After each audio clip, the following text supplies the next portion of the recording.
very good morning and welcome to Headingley for Yorkshire versus Worcestershire in the Metrobank One Day Cup League 2. The first ball of which is bowled by Beth Langston and is a very good one.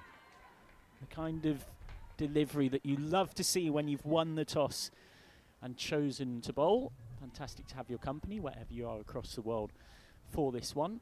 Yours truly, Michael McCann, joined by someone who I always love to see, Yorkshire President Jane Powell. A very good day to you. Good morning to everybody. Good day to everybody around the world, because it's probably not morning where some people are streaming in from, as Langston comes in again for the second ball. And that's again right on the button from Langston, just respectfully blocked by Gwen Davies. And Davies is out there alongside Claire Boycott, who's at the non-striker's end.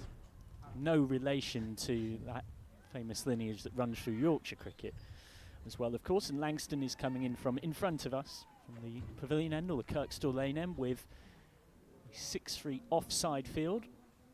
A couple of catches in as well, and why not with a start like this. And Langston again finding a nice area.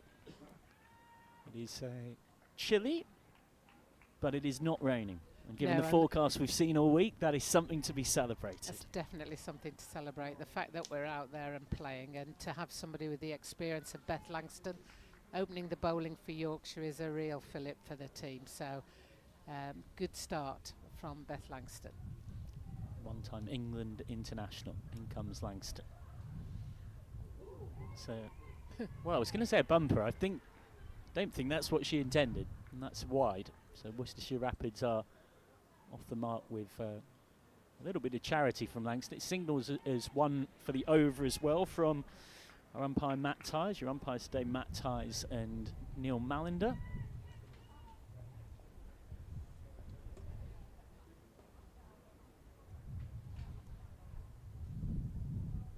Langston back on what may be referred to as her spots. That's the kind of chatter that will be going on out there from the Yorkshire fielders. Beth Langston, someone who has 6 England caps between 2013 and 2016, and by all accounts, if it wasn't for an injury-ridden career, including nearly a couple of years out with an ACL in more recent times, there's every chance she'd have added a heck of a lot more to that total. Yeah, very talented player indeed, and injury was her downfall really, as she comes in again from the Kirkstall Lane end, and that's down the leg side.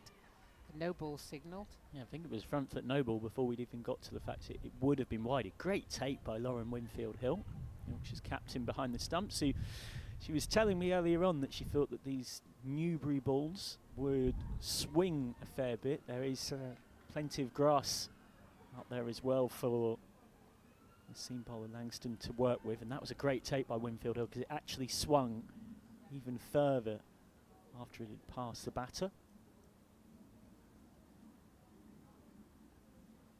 Langston Fuller hard down the ground, fielded by Thackrell.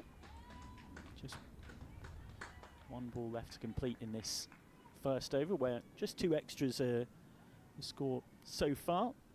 For those relatively new to our stream and new to Yorkshire women's cricket, Yorkshire in Tier 2 this season will be up into Tier 1 next season. Now are competing in Metrobank One Day Cup League 2, 9 group games. Langston finishes her over in the nicest of spots. No runs scored off the bat, end of the first, 2 without loss. Yeah, it's almost like Beth Langston was trying to be too creative there, you know. Not sure why she went for the bumper, the 4th ball of the over, and then she lost her line a little bit with the one that swung down leg side. And yet the other balls were right on the spot and exactly where she'd want to be bowling them. In fact, the first ball was very close, was a very good shout for LBW. So it's one of those things that I'm sure that she's trying to keep developing and keep growing. So she's trying to make sure that she tries her variations. Apologies for the lack of scoreboard on the stream. Just a couple of technical issues. Our gremlins in our system are still waking up. Liz a bit cold. They're just warming up. Yeah, I saw somebody. I think they were being told to take the Sheffield United flag down. How dare they? That's my team. Leave it up there. Leave it up there. Yeah, the championship promotion In race Leeds. is causing It's probably not the wisest place to put a Sheffield United flag up. causing plenty of division on the white rose, but certainly no division out there on the pitch though. So Pollard coming into bowl. Now this is one of the great exciting things about this Yorkshire team. 6 rookies were on the pre-season tour to Abu Dhabi, and one of them was Alicia Pollard, who with her in-swingers is now going to open the bowling for Yorkshire from the Howard Stand end against Claire Boycott. And that is a very tidy start from Pollard, a product of Stones Cricket Club in Ripponden. She's got a job outside cricket as a lighting engineer. She took unpaid leave to come on tour because whilst there is a fully professional core squad at Yorkshire, there's a series of rookies of which Pollard is one, who are on the outskirts of that looking to break in. Pollard again with a challenging line and length, and Boycott can only block. Part of the reason why Pollard, it was just going to say, is getting her chance is because Rachel Slater is busy representing Scotland in the World Cup 50 over qualifiers, where Scotland have finished with 2 wins and 3 losses, so just missed out on reaching another World Cup, having played at the T20 World Cup not so long ago. Pollard a little fuller, and Boycott will be frustrated to have not made more of that. It's interesting you say, she took unpaid leave. That would have been standard practice way back in the day. So it's nice to see that there are still girls who are wanting to play professional cricket but are willing to give up their job at times to be able to compete. So good luck to her. Oh, good spot from Pollard. I think that was a big inside edge there. Yeah, it was a funny one because there was plenty of appeals, but even with our back to this one, you heard a noise that distinctly didn't quite sound right, and the replay confirms it. So Boycott survives, but there's still no run off the bat here. This is a great start from Yorkshire. Exactly what they'd have wanted when winning the toss and choosing to bowl.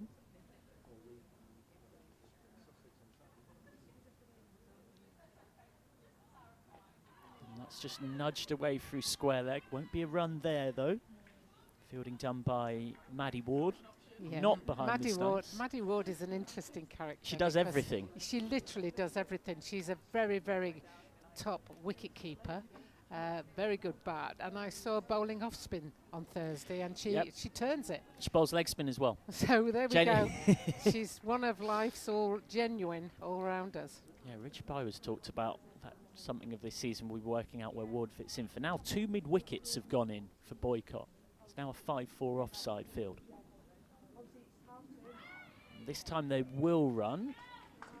Get one through square leg, but it still won't be the first run off the bat because that was a leg by. So 3 without loss, and both Gwen Davies and Claire Boycott are yet to get off the mark. 3 for none after 2. Nice tight start from Yorkshire. It's always it'd be interesting to get the views of the Worcester girls at the end, because you can see the big scoreboard to our left, and you can see that Davies has faced 7 balls for 0, and Boycott has faced 6 balls for 0, and that starts to put pressure. If you're not used to it, that starts to put pressure on you, because you think, I should be scoring. The coaches have probably said, 3 and over, 4 and over off the first 10, that type of thing. And all of a sudden you're like, I've faced 8 balls and I've not scored a run yet. So you can start to put pressure on just purely by scoreboard pressure. And usually we say that for the second innings, but this is the first innings. Langston continuing, went for 2 off her first, both extras. And again, Langston in a nice area. We should make a point of noting as well that Alicia Pollard's first over in a Yorkshire shirt in a senior game is a maiden. Yeah, very There is, good. of course, quite literally possibly to do a bit better than that, but that's a great marker. Yeah, very good. The only thing you can do better is take a wicket now. So in your first over. 2 slips in for Beth Langston as she comes in again from the Kirkstall Lane end. Langston probing once more. That's just guided out to point. But it's 3 without loss with 3 overs and a couple of balls gone here. I keep thinking that the photographer at deep cover is a player because he's in navy blue, just the same as everybody else out there. He is actually. It makes it look like Yorkshire have actually cunningly managed to fielding 13, 14. They've actually got a 7-3 field here. It's always handy when you can sneak 12 on. Oh, Langston beats the outside edge, I should say. And that's why she's got 2 slips there, because that ball just shaped away just at the last minute, just there off the seam, just seamed away rather than swung away.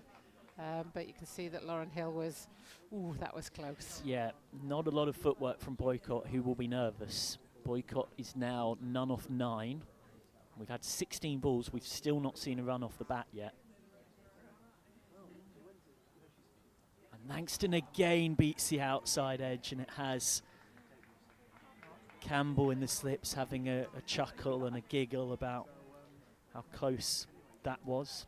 And this may be sort of early days for Tier 2 competition, but if your wicketkeeper's standing back that far and the ball is just at the wrong length for you, there's no reason why you can't play around in the crease and take your mark just a bit outside the crease, so it gives you a chance to try and meet it on the half volley. That one a bit shorter. Yeah, that troubled Boycott. Boycott got in a very awkward position, was there thinking of pulling it, sort of pulled out of the pull shot, and then had to make sure she didn't get pinned. End up top edging it. It was one of those where I think even if we do get a chance quickly to see it again, I'm not necessarily sure we'll be able to find the words to sum that shot up, but she managed to survive at least, Boycott. Full, and that's a jab, and that's come off the inside edge, through the vacant square leg region for 1. So it is the first run off the bat. It's 4 without loss after 3 overs bowled. Beth Langston's conceded 3 runs from her 2. Langston has been, apart from a couple of extras in her first over, exactly where you would expect such a skillful and experienced bowler like her to be. Someone that has a lot of experience with Yorkshire as well. She toured with the England A side back 3 years ago, and also captained Yorkshire to a regional final in the National T20 Cup in the old county structure. So for those unfamiliar, for the last 5 seasons, it's been the Yorkshire Diamonds playing here at Headingley, or technically the Diamonds, and now he's fully fledged under the White Rose. 1 Rose, 1 Club, 1 Yorkshire. I was laughing with Beth on Thursday, saying how many iterations of the women's competitions have you seen? So she reckons she's up to 5 as Pollard comes in and is on the money once again. Pollard's still yet to concede a run in a Yorkshire shirt. Yeah, it's something I've found myself over the years in commentary boxes covering women's cricket, discussing. You can really build up one heck of a shirt collection between the county structure, the Kia Super League structure once upon a time, the regional cricket structure for 5 years, and now, for those unfamiliar, it's gone into a county cricket system.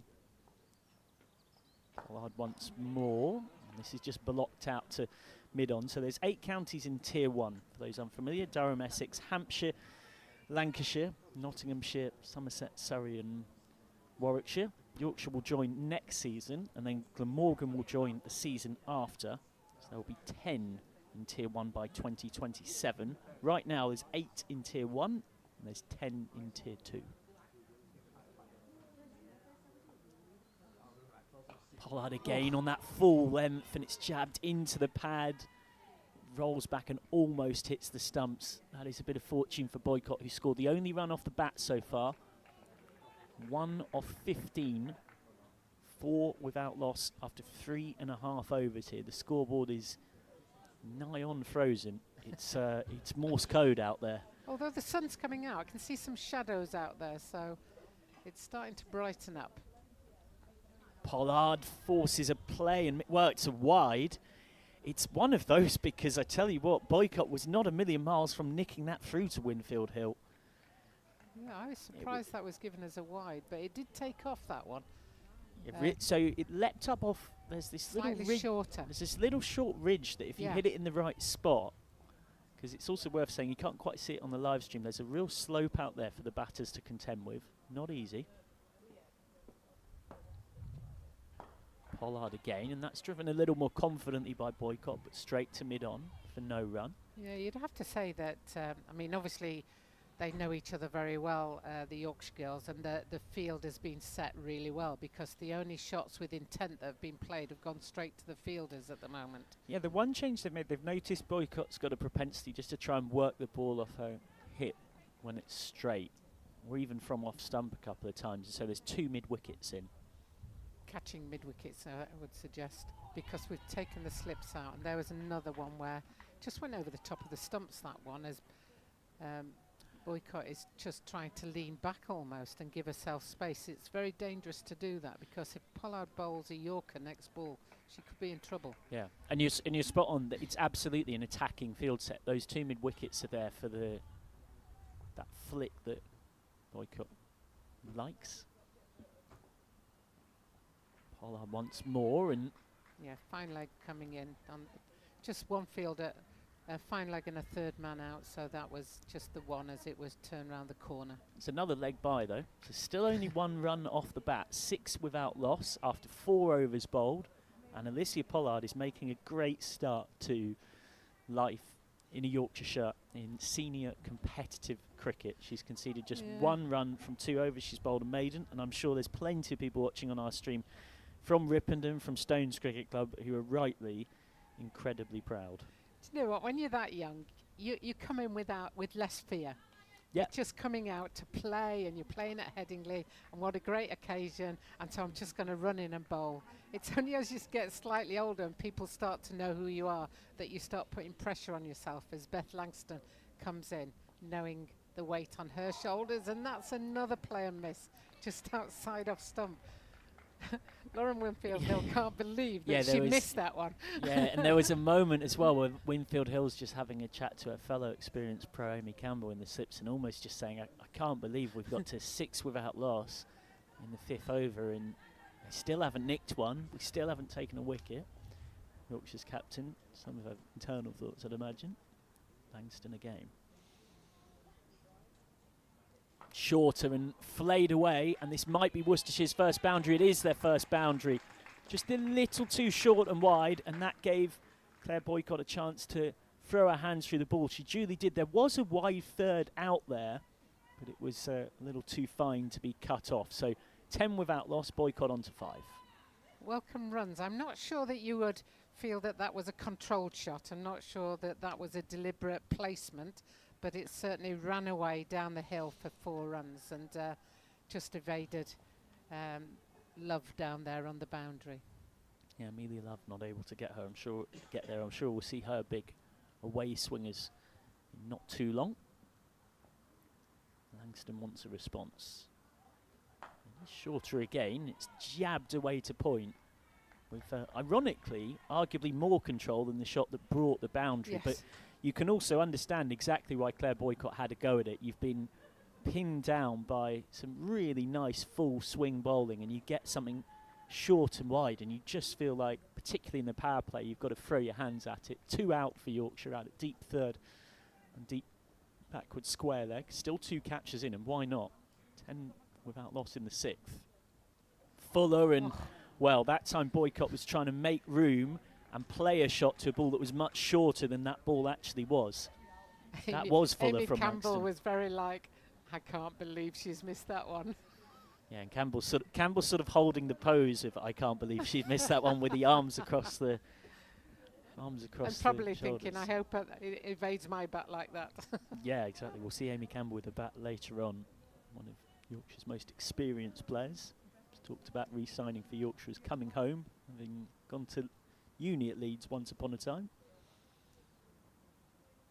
Langston again, Fuller, and Boycott's just made room and guided that away, using the pace. That's a nice shot from Boycott, who moves on to 6 off 23, has dominated the strike. So there's also another dilemma within the game here for Gwen Davies, which is it's not easy as an opening batter when you haven't faced a lot, and there's scoreboard pressure. 11 without loss here with 1 ball left of the 5th over.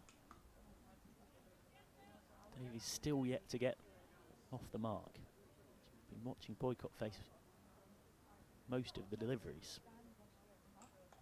Shorter again from Langston. And that will be one out to that wide third. It's almost a deep backward point, really. So that's a nerve settler for Gwen Davies. End of the 5th over.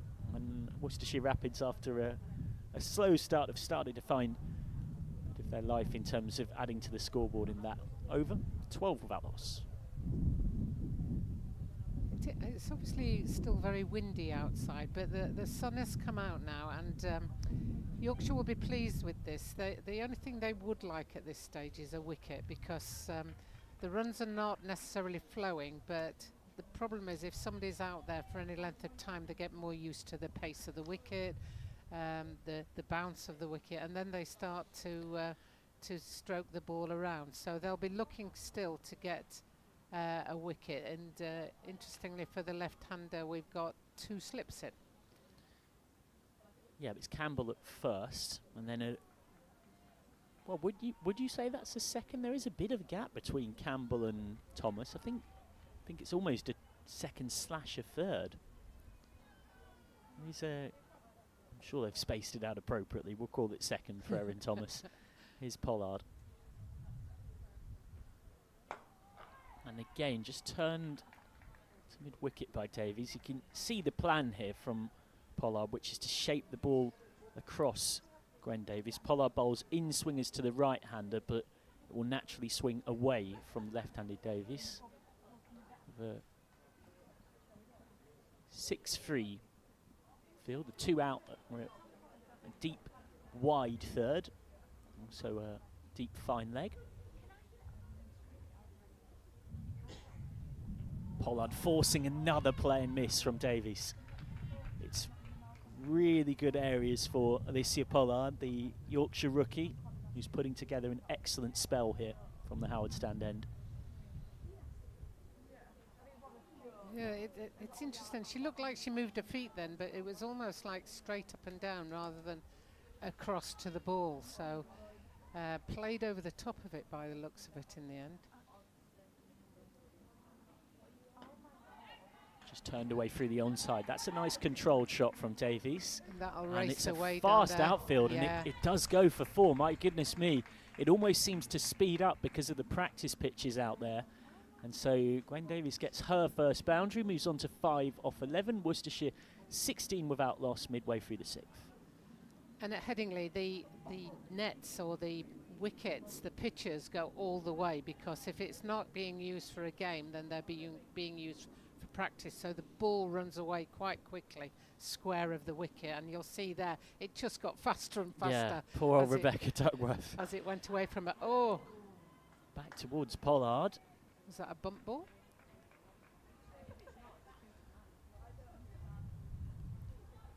Pretty sure it was, yep. Nobody's looking too perturbed, so I'm presuming that wasn't a chance there. But yeah, it's a bit of a billiard table, really. Once it gets going, it just seems to keep going and going and going, because it didn't seem to hit it too hard, Davies, but did time it nicely. And that will give her a feeling of confidence as Davies faces Pollard. He's driving straighter. Nice looking shot, but not particularly difficult one for Claudie Cooper to field. 16 without loss, just 1 ball left of this third over. Pollard's conceded just 5 so far, so nice tight economical start to her time. And that's the key thing to note, is that because the outfield is so quick, if you miss the fielders, then you should be scoring runs, and that's why Yorkshire will be pleased at this stage. And there's a slash straight out to mid-off. There's a shy at the stumps, and I think that would have been a goner if she'd have hit them there. It absolutely would have been, no doubt about it. And we were a long way from being in line up in the pavilion end, but she wasn't even at the races, I don't think. Was well short, Gwen Davies. She was only in our frame because of the angle of it, but the side-on frame wouldn't have been anywhere near. And that is, again, just another sign of the nervousness that Yorkshire have created with their early pressure. 17 without loss after 6. Gwen Davies and Claire Boycott both have 6 not out to their name. Just to run you through the Yorkshire lineup today: Lauren Winfield-Hill, captain and wicket-keeper. Erin Thomas, the all-rounder. Rebecca Duckworth and Stair Callis, as well as Amy Campbell, will be key with the bat later. Maddie Ward, vice-captain, and someone who's capable of doing near enough everything. Beth Langston, She's got the ball in hand now, ready to bowl her 4th over. Fall from Langston, and that somehow manages to beat Davies on the inside edge but missed the stumps. My goodness me. Well, I was trying to kind of guide that down through third, and it was not I'm not that sure what wide. shot that was. It was not that wide. That's a better. The second shot is always the better one, isn't it? Yeah. When a player plays and misses, it's like, maybe I should have done this a bit better. Langston into the pads, but knows it's swinging down leg. Voice you can hear alongside me is the voice of Dr. Jane Powell. Played for Yorkshire from 1979 through to 1991. County Championship winner with Yorkshire. Played for England and captained England indeed in a World Cup final at the MCG in 1988 as well. And an England Test match centurion and Yorkshire's first women president. I sound old. As Beth Langston comes in, one of the veterans of the side, and that is swung down leg side. Yeah, that's another wide from Langston. That's the only slight blot on the Beth Langston copybook this morning. She's bowled a couple of the wides in a no ball when just losing her line. And I think that's one of the issues when you've got a right-hander and left-handed opening pair, is that you can lose your line as the opening bowlers, and it wasn't by that far. That would have been a perfect ball to the right-hander, but she just needs to adjust a line for this one, and she goes further outside off stump but gets away with that one. Yeah, that was a proper tempter, and it's interesting because whenever Davies and Boycott have been given width outside off, they've tended to really go after it with hard hands. Davies just left that one alone entirely. 18 without loss midway through the 7th then. I've just had my twin sister send me a message saying you are older than me. She's in Australia, so that's good that we've got people watching across the world. Langston this time is guided out to Ward at short mid-wicket. And just to run you through the rest of that lineup, Ria Thackrell and Claudie Cooper will provide spin later on. There's Alicia Pollard, of course, we've already seen with the ball. Amelia Love, who's big away swingers, I'm sure we'll see at some point relatively soon. And Grace Hall is 12th today, Baby Malinga, as they call her, which if you see her bowl, even one ball, you'll understand why.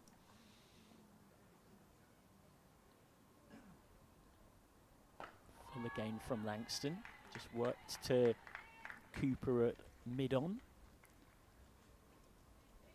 It'll be interesting to see how many overs Winfield Hill decides to give these two up front. You'd imagine most of the time tends to be a spell of maybe 5, 6 overs, something in and around that, then probably starts to look to, you would think maybe Amelia Love would be one of the obvious candidates.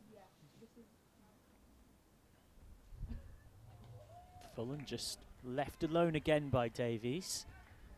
And that is the end of the 7th over. Langston's conceded 10 from her 4. Pollard's kept it even tighter from the Howard stand end. 18 without loss after 7. So Worcestershire going just a tickle over 2.5 and over to give you their full lineup today.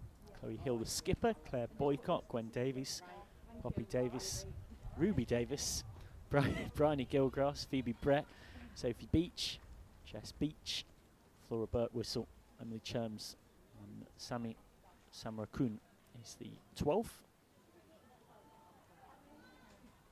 Pollard to continue what's been a fine first spell in a women's senior competitive game for Yorkshire. Well, that sounded really good off the bat, and it thumped into extra cover. Took a little bounce on the way through as well for Ria Thackrell to deal with. Thackrell, who's talked about the fact that being 25 on pre-season tour, and I'm sure all of us can relate to this, you get to that point where suddenly you're not the youngest player in the team anymore. It's dawned on her that she's now more of a senior player, particularly when you've got rookies like Pollard around, who's in again, and that's full and wide. Square drive looked good, but was straight at backward point. There's a bit of a wry smile there, as if to say from Boycott, I did everything right, I got nothing for it. The game can be a cruel mistress at times, and these two are a little bit stuck. Boycott has 6 off 25, Davies has 6 off 20. And Lauren Winfield Hill has taken the helmet and has come up to the stumps now. So she's thinking there might be a chance here. Put more pressure on. Pollard, and that's another lovely flowing square drive, and this time it is between the two fielders, and it is 4. Right between point and cover perfectly. Lovely shot from Boycott, who heads into double figures. The first boundary that's been hit off Pollard, and it's 22 without loss midway through the 8th. Yeah, and the power plays will be important to keep control of. So, you know, the fact that they can only have 2 fielders out at the moment, and they've gone third man and backward square, fine leg. So there are plenty of gaps out there if you can pierce the infield. That's down leg, and Winfield Hill's done well to get anything on it. It is going to be 2 wides to the score. 4 fielders converge on that. It was into a gap, so you literally had the 4 closest fielders all running towards that ball. And I think quite sensibly for me, Lauren's going back. Well, what I noticed is when she came up,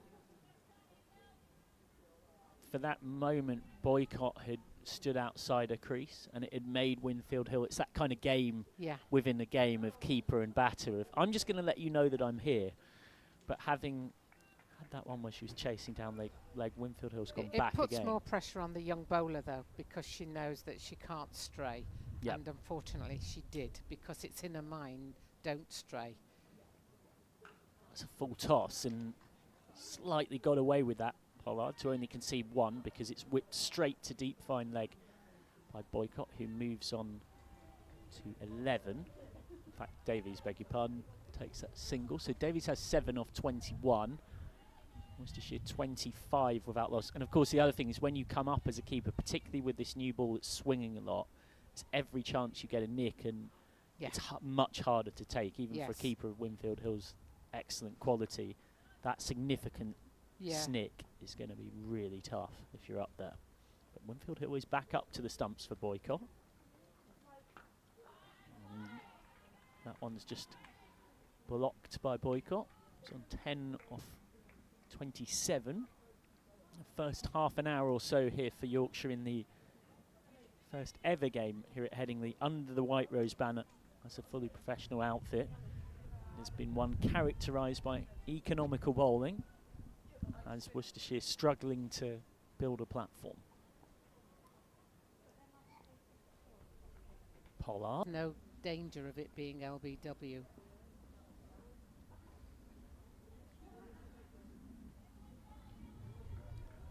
Pollard's still on for her 5th over coming up, coming from the rugby stand end, but Lauren Winfield Hill's just signalled to Love to start warming up, so I can see her down at fine leg, swinging her arms round. Pollard again, and again it's just turned away to those 2 catching mid-wickets that are in play. Winfield Hill for Pollard is standing up to Boycott but back to Davies, so clearly has seen something in Boycott that she feels like there's a value in doing that.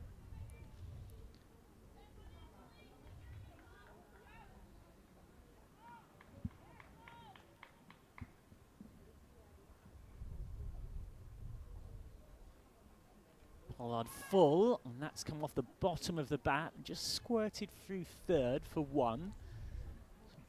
It's a bye, in fact, so I thought there might have been a little bit of bat on the way through, but it might have just caught the pad of Winfield. I wasn't sure whether it was signalling a bye or a no ball there. His arm was sort of at 1 o'clock, wasn't it? Sort of it wasn't quite at 12 o'clock. It was. It's the kind of signal that gives a scorer a nightmare. What was that? Just sat there thinking. Sat there staring at each other thinking, what do we do?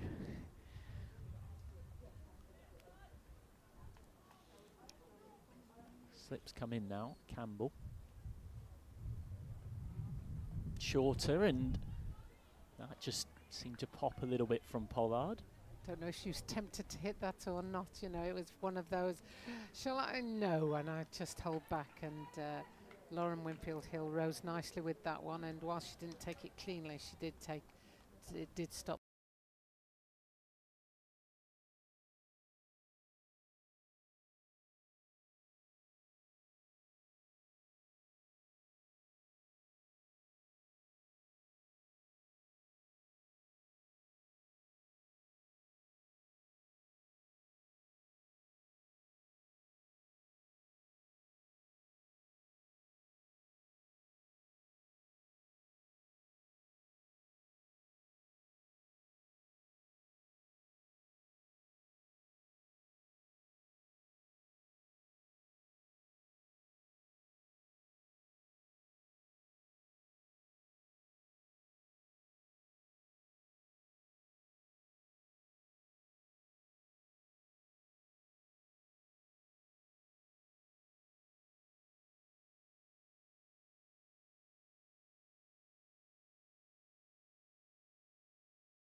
above Fuller, and he's just guided away for 1.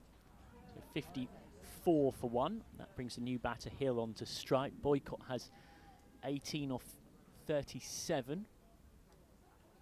Davies departed for 21. 21 where she was looking increasingly confident, so she would have been pleased to pick up that breakthrough. That run rate, having started at for quite a while at a pretty pedestrian pace, had suddenly started to pick up quite quickly. Most certainly has, and this is quite a big partnership for Worcestershire. 2 very experienced cricketers at the crease as Love comes into bowl to Hill. Will get her first runs off the bat in this game. Nice way to kickstart her innings, and yeah, speak about experience. Claire Boycott, over 200 appearances for Worcestershire over the course of what has been a glittering career. These two know each other's games incredibly well, and just looking actually throughout the batting order, Poppy Davis, one of the newcomers, Ruby Davis coming in from Devon, and Bryony Gilgrass, especially with this shorter boundary on the leg side, she could play a very big role today. That's another gain. That's a nicely timed clip from Boycott. Deep square leg is out there in the form of Beth's Langston. 57 for 1. Yeah, there'll probably be, you would think, from where they've started here, Worcestershire, 250 would be the kind of area that they'd be starting to shop around in. We're, of course, a long way from 50 overs is a long old time. We're only about a quarter of a way through. Oh, well bowled by Love. That's exactly the kind of delivery that Yorkshire supporters will want to see, and those watching with any association to her club, Clifton Park Cobras, will be just purring at and hoping is going to lead to a first wicket in Yorkshire colours pretty soon. Most definitely. Well, I'll tell you what, if she continues this kind of vein of bowling, that it will come sooner rather than later. This has been an excellent start considering the magnitude of this game. I think this has been very special so far, and that one keeps Hill on her toes, plays that rather smartly out into the offside for no run. Winfield Hill just let that dribble through the legs. Could have been a run taken off the misfield, but no damage done as far as Yorkshire concerned. Worcestershire now 56 for 5 at the end of 13 overs. 56 for 5?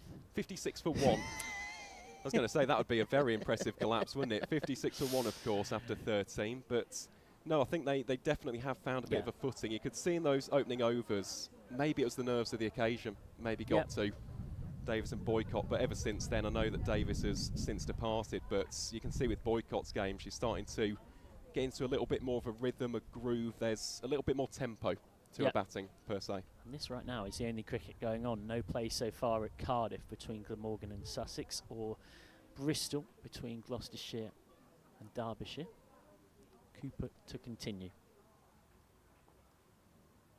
Flighted once more, dribbling down leg. Claudie Cooper, who talked about in pre-season that it was brilliant to get the T20 competition final in Abu Dhabi's pre-season with a big win against the local UAE side. Oh, Cooper finds the edge, and it goes between keeper and slip. Nothing anyone could really do, and it dribbles away for 4. Campbell diving to her left. Winfield Hill unable to get there. Just one of those small nicks that goes right between everyone. I mean, if Campbell takes that, it's a genuine stunner. And as that replay confirms, didn't really have a chance, in truth. 60 for 1. Boycott gets a lucky 4. 22 not out now off 40. Goodness me, that really was close. When you take a look at that last replay, would have been a sensational catch, that. This time it's just prodded into the gap at square leg for 1 by Boycott, who moves on to 23. 61 for 1. Cooper talking about the way everyone's gelled really quickly. You can see that in our performances. It's been super easy. The most North I had been before this was North London, so it's a big change for me. The only problem I've had is a little bit of stick for how posh I sound, but apart from that, it's been great. Just saying that with her tongue firmly in her cheek.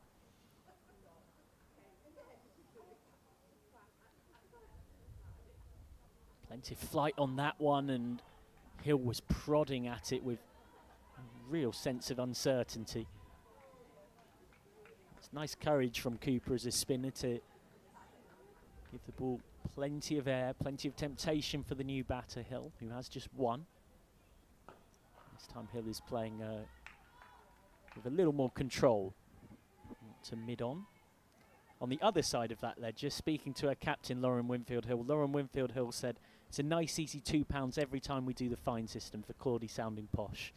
It's just in there every time by default.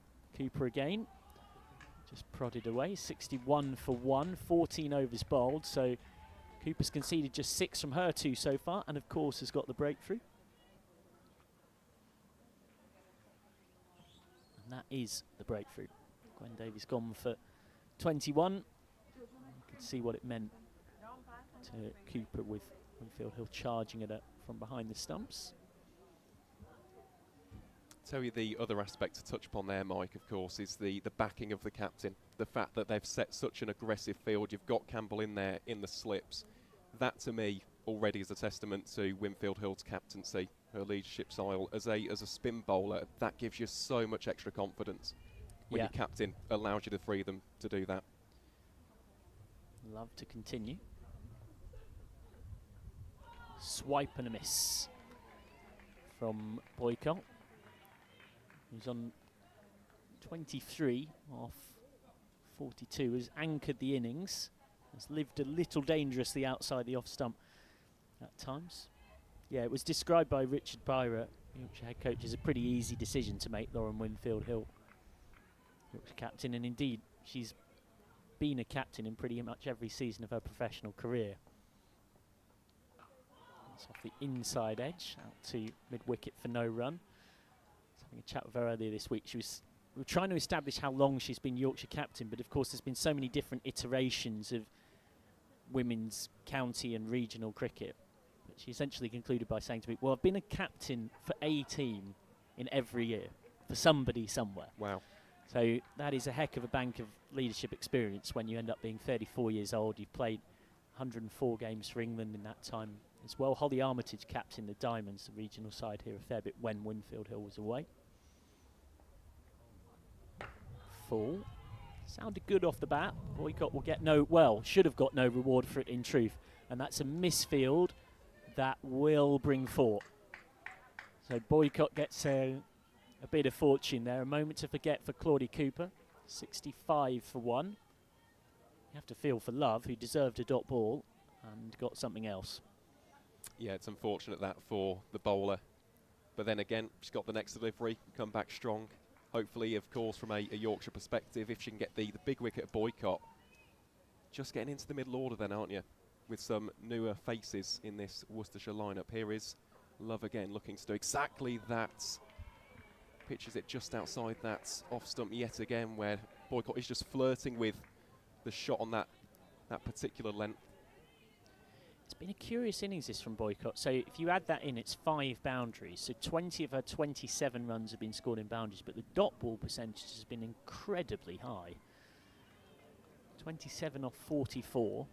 It's definitely a valuable innings for Worcestershire in the context of the game. 65 for 1 in the 15th. Full on the pads. That's into the pad. Boycott will feel like that was one she slightly missed out, and she just re-rehearsing the shot she wanted to play, just flicking it away.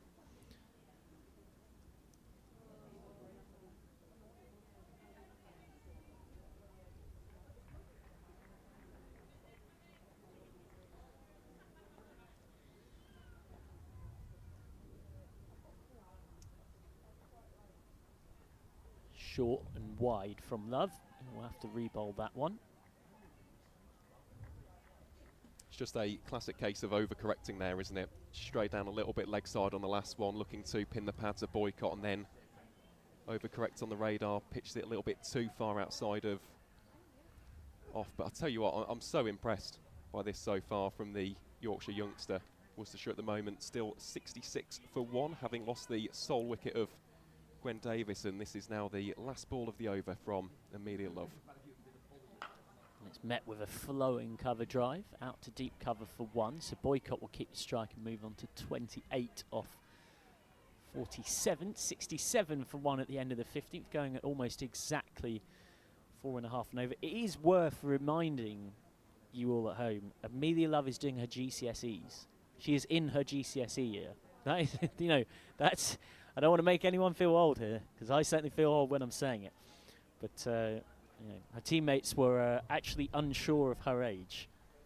Lauren Winfield Hill reckoned she was 15. Holly Garton reckoned she was 16. So that's one to clarify by asking Love herself. But she is taking her GCSEs this summer. And it's worth saying on that note, there's a lot of games for the Yorkshire Academy pathway this summer. It won't surprise anyone to know they're tiered to be mostly after exams. So it's a very back of the season heavy fixture list.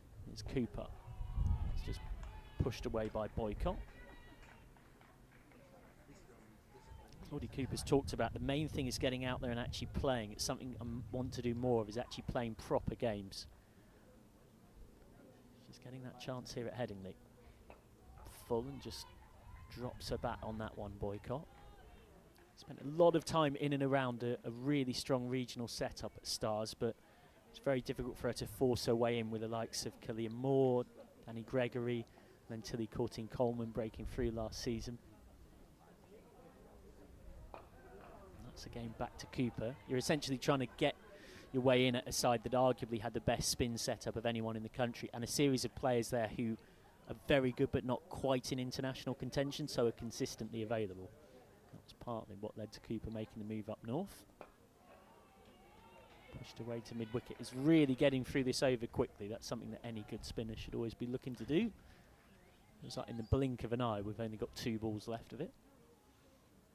And she's keeping it very tight as well. Just really controlled and a measured bowling this so far from the newcomer.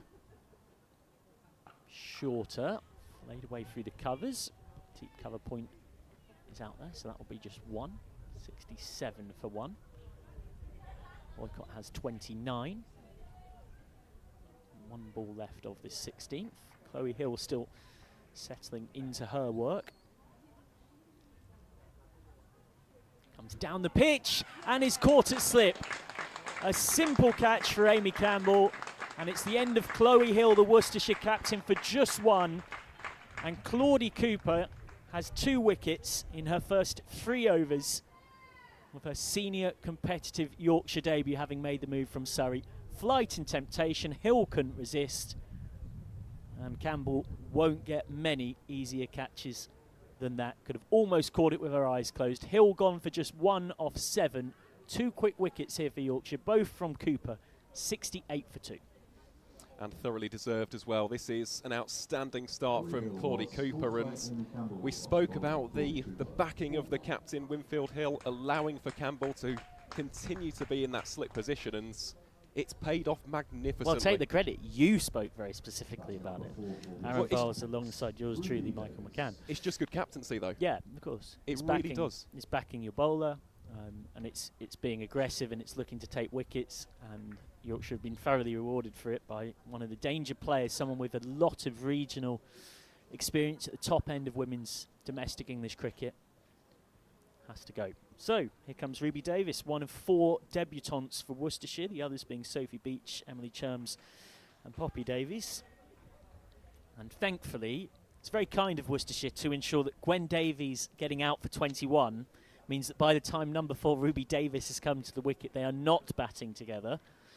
And it would be greatly appreciated if Poppy Davies could be avoided to be joining Ruby Davis at any point. And of course, being slightly silly, but in a more serious sense, Ruby Davis goes to Loughborough Uni.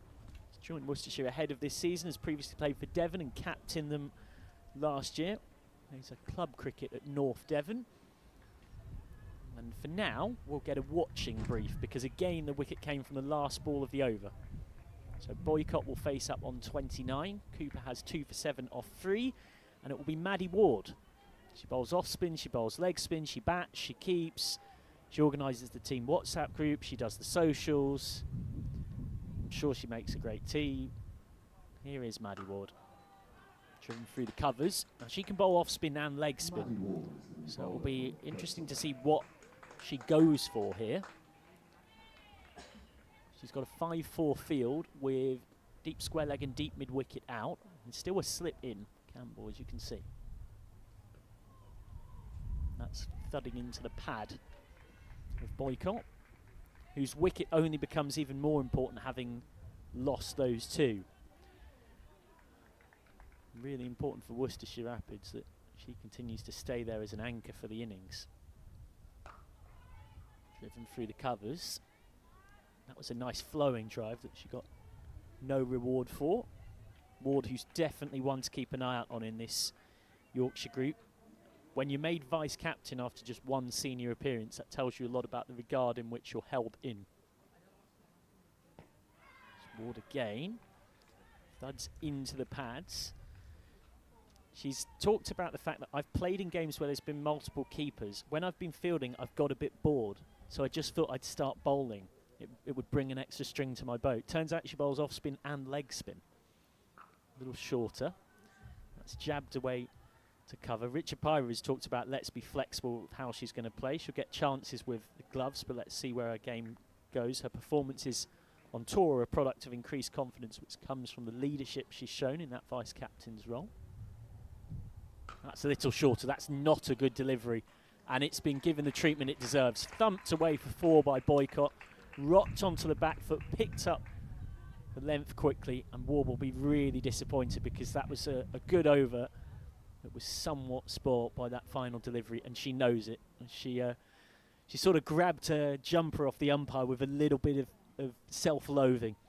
Because she was on for a maiden. And instead it goes for 4. 72 for 2. Boycott has 33.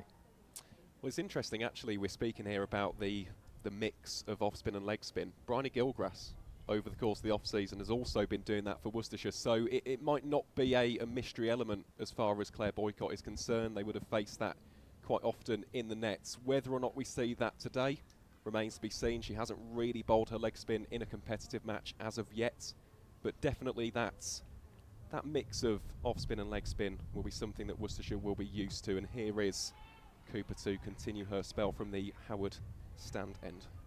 Yeah, Cooper with 2 for 7 of 3. Someone who came right through the Surrey system but is now signed for Yorkshire on a 2-year contract, a maiden professional contract. And this time Davis is off the mark with a little guide through a vacant third region. A big chase, but it will only be to fetch it back from Amy Campbell. So Ruby Davis on her Worcestershire debut will be feeling a whole lot better about life, having got off the mark with a nice control boundary. I think that's a nice way to describe it there, Mike. It was very controlled. Just rocked onto the back foot, played it nice and late, picked a spot very nicely, and that's 4 excellent runs as far as Worcestershire are concerned. It has been a very good riposte, this, from the visitors. Cooper will just look to tighten her line up a bit. This time is tucked off her hip for 1. So Davis on to 5, 77 for 2 in the 18th over. Roddy Cooper, someone who I know quite a few people on the circuit said felt like she potentially deserved more game time than she necessarily got when she was down south, and is now getting a chance at Yorkshire. Full and sliced unconvincingly from Boycott. It's into the gap, but if cover was 10 yards or so further round to the left, that might have been a catching chance. Boycott gets 1 out to deep cover. Langston, who was covering around. Bit of fortune there for Boycott. She was trying to hit that much straighter than it actually ended up going. Was trying to hit that over mid-off. Sliced it completely.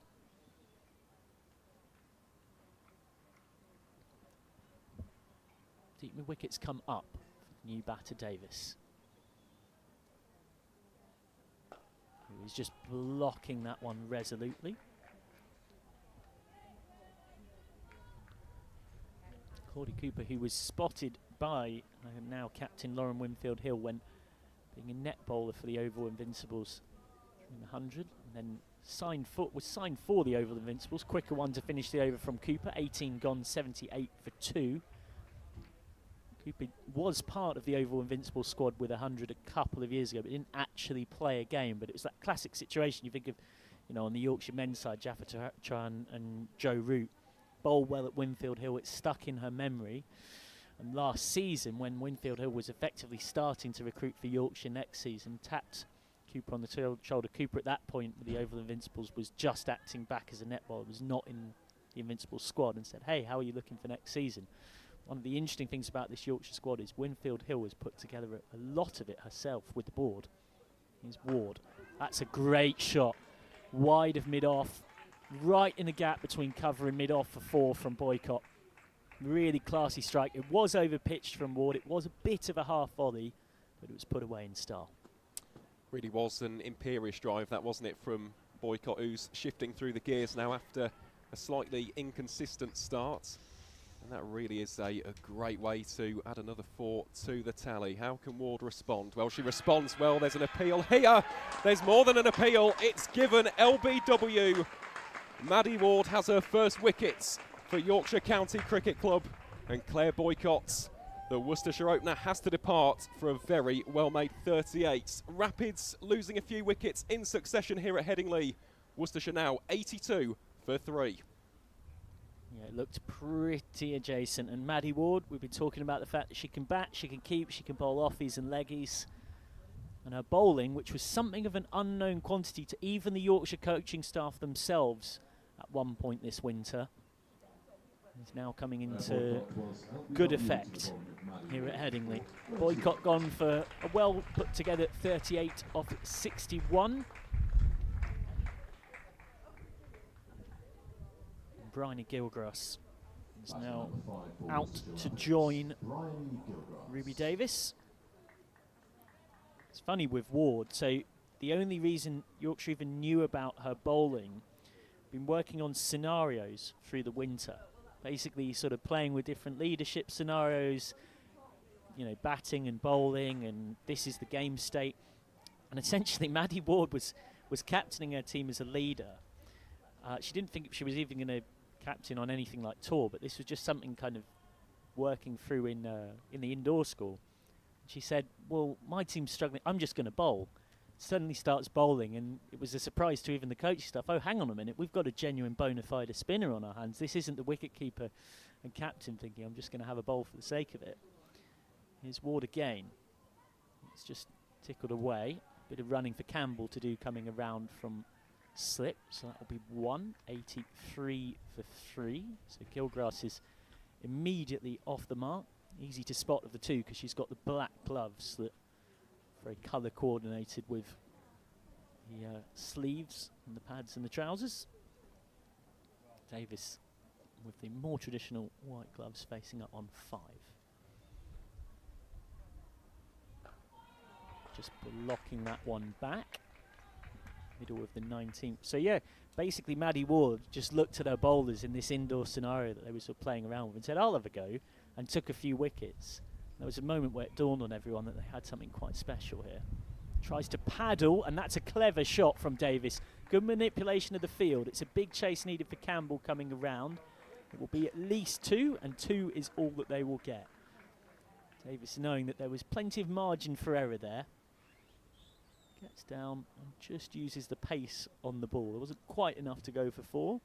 But again, it's the kind of thing that forces Ward to think a little about her field. That being said, Captain Winfield Hill isn't going to change the field off the basis of just that shot yet. 83 for 3 becomes 85 for 3. That's shorter. And that's straight at point from Davis.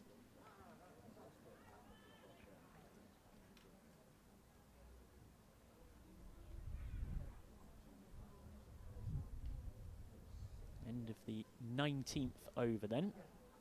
Going at just a tickle under 4.5 and over, but Worcestershire hauled back somewhat by losing 3 wickets in relatively quick succession here. None for 53 at one point, became 3 for 82. It's that classic thing, whenever you hear a cricket commentator say, they were X for X, you always know that there's just about to be in that story at that point. They were 53 for none. As soon as you hear that, your brain just goes 100 all out. That's how it must have ended, or something like that. You know a collapse is coming in the description. Gilgrass now facing up from the Howard stand end to Cooper. He's just tucking her off her hip for no run.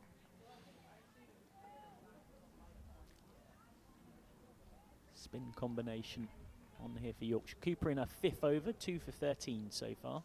Very tidy start to life and a competitive debut for the White Rose. swept, and swept convincingly from Gilgrass. Little chase for deep backward square leg out there. Gilgrass wanted 2, it wasn't there. So Gilgrass moves on to 2, 86 for 3. And that really is a strong scoring area for Gilgrass. Leg side, down towards deep backward square leg, also through mid-wicket. That's somewhere that Yorkshire just need to be aware of. Short, not a good delivery, and mid-wicket is up, so there's no cover out there. Big old chase needed, but there was no chance Erin Thomas was getting to that. That is a bit of a gimme for Ruby Davies, who's all too happy to take advantage, moves into double figures and has made a confident start here. Nice array of strokes shown already in the 9 balls she's faced, and she's scored 11, 90 for 3. Trying to lead a bit of a mid-order counter-attack from Worcestershire. And that's straight at point.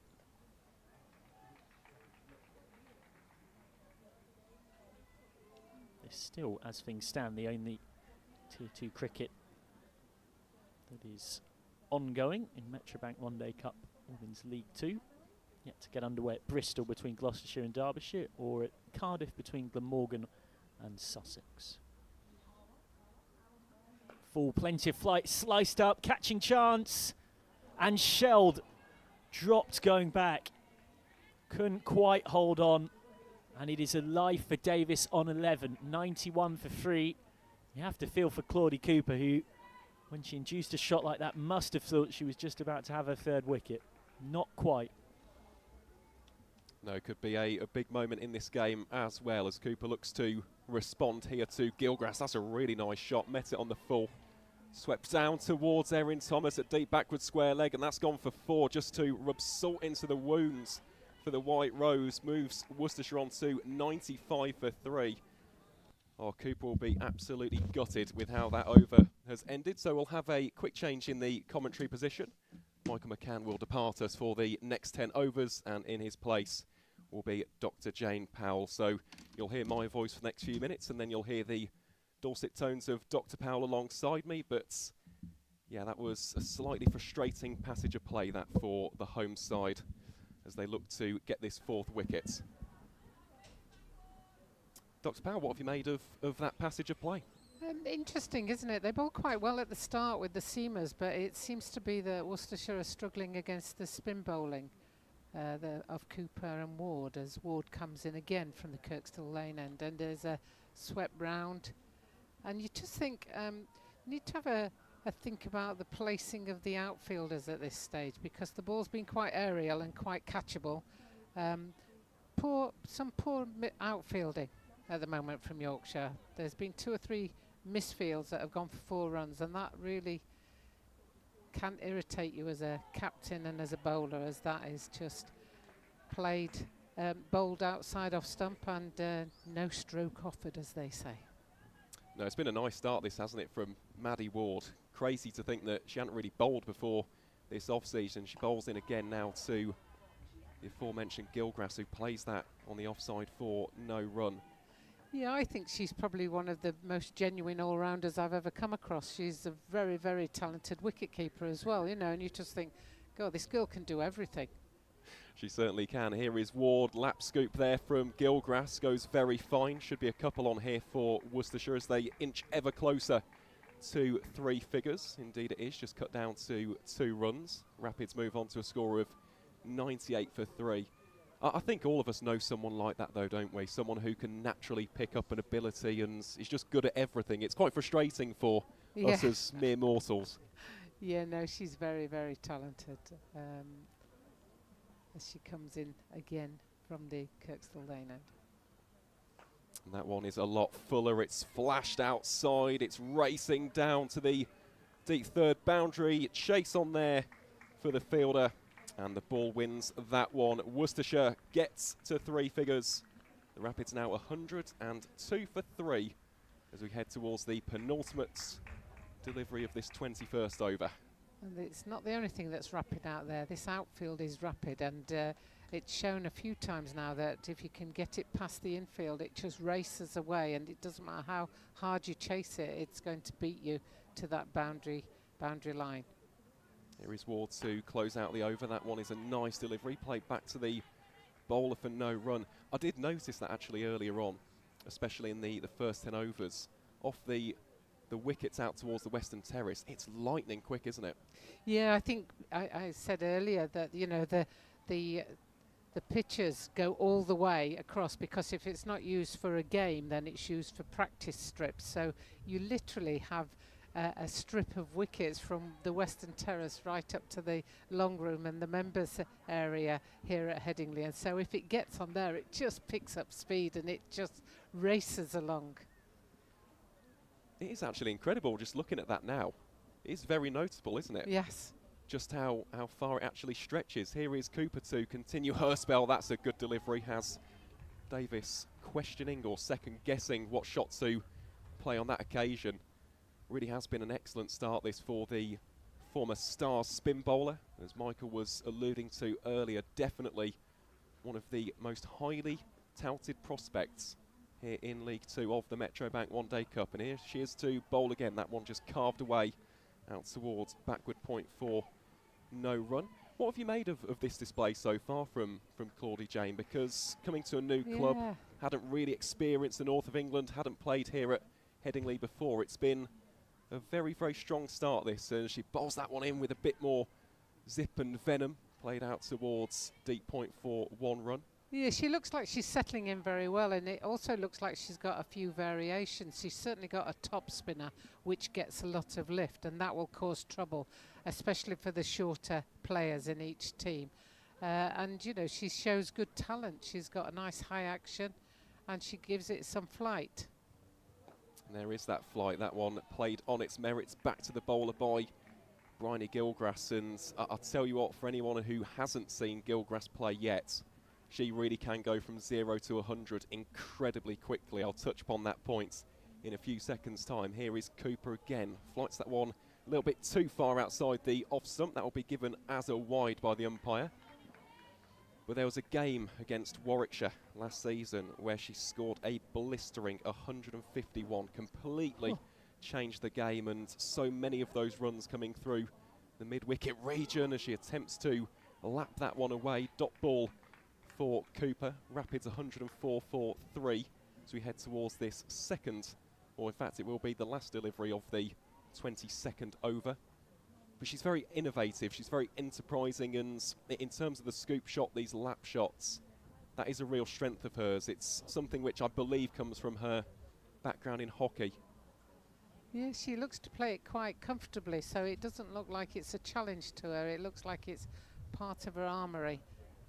And struggles a little bit more on trying to play more traditionally. Just there, you know, she went down to play it off the front foot and totally chose the wrong line, really. And I think the modern day cricket is go straight up and down with the feet, you know, and therefore if you pick the wrong line, then you're going to be in trouble, and that's what's happening there. And it's just good bowling this, isn't it, from Claudie Cooper. I think I'd describe it as metronomic, just putting it on a penny piece, looking for the opposition batter to make the mistake, and so far that is exactly what's happened. It's been a sensational start. Figures of 2 for 25 from her first 6 overs in a Yorkshire shirt in this year's Metrobank One Day Cup. It will be Maddie Ward to continue then from the Kirksall Lane end. And again you can see both of these players playing these lap scoops with great proficiency. Davis scampering back for 2, and it will be another pair to add to the tally for the Worcestershire Rapids. Moves the visitors on to a score of 106 for 3. Davis 16 from 16. It's been a bright start this. Yeah, these two have battered really well, and they've come in and they've injected some pace, and I think they're looking to play with intent, and that makes a difference because there are gaps to be found, and that's punched out there just out to cover, and it's just a single run. It was a very confident looking shot that, wasn't it, from Ruby Davis? Yeah, moved her feet down the crease and just was easy to stroke it out there. It wasn't even a high risk shot, it was very straightforward. Yeah, made that one look very easy as Gilgrass attempts to go and cut that one on the back foot. Another dot ball adds up for Maddie Ward. Gilgrass currently 12 from 13 deliveries, and yeah, if she can get into a groove, you imagine that strike rates will become rather more prominent throughout the piece. Plays this one on the back foot defensively for no run. This is a key time in the game, really, because if these two go on, then they'll put up a decent total. But if they were to fall, then that would be quite crucial, I think, for Worcester. Most certainly would be, as that ball just evades the dive of the fielder. They scamper through. Score now 108 for 3. Nice little start this for Maddie Ward as well. Final delivery of this over. It's Ward in towards Davis. Davis clips it out towards Cow corner for just the 1 run. And again, that was a very assured looking shot indeed from the former Devon cricketer. So that will be the end of the 23rd over, at the end of which Worcestershire 109 for 3. And at this stage of the game, Jane, who do you think will be the happier of the two sides? We're almost towards the midway point in the innings itself. We saw a really disciplined start from the new ball bowlers for Yorkshire. Worcestershire struggling to get bat on ball, but since then, even though they've lost this trio of wickets, they've looked pretty confident out in the middle. Yeah, I think Worcestershire will be happy with where they're at the moment, because they're building a nice foundation, and I think the key pair of these two, if these two can go on, then that will make a difference between 200 runs as opposed to 150 runs, and I think that's a key point as a change of bowler and Fackrell comes in now from the rugby stand end.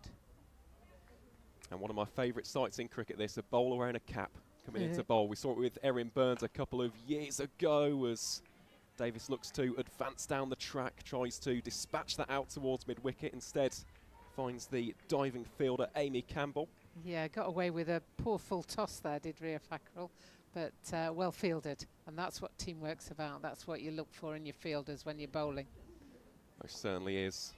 That'll be another dot ball, or will it? Well, they've thrown to the wrong end, unfortunately. I think Campbell, slight bit of tunnel vision there, immediately through to the wicketkeeper Winfield Hill. Yeah, there was a bit of a yes, no, and change round, wasn't it, there? So they really do need to be a bit more decisive in there. I'm not sure there was a single there. And again, another dot ball, this for Rhea Fackrell. I think because these two are scoring at a good rate, a few dot balls puts them, you know, like they need to score runs, and that's why you start to get that debate as to whether there's a single or not. We could see the slight bit of indecision, and you can just see, I wouldn't say the pressure's mounting up at this stage, but you can definitely see it's beginning to play a factor, isn't it, given how these two are setting up their innings so far. Yeah, I think like most people these days, more people play T20 than they do 50 over. So there's always that in the back of your mind as she advances down, and that's well fielded there by Maddie Ward, the athlete at mid-off. That was well struck. That is an outstanding effort. We'll have to see a replay of that as Worcestershire advance to 110 for 3 after 24. Goodness me, the dictionary definition of an all-rounder is Maddie Ward. She's already shown it off with the bowling. I'm sure throughout this season we'll see it with the gloves and with the bat as well. And goodness gracious me, that was some effort, wasn't it, to prevent 4 runs? Yes, she did. She made it look very easy, didn't she? But it's like, wow, that's pretty quick moving and well done there. So great fielding out in the outfield as she comes on now to bowl. Well, that one is flashed off the outside edge. Lightning fast outfield. There is a foot race on here for the fielder. Will they win it? No, they won't. It does nestle against the boundary rope for another 4 runs off the blade of Ruby Davis. They just need to take a breather here, Yorkshire, and just have a rethink about where they're placing their field, because what we're tending to get is deep backward square, cow corner, and then the edges that are going down to third man. And just have a think about where you're placing the fielders. Because at the moment there's a single everywhere, as they just prove there. They just push it out into that offside field. Well, just looking at the fields at this current state to Ruby Davis, what changes would you make, Jane? I'd probably push out the the gullyish a little bit deeper to third manish almost, so that you've got that, so you keep the pressure on, because if not, then they're going to keep getting this idea where they'll keep scoring both sides of the wicket. So just keeping the pressure on in the last over showed that they didn't really, they wanted to score every ball. So this pair look like they're happy if there are runs going every ball, but if they aren't runs going every ball, then there'll be some poor calling between the wickets, chance of a run out, a hasty shot, and there'll be a catch, and that could be, that's a 6, I think. That is a 6 into the Western Terrace. Bryony Gilgrass getting into her groove there with back-to-back boundaries, and it's interesting actually. I spoke to Claire Boycott before the start of the season, and Bryony Gilgrass does love a 6. That was one of the major conversation points which came up immediately, and that is her first of the season. Lovely shot, premeditated and executed to perfection. Yeah, that's the shorter side of the ground. There's definitely a shorter side and a longer side of the ground, and she's chosen her 6 hitting well there because that sailed over. I think the other way, it may well have gone to the deep fielder out there, but well done to Gilgrass. Very nice, and that's just good cricket, isn't it? Playing the next ball on its merits. You've already got quite a few runs off of this over. Rapids now 125 for 3 as we head towards the conclusion of this 25th over. Will be Ward into Gilgrass. How can Ward finish off this over? Well, she finishes it with a dot as that ball is played out towards the mid-on fielder Ria Fackrell for no run. But yeah, a lovely pair of shots that from Bryony Gilgrass. Yeah, as we take a drinks break, so the halfway mark, and I would think that Worcestershire are the happier at the moment because they've got that solid foundation. Yorkshire would have been wanting to take a few more wickets by this stage.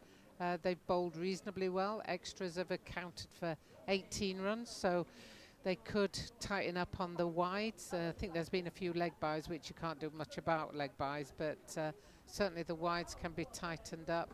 But all in all, I would say Worcestershire are feeling fairly confident from this stage. No, I think they've done a very good job, and just looking at the rest of the order here for Worcestershire, Phoebe Brett, she has worked very much so on her batting over the course of the winter. It's something that she spoke about at length during the recently concluded Under-19 T20 World Cup. Sophie Beach as well, the other day in a friendly for Warwickshire, scored 29 from, I think, about 22 balls. Plays a lot of sweep shots and very proficient just behind square legs. So they have still got batting to come, but it is inexperience. And when you look at these Yorkshire bowlers, plenty of danger still to come. So I think at this stage, Yorkshire, that they won't be massively happy just looking at the number of wickets that have fallen. If it's 1-2-5 for 4 or 1-2-5 for 5, different picture. But I think for the most part, they'll be in a pretty decent position. And if they can strike an early blow after this drinks break, well, I think they're in the ascendancy. Yeah, I think that would lift the fielding team, and it would lift the bowlers, and it would put a bit more pressure on the batters coming in. Always when you're inexperienced, playing on a big stage like Headingley, you know, they won't have played on a test ground possibly before. It does make a difference, and some of them may not have played in many live stream games either. So there's all that pressure, and hopefully as youngsters they've forgotten all about that, and all they're doing is concentrating on 22 yards and a 5-ounce ball that's coming towards them, whether that's with the bat, whether they're fielding or whether they're bowling. And you have to simplify it like that in your mind, really, because sometimes you can make it so big and so important that you can't do anything. Paralysis almost by analysis, you know, like, I need to do this. So hopefully that's where they're all at, and we'll just have a really good game of cricket. That's the key for this. And Tier 2, it may well be, but it's still a game of top quality women's cricket here at Headingley.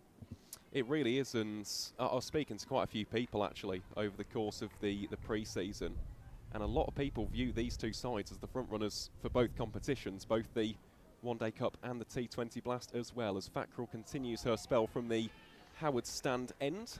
Starts off with a dot ball. There's just so much quality and class and calibre on this cricket field today. It should be a wonderful game of cricket. Here is Fackrell yet again into Davis. Davis plays it out towards deep backward square leg just for 1 run. It's Erin Thomas doing in the fielding on that occasion. Keeps the scoreboard ticking, and it will be fascinating actually to see how these two go about their cricket for the next 5 to 10 overs, depending on if any wickets do crop up. Here is Fackrell again to Gilgrass. Well, that has evaded everybody. It's racing down towards our position here in the comms box. There's a dive by the fielder, ultimately in vain, and that will be heading through for 4 byes. Yeah, that's a shame because it was a decent ball. Lauren won't be happy about that. Lauren Winfield-Hill is the wicket keeper. But sometimes you get unsighted as the wicket keeper, especially standing outside a right-hander's bat and it just drifting down the leg side or turning down the leg side. Here is Fackrell again. That one just dropped into the offside for no run. It can be a very unforgiving position, can't it, the role of the wicket-keeper? It certainly can. Here is Fackrell yet again. Gilgrass plays that very confidently and very nicely indeed. Caresses it through the cover region for another 4 runs, and Bryony Gilgrass now really beginning to take the attack to the Yorkshire bowlers. Really has been a very fluent and rhythmical innings this from the Rapids youngster. You can see why she is so highly touted back in the West Midlands, and that is one of the best shots that she's played all game so far, and there have been quite a few to choose from. Here is Fackrell again to Gilgrass. That one played on its merits, drops it into short cover for no run. Looking at the partnership now, 52 between these two for the 4th wicket. Really has been an excellent riposte as Rapids move on to 134 for 3 after 26 overs. And you can see them growing in confidence as well. You can see them just relaxing and just going through with their shots. You know, one of the weak links of women's cricket at times is sometimes coaches say use a check drive, and women need to use a full swing of the bat. Just hit through the ball. Hit through the ball and trust yourself to clear the boundary. Hit through the ball and trust yourself to hit it into the space. But the check drive makes the bat decelerate. So if you're doing a check drive, you're decelerating the bat towards the ball, and that's when you're popping up catches. And that's something that I hope that the girls are working on, using the full swing of the bat. And that was a lovely full swing of the bat, wasn't it, from the aforementioned Gilgrass. Changing the bowling here as Beth Langston prepares to come on again from the Kirkstall Lane end. This one dropped slightly short into the midriff of Davis there for no run. And something else you'll notice actually about Bryony Gilgrass, and I think it is because of her hockey background, very, very bottom hand dominant. Yeah. And I think that helps with the power hitting. You know, and it also helps with 360 degrees awareness. So I think it's definitely an advantage if you have played some hockey, because you feel a bit more comfortable. You most certainly do. That's a nice defensive shot played out towards Claudie Cooper, who has had a fantastic start to life in a Yorkshire shirt. And this is something actually I've spoken about a lot in the past, Jane, but do you think that's important for young cricketers at the early beginning stage of their career to almost dip their toes into different sports? Because there are a lot of characteristics and attributes which do cross channels, as that one is played out towards the onside for no run. Is that something that you would recommend to aspiring cricketers? Absolutely. I think the more you can play other sports, the more game aware you become of the different games that you're playing, but it also makes you more skillful in different ways. You know, even playing squash, that ability to play and dominate a tee area, or, you know, can help you with your lateral movement in the field. Hockey is an obvious one. Langston again, that one very short. Will there be a catching opportunity? No, there won't. Just evades the 2 fielders out there on the leg side. But playing different sports means that you become more athletic as well, because you've got to be able to move around a hockey pitch, for example, or even netball, creating space and holding space and using space. It's a key thing when you're out in the field. You know, Jonty Rhodes used to think of himself as a goalkeeper in football. Here is Langston again, wraps her on the pads, big appeal to the umpires. Nothing given there. I mean, what a fielder Jonty Rhodes was, one of the finest to ever do it. We'll see the replay of the LBW appeal here.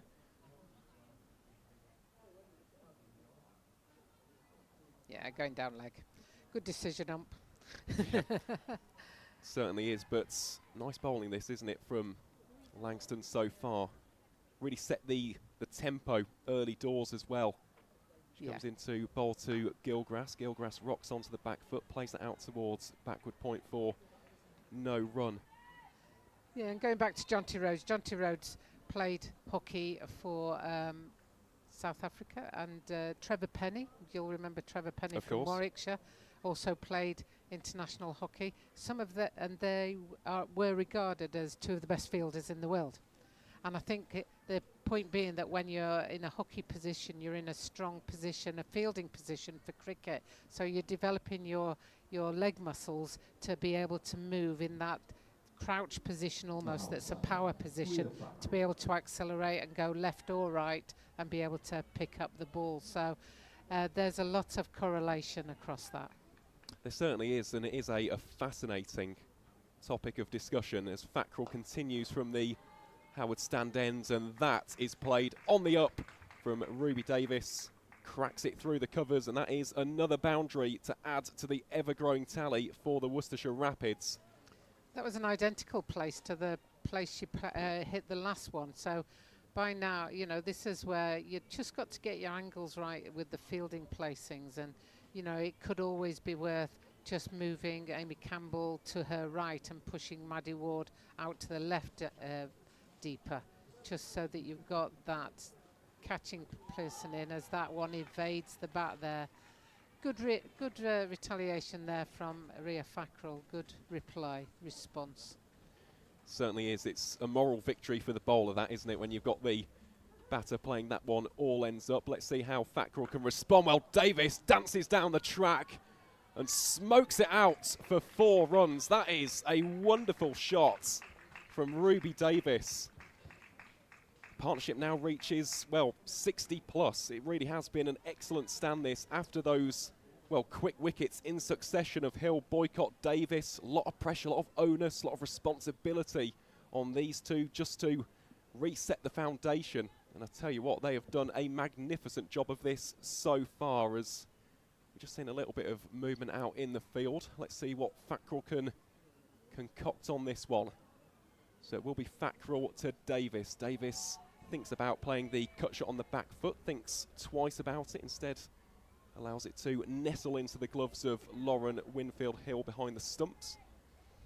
Yeah, she's very much better playing forward, I think, Davis, than trying to go square of the wicket. And that illustrates your point perfectly, doesn't it, Jane? Goodness me, that was excellent commentary, and you could just see the change of the field there. That's good awareness, isn't it, from Winfield Hill, just to provide a bit of protection for her bowler. Yeah, I think that's the right thing to do, especially when players are starting to get confident to move their feet and come down the wicket. You've got to make sure that either long off or long on is back. Gilgrass is very much, as you say, a right-hand dominant and just smacks that round to cow corner, really. It's a bit of a slap. But it was covered because the fielder was out there, so that's the end of the 28th over as Worcestershire move on to 145 for 3. Yeah, really is beginning to develop into a very dangerous partnership, this for Yorkshire. But I suppose if we're looking at this from a Worcestershire perspective, exactly what the doctor ordered after those trio of wickets falling. 3 arguably the most experienced players in the side from a batting perspective. It really has been a wonderful response, and Yorkshire now just searching for one of these two to depart. And tell you what, they have got plenty of experience, and Langston probably the pick of the bowlers so far, alongside Maddie Ward and Claudie Cooper. Let's see what Langston can manufacture from this 29th over, as that one wraps the pads of the right-handed Gilgrass, squirms its way out towards deep fine leg, and that will just be the 1 run there. But Yeah, some dangerous areas this for Yorkshire, because I did mention about the aforementioned Phoebe Brett. Sophie Beach is a bona fide finisher. See if someone who, towards the end of a game, can come in and just smack a quick fire 20, 30 runs and just change the complexion of proceedings. Here is Langston again, this one slightly shorter. Yeah, and that's what this pair are doing very well. They'll be giving numbers 7, 8, 9, 10, 11 real confidence. Sorry, 6, 7, 8, 9, 10, 11 real confidence. Think I can go in there, just play my game now, just hit out, because we've got a good firm foundation there. They certainly have. They are inching ever closer to that milestone of 150. Langston into bowl then to Gilgrass. Has to send a partner back. Davis thought about scampering through for the quick single. I think that was the wise decision not to go for that when you've got plenty of fielders still in the in circle for the White Rose of Yorkshire. Wasn't sure whether that came off an edge onto a pad there, and if it did, then she was quite lucky, because it fell safely into that gully area. Langston it is then to bowl. That's a very nice pickup from Bryony Gilgrass, and that will be the 150 up for the Worcestershire Rapids. Spoken about it at length, mid-wicket being a real strong area of her game, with that dominant right hand, real whippy wrist action off the bat.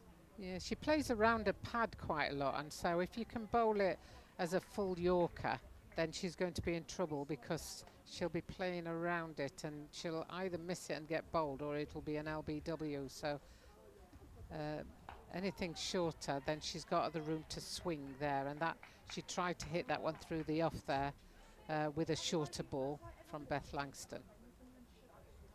Yeah, nice response that though, wasn't it, from Langston? But tell you what, this partnership now really beginning to rack up the runs, 69 already, putting Worcestershire in a very nice position indeed. How can Langston wrap up this over then? Let's have a look. It's Langston charging in from the Kirkstall Lane end. That one is played back to the bowler for no run. So Worcestershire remain 151 for 3 after 29. And yeah, the pick of the shots from that over was off the bats of Bryony Gilgrass. And yeah, she is definitely someone to watch out for this season. I know there's plenty of promising talent in League 2 in the Metro Bank One Day Cup and the T20 Blast, but she was just someone who, before a ball was bowled this season, by so many players, was just earmarked for something very, very special indeed. And she was a one-person maelstrom against Warwickshire last season, completely blew the Bears out of the water. And tell you what, if she gets into that kind of rhythm with her batting, we could see a very big score here for the visitors. So it will be Fackrell to continue. That one is short and pulled very assuredly out towards deep square leg. There's a bit of a misfield there, but Erin Thomas does brilliantly to mop up the damage. Prevents that from going all the way for 4 runs, and Claudie Cooper, rightfully so, just high-fives a teammate there. Acknowledges the efforts. Cuts it down to just 2 runs for the Worcestershire Rapids, as Fackrell has to think about bowling that one again. Just lost herself in her run-up. Will be Fackrell to Davis. Davis on the drive. We can hear a few appeals through the FX mic. I don't think there was any danger of a real edge coming off of that. And of course, Winfield Hill taking the bails off for the potential stumping chance, but just off of gut feel and of course the reaction of the keeper, don't think there was too much with regards to that chance. Nice bowling this so far from Rhea Fackrell. So that one is played on the back foot, carved out towards the deep third region. There will be a foot race on here, and it's one which will not be won by Stair Callis. It's another 4 for Ruby Davis. And I know we've spoken predominantly about Bryony Gilgrass, but this is an exceptional knock so far from the former Devon cricketer. Yeah, and I think, you know, you can never tell, can you, till both sides have battered. But the ball is racing so fast that part of me is thinking, if we didn't get off to a decent start if we'd got off to a better start at the beginning, we'd be up to 200 by now. Well, Davis has to play that one defensively. That will be a dot ball. So we will just have a quick change in the commentary position as Michael McCann comes back in for the wonderful Dr. Jane Powell, who will hear plenty more of throughout the day's play. And what a day's play we have got in store as Davis again advances down the wicket, meets that one on the up and plays it back to the bowler for no run. So we'll have one more delivery of this 30th over. Let's see what Fackrell can concoct. Well, it slightly strays down the leg side, played out towards fine leg for just the one run. So that will round out the 30th over. Pretty decent one that for Ria Fackrell. And at the end of which, Worcestershire now move on to 158 for 3. Welcome back to the commentary position, Michael McCann. Thank you very much, Aaron. I think plenty of you watching at home with some kind of White Rose affinity will hope that if you believe in the commentator's curse, there might be something of a change in the commentary box is needed to change the dynamic for Yorkshire here. 158 for 3. It has been, I think even the most ardent Yorkshire supporter could give credit where it's due, a really good partnership between Davis and Gilgrass. The way they've counter-attacked some of the shots, the wristiness, particularly in Gilgrass's play, and then the improvisation from Davis, it's given Yorkshire a different problem to solve here. And they're going to try and solve it with a bowling change. And Langston is coming off at our end, the pavilion end. Winfield Hill's up to the stumps as well. Just as I was mentioning that wristiness from Gilgrass, that is flicked delightfully off the pads for one to Cooper at deep square leg. Pollard's back on and he's changed ends.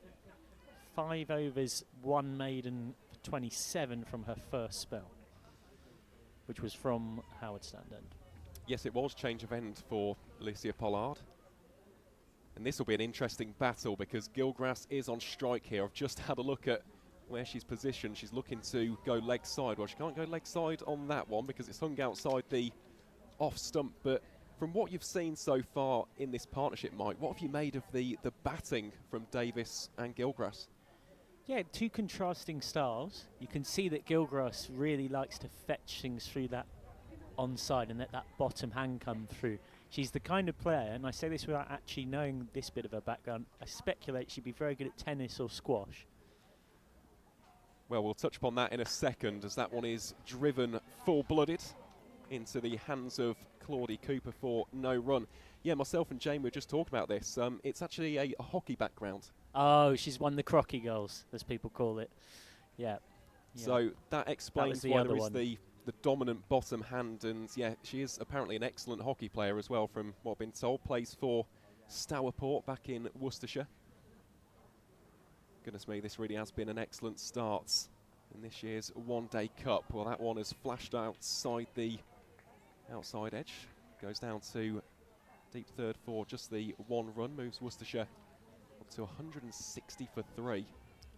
I think it's worth reminding people of how the season shapes out as well in regards to this competition. It goes in 2 very distinct blocks. So 4 games for Yorkshire now across April and May, and then the other 5 come in August. It's a 10-team table. You play everyone once.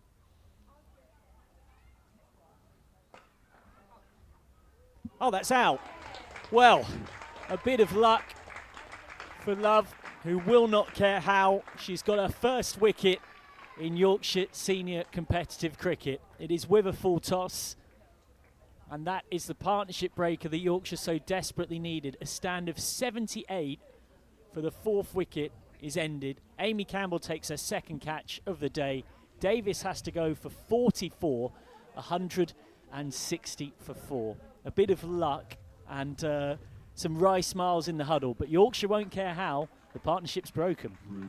It is, and it's funny actually, we mentioned about the superstitious nature of the commentary box. Changing commentator has brought a change of Yorkshire's fortunes, but I'll tell you what, we have to give tremendous praise to Ruby Davis there, because when you've lost your 3 most experienced batters, I'll tell you what, quite a few teams may have collapsed there, and instead she came out, played her shots with real aggression, real confidence, real assertiveness, and as a result, both her and Gilgrass have now laid a really solid platform for the likes of Poppy Davis, who we'll see here, the likes of Phoebe Brett and Sophie Beach, to really put them up to quite a big score here. Also very considerate of Gwen Davies to get out just before Ruby Davis came in, and Ruby Davis to get out just before Poppy Davis came in, and that's purely for us up here in the commentary box, because the last thing we need, but the last thing you need as viewers is that endless confusion.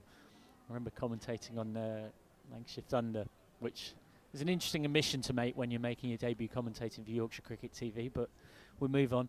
Commentating on Morris, Norris, and there was another one as well. It was quite the thing. Here's Love. Back of a length and just prodding at it is Poppy Davies. Previously of Staffordshire, experience at Sparks. We were just talking about other sports. He's a talented tennis player. So unsurprisingly, who'd have guessed she loves a sweep shot. Plays for Tamworth CC on a Saturday and currently training for a marathon, so she's not going to have any problem with stamina through an innings. First wicket for Yorkshire for Amelia Love. She has 1 for 18 off 4, 160 for 4. So we've got 19 remaining. So a run a ball from here gets Worcestershire Rapids 274, which I think if you offered them now, they'd more or less be pretty happy with, having been sent in on a green surface. Fackrell forces a leading edge. It drops short of square leg. Well, the chances are coming now, aren't they? Thick and fast for Yorkshire. And this would be a crucial wicket because Gilgrass in the final 10 overs could go nuclear. So we'll see what Fackrell can manufacture here. A couple of appeals from the leg side. Umpire unmoved, and wasn't really anything from either bowler or keeper there either. But yeah, crucial juncture in the game here because 274 on paper sounds pretty good. Yeah.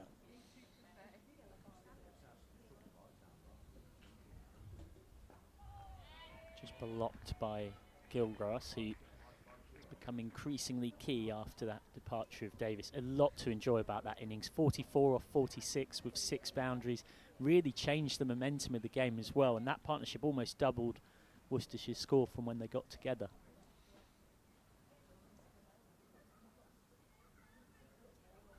Plenty of flight that time from Fackrell, and good footwork from Gilgrass. Pretty good cricket all round, well fielded by Ward at mid-off. Well, did you see her effort earlier? Yeah. That was astonishing, wasn't it? Made it look so easy, and that was an exceptional piece of fielding. Here is Fackrell again to Gilgrass, whips out towards mid-wicket. That will be just the 1 run for the Rapids batter. But you can just see now she's beginning to target that onside pretty predominantly, and it doesn't really matter with Gilgrass, the confidence that she asserts. Whether it's the longer side or the shorter side, she is someone who is known for smashing massive sixes. So something for Yorkshire to just be mindful of. Changing the field here as well, as you can see. Amy Campbell comes into the slip position here. Let's see what Fackrell can do here to Poppy Davis, as Davis just works out towards the point region for 1 run. Yeah, and we'll be fascinated to see as well how Winfield Hill juggles through bowlers for the rest of this one, because it's got 3 spin options, but doesn't tend to be too often that you see that much spin being used in April in England. Got a seam contingent of Langston, Pollard and Love, and Cooper, Ward and Fackrell offering spin across various guises. For now, Love is going to come back and bowl her 5th, having just got her first Yorkshire wicket in her 4th.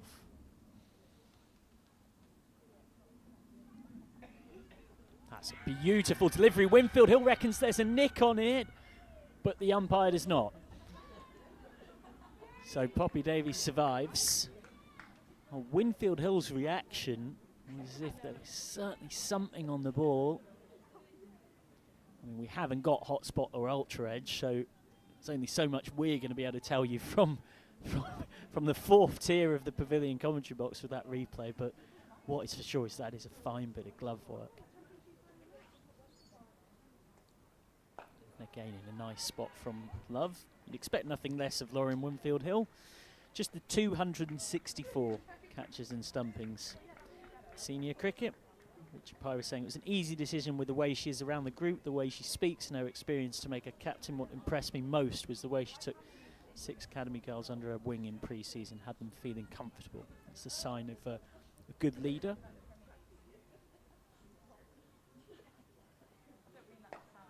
And And again, nice area from Love. Pirate adding with Winfield Hill missing a period of the season. Allows others to step up, and that's how we're going to create leadership within the group. Rachel Slater and Maddie Ward are the two vices. Slater's, of course, busy in, well, has just finished World Cup qualifying action. Scotland didn't quite make it, but Slater herself had a fine campaign.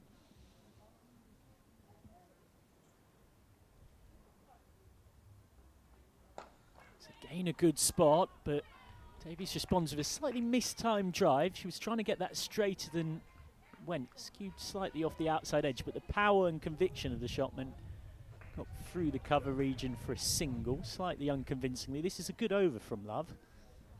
It really is, and I'll tell you what, I've just been so impressed, to be honest. You can see the natural movement that she generates is absolutely brilliant. So, yeah, definitely someone to watch out for as this season progresses. Here is Love to Davis once more. Davis squared up by that one. Big appeal, and it's been given. Amelia Love has a second, and Worcestershire all of a sudden beginning to falter slightly. The Rapids now 164 for 5 as Poppy Davis departs LBW. What a spell this has been from young Amelia Love. Well, there might have been an element of luck with that wicket in the previous over off a full toss, but this was really beautifully bowled. Just straightening in, and you would say from that replay, hitting 3/4 of the way up leg, middle and leg. Just nipping in from Love.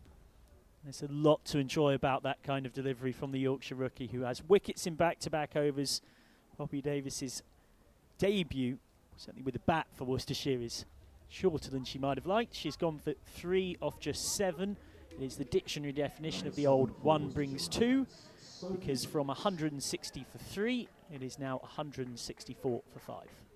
Yep, and that brings Sophie Beach to the crease for Worcestershire, one of the newcomers to this Rapids side, having recently played for Staffordshire between 2022 and 2025, and she was actually playing for Warwickshire in a friendly at Edgbaston against Durham on the 10th of April. Scored 29 from 22 balls, and something which I touched upon with Jane a little bit earlier on, she scores a lot of her runs square of the wicket.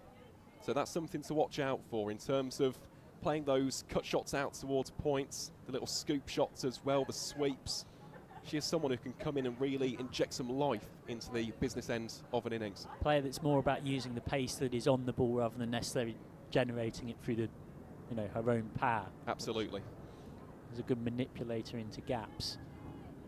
Winfield Hill's got a 6-3 for the new batter who's facing Love.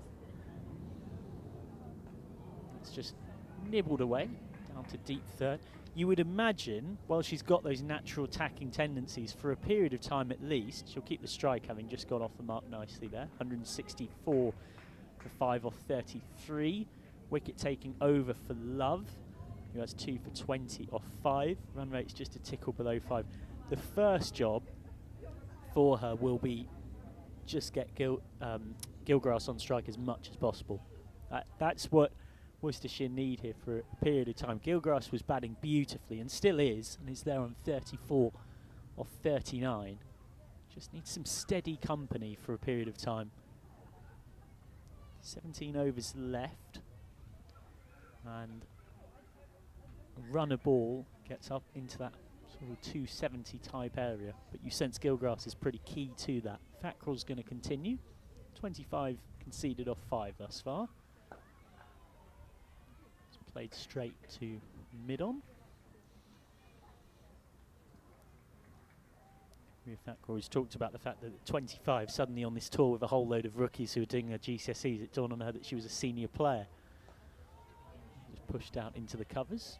She's got a lot of regional experience from her senior regional cricket time at Sparks, but this is her maiden professional contract. So that's always a step up in your career. Certainly is, and a thoroughly deserved moment as well, might I just add, for Ria, as Sophie Beach looks to clip that through mid-wicket, can't do so. Just been so consistent over the years in the regional setup, was a crucial part of the cog as far as Central Sparks were concerned, and here she is bowling once more to Beach. Beach rocks onto the back foot, there'll be no run. Yeah, she's one of those players, she's picked up a fair few shirts. County cricket for Warwickshire, Lancashire Thunder in the Kia Super League days. It feels like a long time ago now. Birmingham Phoenix in the 100. Earned that senior player tag. Here is Fackrell. He's finding the outside edge of Beach's bat. It's a big chase for point, going down towards third. Stair Callis. We'll see far more of with the bat later on. And that's 2 that brings Beach onto 3. Jess Beach, who's one of a number who come from Astwood Bank Cricket Club, Boycott, Kilgrass and Liv Goff, all in that bracket as well. So these two will know each other's games inside out, having batted together at club level plenty of times. That's out into the covers. Beg your pardon, Jess Beach, Sophie Beach. Sophie Beach, of course it is, who plays with Kilgrass. Sophie plays at Whitmore. End of the 34th, 167 for 5.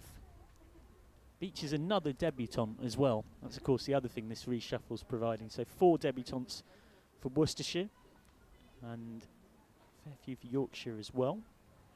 Well, there are, and actually it's something we haven't really spoken about as of yet, but just looking back to last season, quite a few changes for Worcestershire. So Caris Pavley, she's gone to Tier 1 side Warwickshire. Ellie Anderson's made the move down to Somerset. Hannah Hardwick, one of the frontline seamers, also gone to the Bears as Love comes on to bowl here to Gilgrass. That one is flayed out into the covers.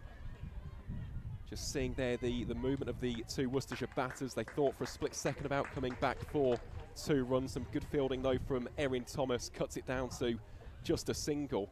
There has been quite a bit of chopping and changing, and when you have a look at quite a few of these Worcestershire batters, Poppy Davis, Staffordshire, Ruby Davis, Devon last season, Sophie Beach also formerly of Staffs. It is a very new look batting unit, but so far it's been so good for the West Midlands outfit. Yeah, you're always naturally going to see a lot of reshuffling with the way the structure changed as well. Of course, last season the elite of women's professional cricket domestically was 8 regions, and now it's become 8 counties. So structure at those 8 counties has changed a lot. Of course, Yorkshire in a kind of unique situation in Tier 2, but know they'll be in Tier 1 next time around. Love again in a nice probing spot. Amelia Love, who her teammates are not totally sure whether she's 15 or 16. We are going to be asking Amelia herself when we get a quiet moment, but what is for sure is she's in her GCSE year, but she's bowling like someone far beyond it. She has 2 for 22 midway through her 6th over. Well, it has. It's been an incredibly impressive spell so far, and here she is then bowling to Sophie Beach. It flashes off the outside edge. Some good fielding there though.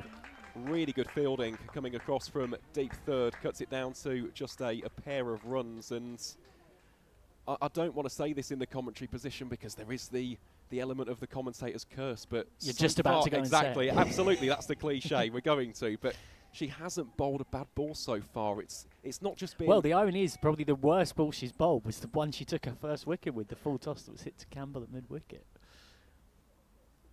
Here she is again to Sophie Beach, but there you go.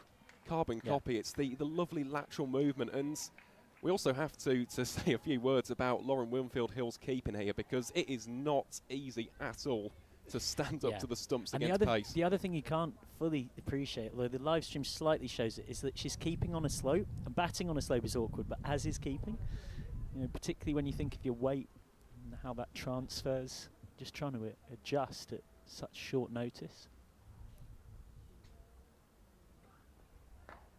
Shorter, fielded by Love nicely in our follow through. You definitely sense end of the 35th, 15 overs left, 170 for 5.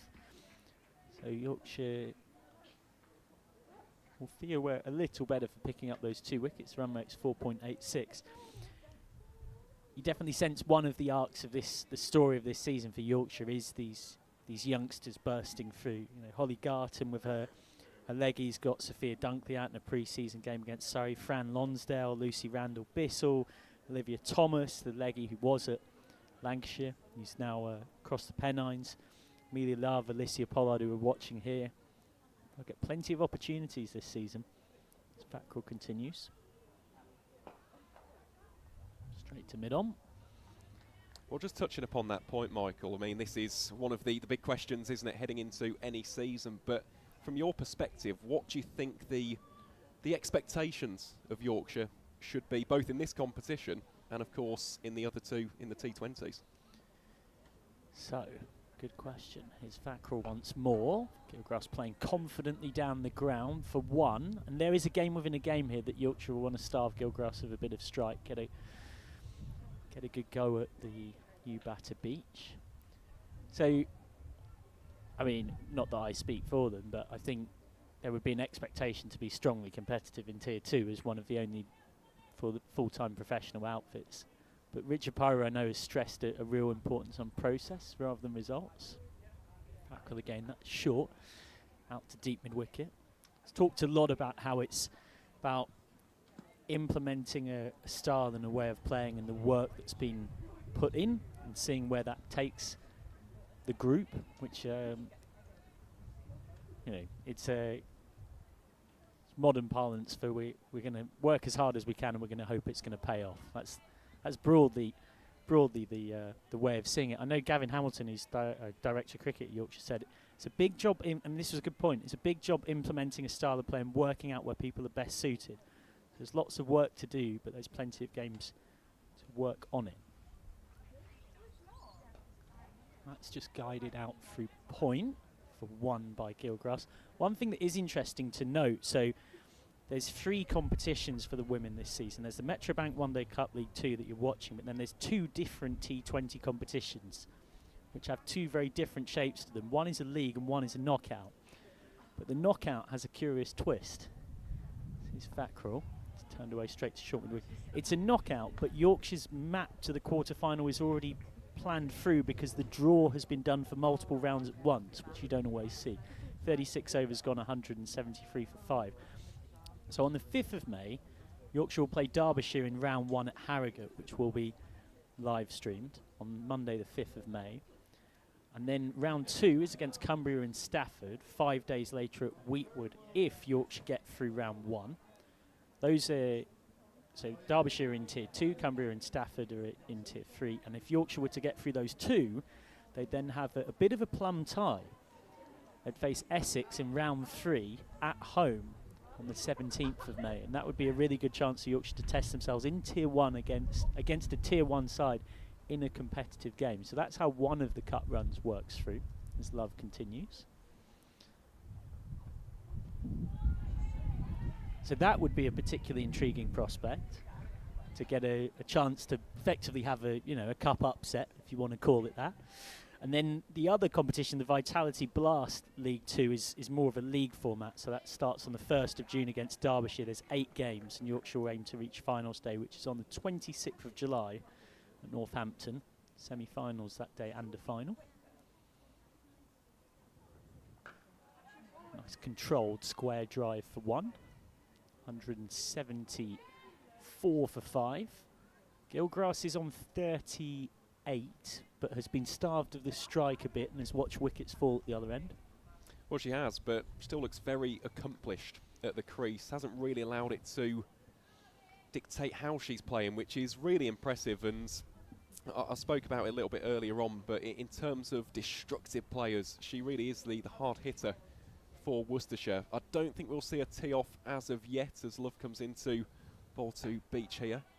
Squares are up there. That one is played out to Claudie Cooper. Slight misfield from the number 11 allows the Worcestershire batters to scamper through. It's a no ball as well. It is a no ball as well. Just noticed that from the umpire, so that will be some more runs to add to the tally for the visitors. But in terms of Gilgrass, I don't think we'll see a tee off in the next 4 to 5 overs. Yeah, those 2 wickets have just checked it, haven't they? Yeah. She's got to be, her wicket becomes even more valuable in the context of what's happening. And she'll be all too aware of that. And that's the nature of cricket, isn't it? That balance of risk and reward. Langston, the senior bowler, is just having a little conversation with Love, and as a result, deep mid wickets going back. So, slightly curious looking field. You end up with third is coming up. So it's a 5-4 field, but with deep backward square leg, deep square leg, and deep mid wicket. Love comes in, and immediately Gilgrass tries to work it through fine leg. And, well, Winfield Hill is a braver person than yours truly, or indeed I speculate most of you watching this live stream. These kind of ones are not funny for a wicketkeeper at all. You've got a batter moving around in front of you. You get hit in a pretty uncomfortable area to be hit. Thankfully, Yorkshire skipper okay. Driven straight at cover. So that was the shot from Gilgrass, or the attempted shot, was a real response to the field change there. Because there is a deep backward square leg, but it's a very wide deep backward square leg.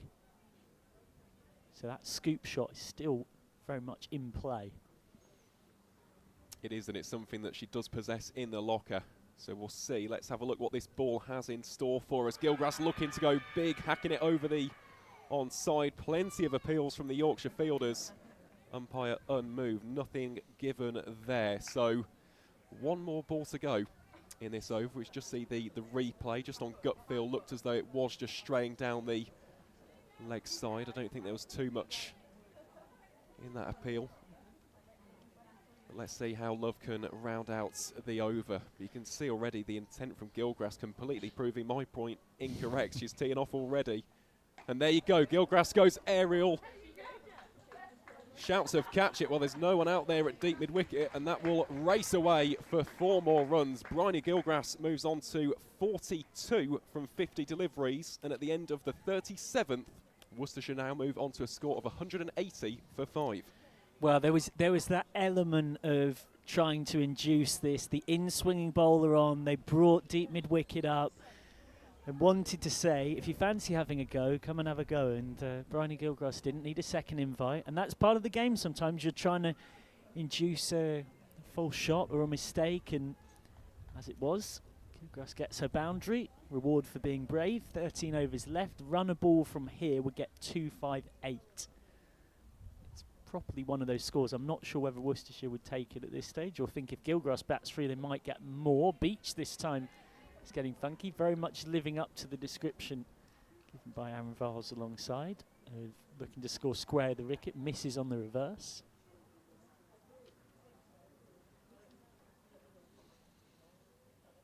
Plenty of flight there from Thackrell. That's that through deep cover by Beach for 1.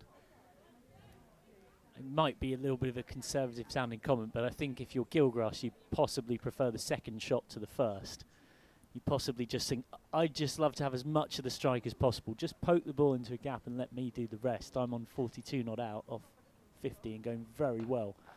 That's another confident strike from Gilgrass. Out for 1. There's been a lot to enjoy about this innings from Bryony Gilgrass. Part of the Central Sparks EPP programme last year, and you do wonder whether some at Warwickshire are feeling like that was one that got away. Well, that's clever from Beach, who's managed to manipulate this very, very fine. The chase is needed, but the chaser had no chance in truth in Stair Callis. So Beach moves into double figures, onto 12 with her first boundary, 186 for 5. Yeah, and that is a delightful shot, isn't it, from Sophie Beach. Really, really nicely placed, and the timing of that was perfect as well. It's a double whammy, and just putting some thoughts in the mind of Winfield Hill here. See a slight change in the field, but I tell you what, how audacious was that after missing the first one? Yeah, I was just about to say, particularly after what I'd mentioned after missing the first one, but you know, there's also a lot to be said for if you think you've got the game to do it, counter-attack and put on pressure. It's forced a fielding change from Winfield Hill, who's put a player in for that very shot, having seen her reverse twice in the over. Instead this time, Beach is more conventional and gets 1. 187 for 5. And as a result, mid-off has now gone back. Winfield Hill's properly embodying the sort of traffic control of wicket-keeper captain, pointing and pushing people in various directions as and when they're needed. This time comes down the track, Gilgrass. Gets 1, keeps the strike, end of the over, a good one for the Worcestershire Rapids. Gilgrass has 44, 188 for 5 with 12 overs left. Yeah, there was, so just jumping back to what we said about that cut run that could end with Essex in round 3. It's a quote from Maddie Ward that really stuck out for me, which was, "We've got a hell of a lot of talent and a lot of girls that definitely should be playing regular Tier 1 cricket. So we'll keep working hard, and when we get there next year, we don't think we've got anything to be afraid of." Well, that quote sort of speaks for itself. I know there's plenty in that Yorkshire group that would love to get to that game in round 3 and have a good crack at Essex, who ironically Lauren Winfield Hill will go on and play for later this season in the Vitality T20 Blast. So for that competition, Yorkshire will be without their captain, and it will be between the vices of Ward herself and Rachel Slater, who will lead. Love to continue. And that's again just guided into the gap at deep cover for 1 by Gilgrass, who has 45.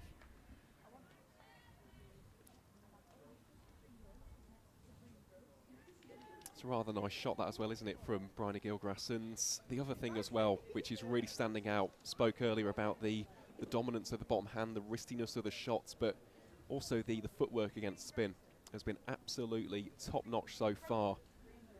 Here is Love to beach that one, strays down the leg side. It's played down towards fine leg, should just be a single there. Indeed it is, as I think it's Alicia Pollard does the fielding there from that position. Yeah, as I said, you know, obviously has come through at Worcestershire. You referred to that brilliant ton against Warwickshire last season. I would wonder though if there's someone from Warwickshire potentially just starting to think, did we miss a trick here? Well, it's funny you say that, because she has been playing in the friendlies for Warwickshire, and Phoebe Brett, her teammate here at Worcestershire, I'll touch upon that point just a second. Here is Love again. Gilgrass drops that out towards the cover region for a single. Phoebe Brett is currently on the Bears Academy. Because this is the strange thing, isn't it? Of course, you know, she was Central Sparks EPP, and Central Sparks was sort of Warwickshire and Worcestershire. Yep. So players kind of break off in different directions. Of course, there's some players who were in one regional setup and have, you know, gone to a completely different other part of the country. It truly has been a bit of a throw all the cards up and see where they land in English women's domestic cricket. And isn't it exciting? As a result, Love invites the drive. It comes off the outside edge, fielded sharply there at deep third for just 1 run. And it's just such an exciting period now for domestic cricket in this country. We do have news of some other cricket going on in Tier 2. It's going to be a start pretty much any second now, apparently, in a rain-reduced game between Gloucestershire and the Derbyshire Falcons, reduced to 38 overs aside. Still no play between Glamorgan and Sussex at Cardiff. Gilgrass facing up 1 boundary short of her 50. Won't get it here though, is respecting a good delivery from Love. Continues to, in terms of the impressiveness and maturity of her bowling, defy her age as being someone who is still yet to take those aforementioned GCSEs. She has just 1 ball short of 8 overs, has 2 for 34. 192 for 5.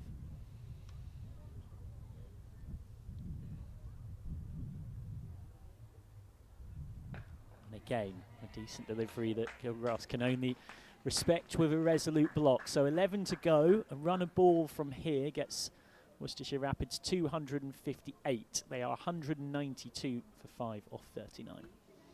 Should mention as well, it's not something I'd necessarily tend to do a lot, mentioning men's cricket on a women's cricket live stream, but this is of course Yorkshire Cricket TV, and the men are playing at the same time as the women. Yorkshire have been bowled out for 307 this morning. Don Bess made 66, George Hill made 64 yesterday, James Wharton made 69, 4 wickets each for Brendan Doggett and Ben Rain. And in reply, Yorkshire so far are being hurt by someone who I'm sure plenty of you with some long memories will remember in a white rose shirt once upon a time, a certain Alex Lees. He has 51 of 80. He's of course a big part of the Yorkshire side that won back-to-back county championships in 2014 and 2015. This new over starts with Beach just driving back to Claudie Cooper, who's back on. Durham a 77 for 1 off 20. Ben McKinney, the only one out, caught by Adam Live off George Hill. Cooper this time is driven through the covers by Beach. He moves on to 15. It's Been a lot to like in the early part of this innings from Beach. 15 off 23, keeping Gilgrass company and just building a platform for Worcestershire for some late thrashing. Most definitely is, and it's a mix of enterprise and conventional cricket shots as well. It's been a very aesthetically pleasing knock this so far from the Rapids number 12 as Gilgrass advances down the wicket, plays that arrow straight. They think about coming back for a second. Just the one run on that occasion moves Gilgrass on to 47 from 57 deliveries, but there's that footwork yet again, and as a spin bowler, it's so frustrating when you see someone constantly taking the attack to you, using their feet, not just standing still in the crease. Spoken like a true off-spinner. Spoken like someone who's been smashed out to cover throughout his entire club cricket career. Honestly, it is. It's very frustrating. Here is Cooper to Beach. That's a very nice delivery. Some sharp glove work there as well from Winfield Hill behind the stumps. But I'm it just messes with your length, doesn't it? On the point of coming down the pitch. It does. And it's something else for you just when you're actually bowling to think about. The best bowlers don't do that, of course. They're just focused, lasered in on the stumps. But it is those moving parts are very frustrating. There is Beach coming down the wicket, fielded nicely by Cooper. And it's just the fact that you're closing down the angle, you're meeting the pitch of the delivery. As a spin bowler, you're not allowing yourself to play to your strength, which is turning the ball. And it's Cooper finishing off a 7th. The last ball is pushed out to the sweeper for 1. And any frustrations from Cooper at being eased out to the sweeper is certainly shared by Aaron Viles, who takes his discontent from time as an off-spinner in club cricket to the back of our commentary box for the next 10 overs. Great pleasure to have his company, as it is for the concluding 10 overs of this innings, with Dr. Jane Powell. Dr. Jane, what have you made just watching from the back of what we've seen? The commentary change brought a couple of wickets. Bryony Gilgrass there still going really nicely, though. I think it's one of those where I shouldn't really commentate because I've not seen a wicket yet whilst I've been on commentary. So I'm not taking it personally, but I would that's like true, actually. I hadn't thought about it the like girls to take a wicket or two in the next 10 overs. First ball of the new over from Love is nice and full, just pushed out to deep cover. Yeah, we were certainly very excited about having Dr. Jane Powell alongside very regularly throughout the season, but I fear that right now you might be playing your way out of selection. Yeah, could be. Story of my life. It's definitely 4 or 1 out there, isn't it? You yes. know, oh yeah. We have not seen anything but that. We have seen 1-2 when it's been paddled down to fine leg, I think. Love continuing. It's been one of the stories of the day. It's into the pads. Triples away. No run. Yeah, it's definitely the young Yorkshire attack has been one of the stories of the day. There's no doubt about that. A lot to enjoy from Alicia Pollard and Amelia Love. Yeah, Amelia Love looks like she's put a yard of pace on since she's been bowled, since she's relaxed and got into a session. So you know it's and the 2 wickets will have helped her as well.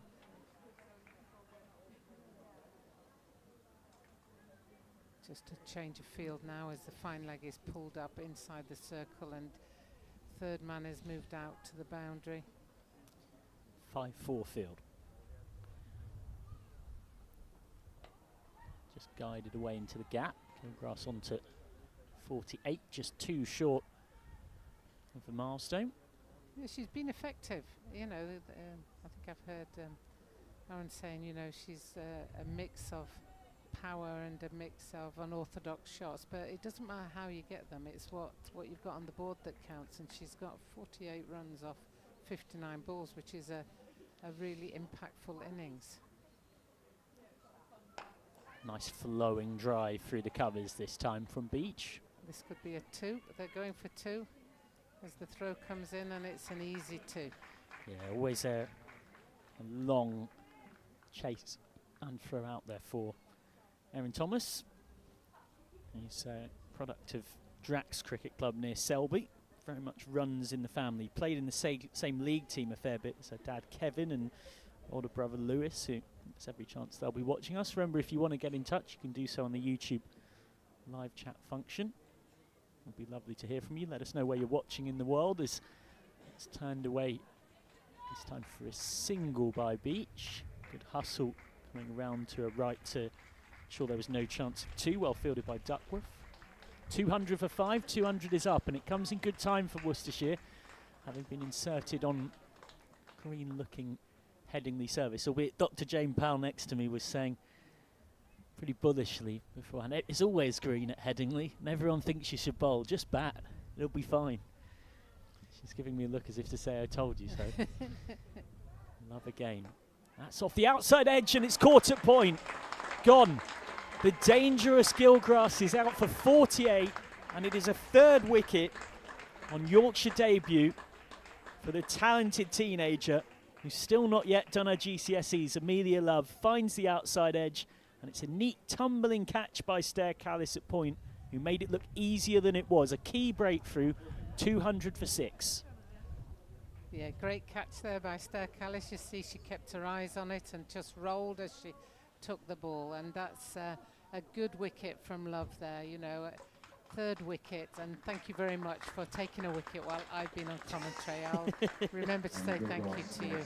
But that's a great innings, and a shame really for Gilgrass that she didn't quite make the 50, but at the end of the day 48 runs is just as important. You know, I often think people do make a big thing of 50s and 100s, but actually if you contribute in double quick time, then you are worth your weight in gold, and that was a great knock. She came in when the score wasn't very many, and she's had a couple of good partnerships. Well, it's that old cliche, isn't it, about leaving it in a better place than you found it, and when she walked out it was 82 for 3. Worcestershire had lost 3 wickets in 6 overs, and if at that point she was told that she'd walk off with the score 200 for 6, she'd probably take it. Yeah, no, very good knock and very impactful. So it's now up to the Worcestershire lower order to scramble what they can. As Worcestershire. I played for Worcestershire at hockey actually, so I used to teach in at the Chase High School in Malvern in but not quite divided loyalties. Malvern's a lovely part of the world, absolutely beautiful, the rolling hills. Yeah. Out comes Emily Cherms on Worcestershire debut. She's watching Beach face because the wicket fell off the last ball of the over, driven back to Cooper, who gets something on it, deflects out to long on. So now Emily Cherms will face ex-Warwickshire, part of England's under-19 T20 World Cup side a couple of years ago. Started out at Alberbury Cricket Club in Shropshire, moved to Pontersbury from under-15 onwards, and has played for Quats as well since 2016. As that's just drifting past the outside edge. He's tricky with the off-spinner, just playing for a little bit of turn. That one didn't turn so much from Cooper. Cooper again, oohing and ahhing, just trying to put some pressure on the new batter. I think any time the batter comes out and doesn't get bat on ball, then you're always going to ooh and ah because you're putting pressure on them. So much of the game played in the mind. Down the ground, met on the half volley. Confident strike from Cherms, but she didn't actually quite get all of it. It was a bit more muscle and timing. Yeah, she's got freedom, hasn't she, to go out there and really just give it the best she can, because at 200 for 3, you've got something to bowl at. So anything from now on is a bonus for Worcestershire. So if she can put on another 20, 30 runs in double quick time, that will be great as she goes back onto the back foot and they come through for a quick single.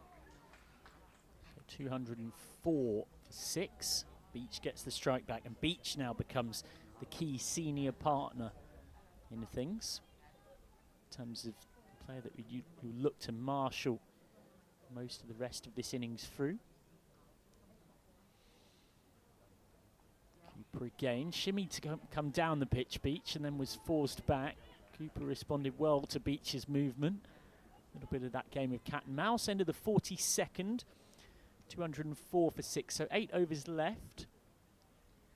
Yeah, run a ball from here would get 252. You sense if Worcestershire were offered that, they would gladly take it. And that should be what every team looks for in the last 8, you know, is one a ball. So 48 should be very doable, but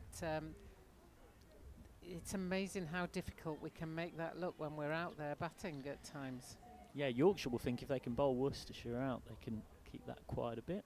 Banana on the outfield, great source of potassium, keep you going. There's Love, beating the outside edge. Not a lot of footwork from Cherms. And always a bit niggly when you've got the opposition wicketkeeper standing up to the stumps. This is her last over, Love. She's into her 10th over and she's got 3 for 39 at the moment. It could still be a Michelle on debut here. Yeah. She's got 5 balls to take 2 wickets. What a story that would be. You could take a 5 for Yorkshire in a senior competitive game before you've done your GCSEs. Yeah, that'd be great, wouldn't it? There's one. Love sliced There's away. Well, there's one. There you go. Amelia Love has a 4th wicket. Well, Cherms has to go for 3. It is another catch at point for Callis.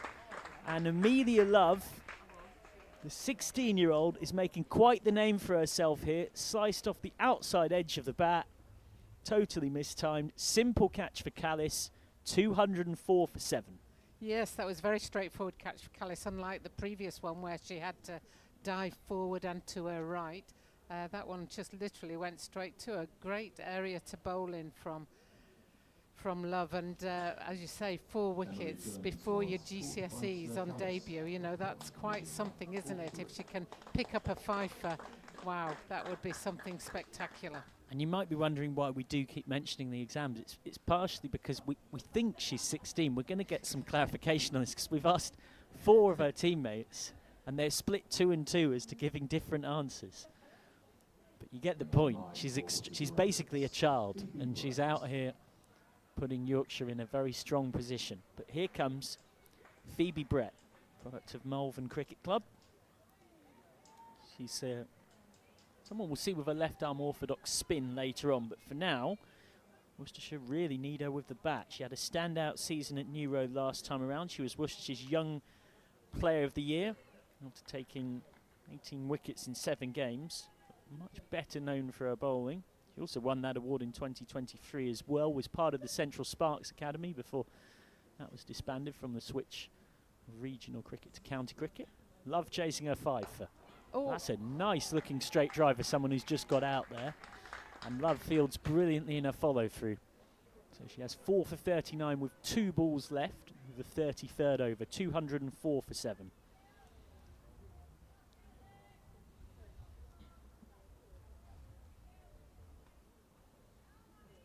Two balls left to get a 5-fer on debut for Yorkshire. Oh, and that was not far off as well. Just swinging past the bat of Brett. There we go. Dr. Jane Powell pulling in some strings as Yorkshire president. She is 16, February 2009. Not going to name the 4 different sources. Wouldn't want to name the two that had her as 15. But one of them may or may not wear the armband. We can forgive Lauren Winfield Hill that. It's hit straight at mid-off. Just 1 ball left for Love, who has 4 for 39 on her debut. Does remind me of the fact that Holly Garton, when telling me that she was confident that Amelia Love was 16, was saying, well, if you're not sure, you could say she's 15, help her taking a year off. It was like, I don't think she's quite at the point of age where she needs that sort of help. Love's final ball of her spell is driven out to mid-off. And Amelia Love will get a good round of applause from Yorkshire members and supporters here at Headingley. She has put her name in history in the Yorkshire women's professional cricket era that starts competitively here today under the White Rose banner for the first time. Amelia Love, a rookie who came on the pre-season tour to Abu Dhabi and impressed, earned her spot in the 11 today. Has pulled in figures of 10 overs, 1 maiden, 39 for 4 on debut. And for all those Yorkshire supporters out there, yes, she is related to Jim Love. So that's where her cricketing pedigree comes from. So it's no surprise to any Yorkshire member that she's producing figures like that. But at 16 years of age, that is spectacular. A series of moments she won't forget. I'm sure she'll get a fair bit of gentle stick and potentially a fine in the team's fines meeting for the fact that the first of those 4 wickets was taken with a proper full toss, not even an ankle height full toss. It was just about under waist height. Cooper is continuing. All jokes aside, a really fine spell from Amelia Love. One of those in the future you can say, I was there when this young star burst onto the scene and you were there watching it with us wherever you are in the world. As Cooper, back of a length, is just worked through the onside for 1. And that gets Brett off the mark, 206 for 7. Yeah, fine spell, and Cooper's keeping the pressure on. You know, we've already said that they should be looking for 6 and over off the last 8, and they've already fallen below that. So shows you how difficult it can be, as there is the swish there, thick outside edge to gully, and they come through for a single. Campbell picking it up on the run. Beach slightly unconvincingly moves on to 23, 207 for 7. Well, you say that about run a ball, and you're right. Of course, the big problem for Worcestershire is the wickets lost. You're conventionally aiming a little higher when you're not left with the lower order having to do the work. That's straight back to Cooper. I think there are times where we look to encourage young people to hit the ball and score boundaries, but we don't always teach them to rotate the strike and pick up just singles. And that's probably an area of the game that we need to look at. As that's played nicely down the ground by Brett for a single. That was a lovely shot from Brett, and that is exactly what the situation needs here. She's got Beach at the other end on 23. You play for the senior partner in the batting order, the person who is in and feeling confident at this stage. Down the track and met on the half volley. Nice confident shot from Beach, who will find the extra cover boundary. No cover out there for Cooper. Beach moves on to 27. Worcestershire 212 for 7. So boundary to end the over. Cooper has just 1 left, 2 for 40 off her 9. 6 overs left. So run a ball from here takes Worcestershire up to 248. Langston has got 3 left. I would be staggered if Beth Langston does not come back on and bowl out. And indeed, just as I say that, she's taking her cap off, duly walking across to umpire Malander. And then there's a question for Lauren Winfield-Hill about how she fills out the rest of it. Cooper's got 1 left. Thackrell's got a couple left. Alicia Pollard's only bowled 5. For now, here comes Langston. No wicket, but it's gone for just 3 and over. None for 21 from her 7. It's been parsimonious in the extreme. Yeah, very, very economical and very experienced. So hopefully she'll be able to put it in the right area for Winfield-Hill to set a field to restrict as many runs as possible. Langston's first ball of her new spell. Straight driven nicely, quickly taken single, even with a direct hit. Stumps from Claudie Cooper would have got home. Beach. Always difficult situation like that. You're a right-handed thrower, you've got to move 5-6 yards around to your left. That was the judgment on which the taking of the single was done. It was a well-judged single. 213 for 7 then. Beach has got 27 off 34. And this looks bright. There's been a lot to like about her innings so far.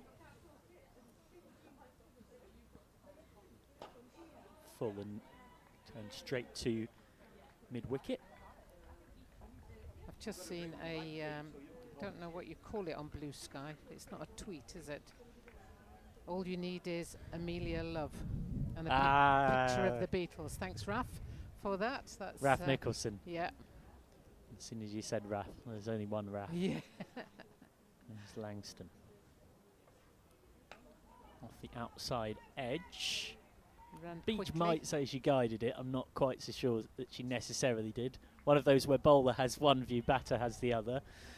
Beach has 20. Yeah, I think what I like about Beach, apart from the fact she's scoring quite quickly, is she runs very quickly the first run. She's a scamperer. She's looking for the second. She hasn't quite got there on many occasions because of the fielding, but she definitely is putting pressure on the field as Langston comes in once more, and it's hit aerially, and it's just over Mid-off, there's a chase, and I think it's going to win. There's not many fielders caught up with any of those balls this morning, this afternoon, as we've gone through the game. It's a very fast outfield here at Headingley, and it reflects an early season where we've had the warmest March. Of understanding has broadly broken some records for how warm and dry March was, and April, compared to most English Aprils, has been pretty good as well. That was not really fully timed, but it still had the ability to get over the rope, partially helped by that outfield. Brett this time is looking to repeat the shot and has smashed it into her own pad. So she'll stay on 7. 218 for 7. And 5 overs and a ball left.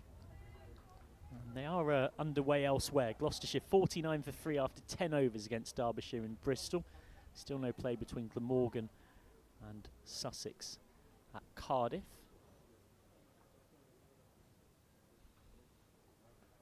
Langston convinces Brett to slice one in the air, totally mistimed, and it's a simple catch. 218 for 8. It's been an economical spell from Beth Langston, who has finally got the reward that she deserves for it. It's the end of Phoebe Brett for just 7. Yorkshire just keep chipping away by regularly taking wickets here. And that was one of those catches that it's fairly straightforward, but it's quite high, it's quite aerial, and you can see Rhea Fackrell looking around, checking it. Is anybody else going to take it? Oh, sugar, it's mine.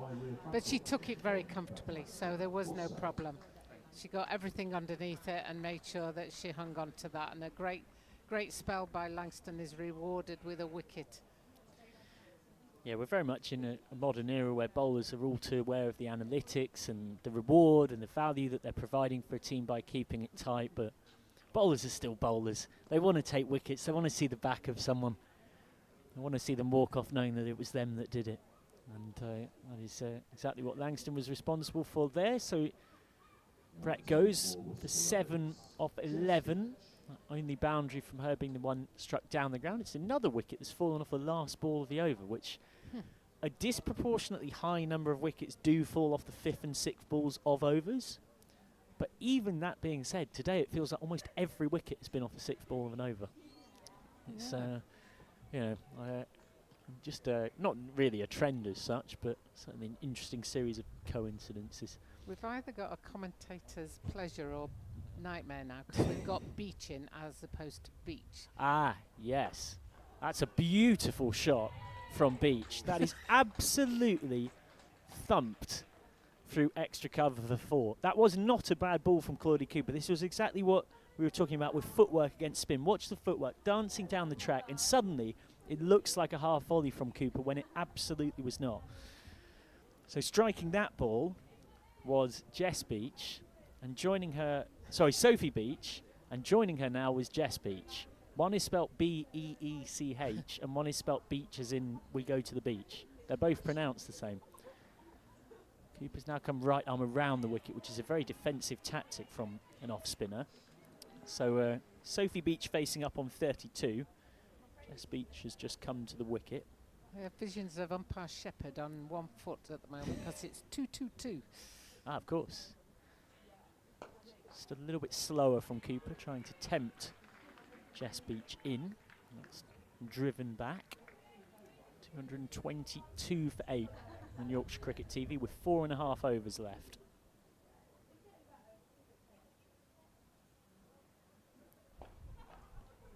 Straight back once more. If you have any more puns of Yorkshire and Worcestershire players featuring songs, feel free to let us know. Raf Nicholson starting that one off with All You Need Is Love. Amelia, of course. Down the track is Sophie Beach. That's 1. So she moves on to 33. And now the number 10, Jess Beach, will face up. Better known for her bowling. One of a number that play at Astwood Bank Cricket Club in this Worcestershire side. Claire Boycott, Bryony Gilgrass and Liv Goff also do so. Very experienced player, has been at Worcestershire for more than a decade. It's actually the league coach as well for the under-11 girls, so it's involved in the women's setup in a couple of different ways. And that time is resolutely just prodding at it. That was very much the shot of a number 10 that just wants to survive.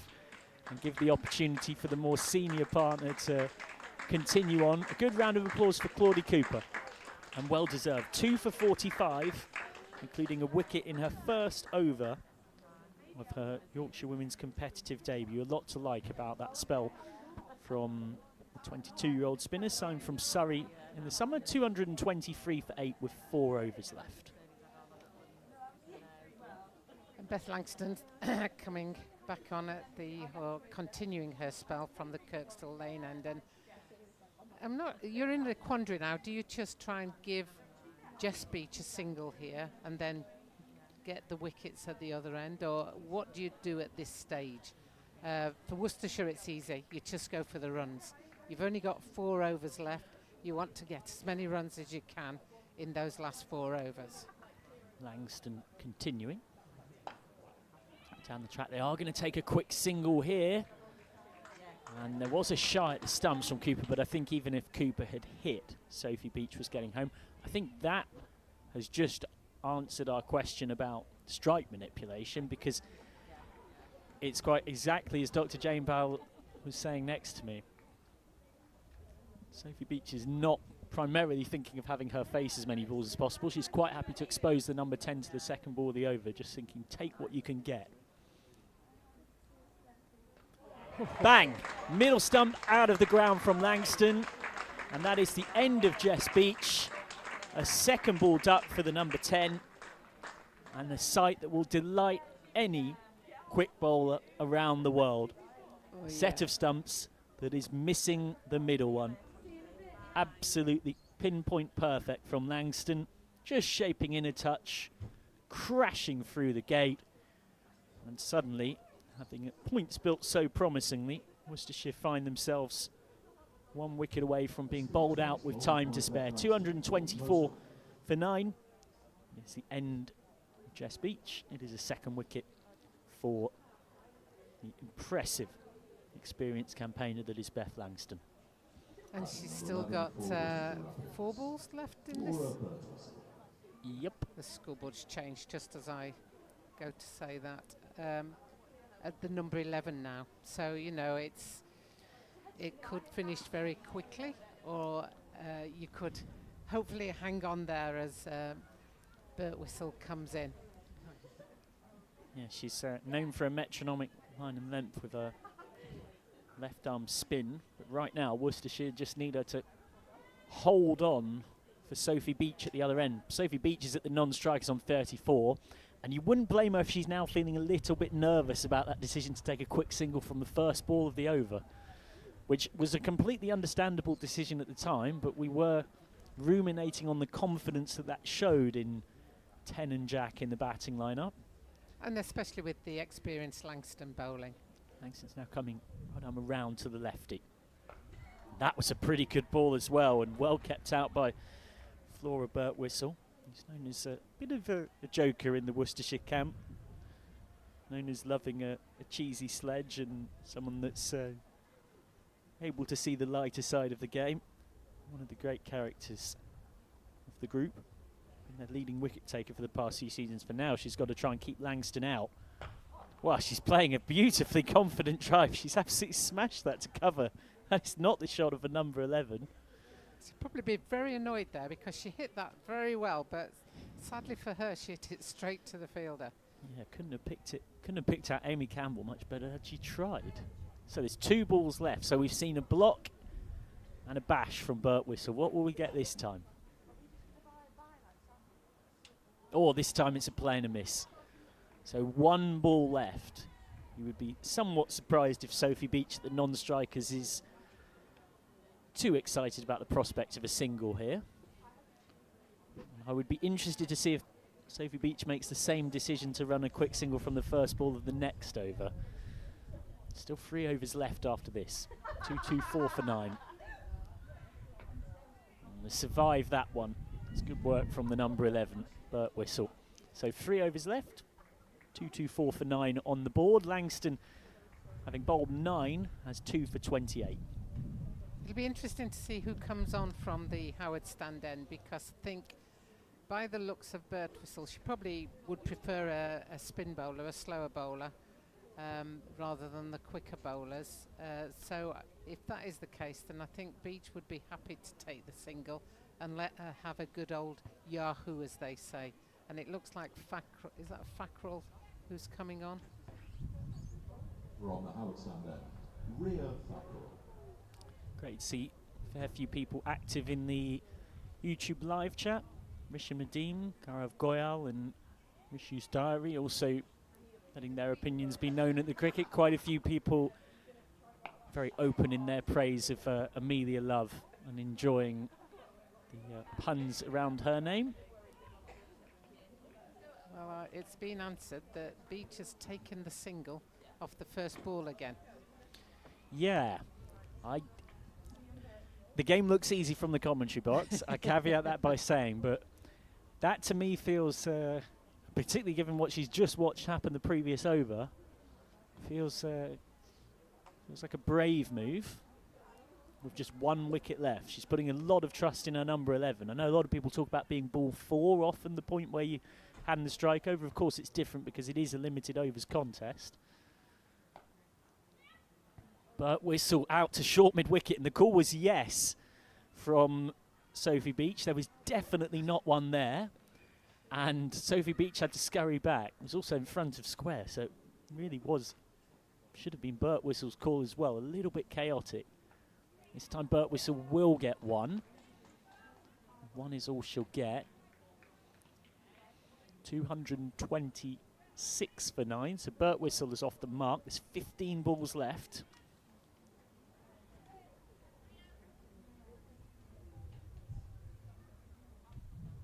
Been moving her feet well, Beach, to the spinner, and on that occasion she didn't move her feet at all, and there was a rather loud appeal for LBW, but umpire is not interested. Is that Neil Mallender down there? Yep. Neil Mallender and Matt Tyers, your umpires today. I remember Neil playing. Down the track, they're going to want 2 here. That's the game inside a game. Sophie Beach wants it. It's definitely not on, though. I think Beach could run 2. I'm not sure that Bert Whistle could run 2, and I think that's the frustration that Beach has got now, is that she may well think there's 2 there, but you have to play within your partnership, and that's probably not a wise thing to try at this stage. There's plenty of singles in the onside here for Bert Whistle, though, who is flaying a full toss out to deep square leg for 1, fielded by Campbell. Even for Bert Whistle, there was still a long on, a deep mid-wicket and deep square leg, and that is also because of state of the game. It might be the number 11 on strike, but you also don't want a flurry of boundaries to let Worcestershire get away.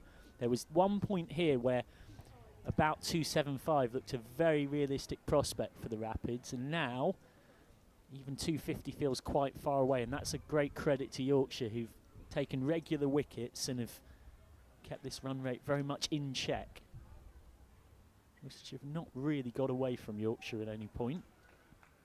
The one time they threatened to do so, you'd say, was that great partnership between Ruby Davis and Bryony Gilgrass. Langston finishes it in style. That is the end of Bert Whistle for 2. It's the end of the Worcestershire Rapids, bowled out for 228. And for the second time in as many overs, stump is out of the ground as a result of the brilliant Beth Langston. It was the middle stump in the previous over to get rid of Jess Beach, and that time it is the off peg that has taken a walk, and that means that it is the end of the innings here. In Yorkshire's first game as a fully professional women's outfit at Headingley under the White Rose badge. They'll walk off pretty pleased with themselves, knowing that Worcestershire have left a fair bit of chunk of that end of the innings unused. Bowled out with 11 balls to spare. Yorkshire will need 229 to win. Yeah, good performance from both teams, actually. You know, as you say, that middle partnership was great from Worcestershire, but Yorkshire have contained and persevered, and they've come out, and young Amelia Love is walking the team off the pitch. What a moment. This is just what dreams are made of. The 16-year-old on her senior professional competitive debut for Yorkshire Born in February 2009, without meaning to make many of us feel too old, because we can all remember where we were in February 2009. Doing her GCSEs this summer, Amelia Love with 4 for 39, a star of the show for Yorkshire. I'm sure there's plenty of people watching at a club cricket side, Bolton Percy, and also at Clifton Park Cobras, who are feeling particularly proud. Some final thoughts on that first innings from Jane Powell? Well, just a great blend, really, of experience and youth, with Beth Langston taking 3 wickets and Amelia Love taking 4. You couldn't ask for anything better from your experience and your youth coming into the side. And it's a challenging enough score, so you still got to bat well. But having looked at the speed of the outfield, you would think that the Yorkshire will be quite pleased with that. But Worcestershire will be feeling, yeah, we only need 10 good balls, we only need 10 wickets. So we're still in this contest and very much there in this contest. So it'll be a good game to tune in for the second innings. Thank you very much to Dr. Jane Powell for her time and insight. We have plenty more of her in the run chase. Yes, if Lauren Winfield Hill was offered 229 to win when winning the toss and choosing to bowl on a green pitch, she sensed she would have taken it. A run through the Worcestershire batting card. Gwen Davies, the opener, was LBW to Claudie Cooper for 21 of 39, the first to go. Claire Boycott made a nice 38 of 61. Was LBW to Maddie Ward, her first wicket in her competitive debut for Yorkshire, albeit she played a senior competitive game for the Northern Diamonds last year. Chloe Hill was caught by Amy Campbell. A slip off Cooper for 1 of 7. And then came a really good partnership between Ruby Davis and Bryony Gilgrass to rebuild. Davis would go for almost a runnable 44 off 46, caught by Campbell off Amelia Love. And Bryony Gilgrass also fell to Amelia Love, caught by Callis at point for 48 of 60. Poppy Davis made 3 of 7. LBW to the 16-year-old, outswinging Amelia Love. Sophie Beach played their nice innings, coming in at 7, held things together with 36 of 45, but ran out of partners. Emily Churms caught by Callis off Love. Love's 4th wicket for 3 of 6. Phoebe Brett made 7 off 11, caught by Rhea Fackrell off Beth Langston. And Langston finished things off by bowling numbers 10 and 11. Jess Beech's middle stump out of the ground for a 2-ball duck, and Flora Birtwhistle gone for 2 of 8. 25 extras with 13 wides, 3 no balls, 5 byes and 4 leg byes. In terms of the bowling card, Beth Langston 3 for 28 off 9.1, Yorkshire's most economical bowler, going for just over 3 and over. Alicia Pollard, the youngster, with none for 27, having started her Yorkshire career off with a maiden. Amelia Love, the star of the show, for 4 for 39 off her 10, including a maiden. 2 for 45 off her 10 for Claudie Cooper. And Maddie Ward with 1 for 38 off 5. And then Rhea Fackrell wicketless, none for 42 off her 9. So, at the end of the first innings of this one, Worcestershire bowled out for 228 with 11 balls unused. And when we come back here at Headingley, it will be 229 to win for Yorkshire in their opener of this Metrobank One Day Cup League 2. Don't go too far. We'll see you soon.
women's team. Their first day here under the national outfit, led by Lauren Winfield Hill.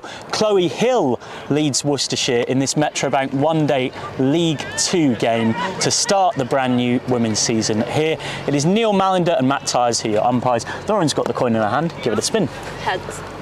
Heads is the call. It's like a tails, isn't it? Is it tails? Lauren, you've won the toss. What are you going to do? Yeah, I'm going to have a bowl first. And I feel almost a bit ludicrous asking this as I look at an incredibly green and grassy Headingley surface, but what is the thinking? Yeah, I think it's a great surface. There's plenty of bounce and it's rock hard. But I think, as we know at Headingley, it sort of does a bit for the first hour and then tends to flatten out. So, yeah, we want to have the first crack at it. I think these Newbury balls actually do a bit more as well, so that comes into the thinking a little bit. But it's just a really good opportunity to get out there as a unit as well in the first game. An exciting pre-season in Abu Dhabi, albeit very different conditions to the somewhat chilly Headingley that we find ourselves in, but something that gives a lot of optimism and a chance to show that you could compete against Tier 1 sides, and now you come into Tier 2, so you must be feeling confident. Yeah, I think so. I mean, we're not going to take anything for granted, no doubt about that, but I think we're in a really good place. We're really ready. I'm excited for everyone to get out there as a group and yeah, put on a good performance and show what we can do. Any particular youngsters? We talked a lot about the 6 rookies that went to Abu Dhabi in pre-season, but any, Yorkshire fans really love one of their own coming through. Any 1 or 2 players that you'd pick out? Yeah, really excited for Erin Thomas and Amelia Love. I think they're 2 really exciting prospects that have come through our ranks. Amelia Love's only 15 and she runs in with a big heart and swings that ball beautifully. So yeah, really excited for those 2. But we're a good team. We're a good squad, and I think that's what we're not over reliant on any one player, which is the sign of a good team. Look forward to watching in action. Good luck. The news from the toss: Yorkshire have won it, and unsurprisingly, they're going to have a bowl.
A very warm welcome back to Headingley for the run chase. 229 to win for Yorkshire on their first competitive outing of the 2025 season. The first where a fully professional women's Yorkshire team have played at Headingley under the White Rose banner. And it feels quite suitable that of all the people to wield the willow for them is someone forever associated with this county. Lauren Winfield Hill will be facing the first ball from Emily Cherms. The non-striker's end is Erin Thomas. There is a 7-2 field in place, which is signposting pretty clearly where Cherms is wanted to be bowling by her skipper Chloe Hill. There is a deep backward square leg, a deep third. Michael McCann, yours truly back with you again, and delighted to have Aaron Vars alongside me for the first 10 of the reply, which starts now. Winfield Hill is just pushing with some uncertainty as that passes by her, and that's given the Worcestershire slip fielders plenty to be excited about. As the sun starts to burst through and we start to get towards the sort of balmy temperatures of, we're into the teens. I reckon we're up to about 13 degrees. It's definitely a lot less chilly than it was, and the rain has stayed away, so who can complain about that? Full, and this time Winfield Hill does get bat on it, driven nicely to mid-off, but no run, and it is front foot no ball. So that will give Winfield Hill one to have a free swing at early on. It is a free hit. Doesn't give her complete diplomatic immunity, but from a majority of dismissals it does. Free hit then, from which Winfield Hill opens her shoulders and crashes it through mid-wicket for 4. Goes fast through the practice pitches on that part of the outfield, not that it needed that to help it on its way anyway. So boundary of the free hit, and Yorkshire find themselves 5 without loss with just 2 legitimate balls bowled. Very nice start that for Yorkshire, and yeah, great shot from Lauren Winfield Hill as well. Wound up nice and early for the shot, got into a good position, and execution was bang on the money, as you'd expect from someone of her calibre. Winfield Hill this time is blocking. Yeah, it's pretty handy when you find yourself voyaging through a year of Tier 2 cricket before returning to Tier 1 to be captained by someone who has 104 England appearances across all 3 formats, 34 years old, but still very much evergreen. If I'm playing and playing well, it doesn't matter what's on my birth certificate. Cricket is golf with running, is what she told me earlier this week. Winfield Hill this time is guiding. Beautiful square drive. Didn't try and hit this too hard. She's timed that perfectly. It will tease the fielders, but it will go for 4. So Winfield Hill finds the boundary twice in the opening over. 9 without loss. And that is a real statement of intent, isn't it, from Lauren Winfield Hill. Again, lovely use of the feet. Got into a great position there. And as you mentioned there, Michael, the timing of that crisp, sharp, delightful. Yeah, you summed it up perfectly. It's the kind of shot that gives a batter a lot of confidence early season. Full, and this time Winfield Hill was just pushing out into the covers. Yeah, had a good chat with her, including about the perception of age, because it's only a decade or so ago. There'll be women's cricketers from once a period of time, like Dr. Jane Powell, who we'll have on later in this stream, who will nod their heads to this, that you were in your late 20s as a women's cricketer and you were very much considered sort of finished. That was it. And we're now seeing in the age of professionalism just how vastly untrue that is. Winfield Hill this time can't get anything for that, just guided out to point, and ends an extended first over with that no ball, 9 without loss after 1 featuring the 2 boundaries. And you know, she's 34, she's just signed a 4-year contract. Talked about the fact that ultimately, you know, it's no secret that the likes of Danny Hazel and Holly Armitage have gone up to Durham to play Tier 1 cricket, but for Winfield Hill a lot of it was about her friends and family and the fact that they would come and watch her at Headingley. And you know, she will of course be playing for Essex in the Vitality Blast and will have commitments in the 100, but that ultimately being here at Yorkshire means more to her than potentially moving somewhere else. Interestingly as well, on the golf of running bit, she said she considered it that because cricket's sort of skill-based but mind-based. When I asked her about keeping, she said, I love keeping. It's the best seat in the house. It's the part of the game I really enjoy, and it's easier on the body than fielding, which some people might be surprised by. I'm very surprised by that. Aaron is looking at me with his eyes popping out of his head, and I'm sure plenty of you at home. But she explained it very well. She said it's to do with the fact that fielding's very stop-start. You're static, and then suddenly you're sprinting. Whereas in keeping, the movements and the muscles are regular. And with good warming up and maintenance, that is actually better to do. It helps my batting because I can get a read of the surface, and it helps my captaincy. So there you go, folks. It's easier to keep than it is to bat, certainly if you're the kind of superwoman that is Lauren Winfield-Hill. And she's out there now watching from the non-striker's end. So Erin Thomas faces up, Chloe Hill is standing up, and Phoebe Brett is having a bowl with her left arm orthodox. Something a bit different. It's not the best ball to start off with, and it's been clipped straight to short fine leg. So there you go, folks. If fielding's too difficult, just keep. It's easy. You'll be fine. But I did understand her point. So she was talking about she's had quite a few lower back spasms and issues. And actually, if you're trying to sprint very suddenly often, that can actually be worse for your back. And that's just pushed back by Thomas. Erin Thomas, who is a top order bat, got a maiden professional contract here with Yorkshire. Has been in the pathway since she was 12 years old. Been playing senior county cricket for Yorkshire for the last 2 seasons in the old structure. That's short, and Thomas can help it on its way. That's a poor ball. It gets the treatment that it deserves, and Erin Thomas has her first boundary of the season, her first runs of the season. 13 without loss. And something tells me, Michael, that will not be the last boundary that we see from Erin Thomas this season. Was onto that in a flash, picked up the short nature of the length incredibly quickly, and after that it was just dispatched, wasn't it, out to the boundary for 4 incredibly comfortable runs. And yeah, it's interesting actually, both of these two would have been teammates at one point. And Thomas being an opener at the, I'll say recently concluded, it was back in January, February time, wasn't it, the Under-19 T20 World Cup out in Malaysia. And of course, Phoebe Brett was one of the frontline spinners in that one, as that one is guided out towards backward point for no run. But with Brett, something to watch out for with her is the arm ball. She darts it back into the pads. So LBW very much comes into play, and I'll talk about the stats and the breakdown on that a little bit later as she comes on to bowl here. That's just guided out into the covers. It's a version of what we were talking about earlier on when Claudia Cooper got that first wicket of the innings. It's batters playing for turn that it turns out not to be there. Similar in the way the angles line up on this occasion.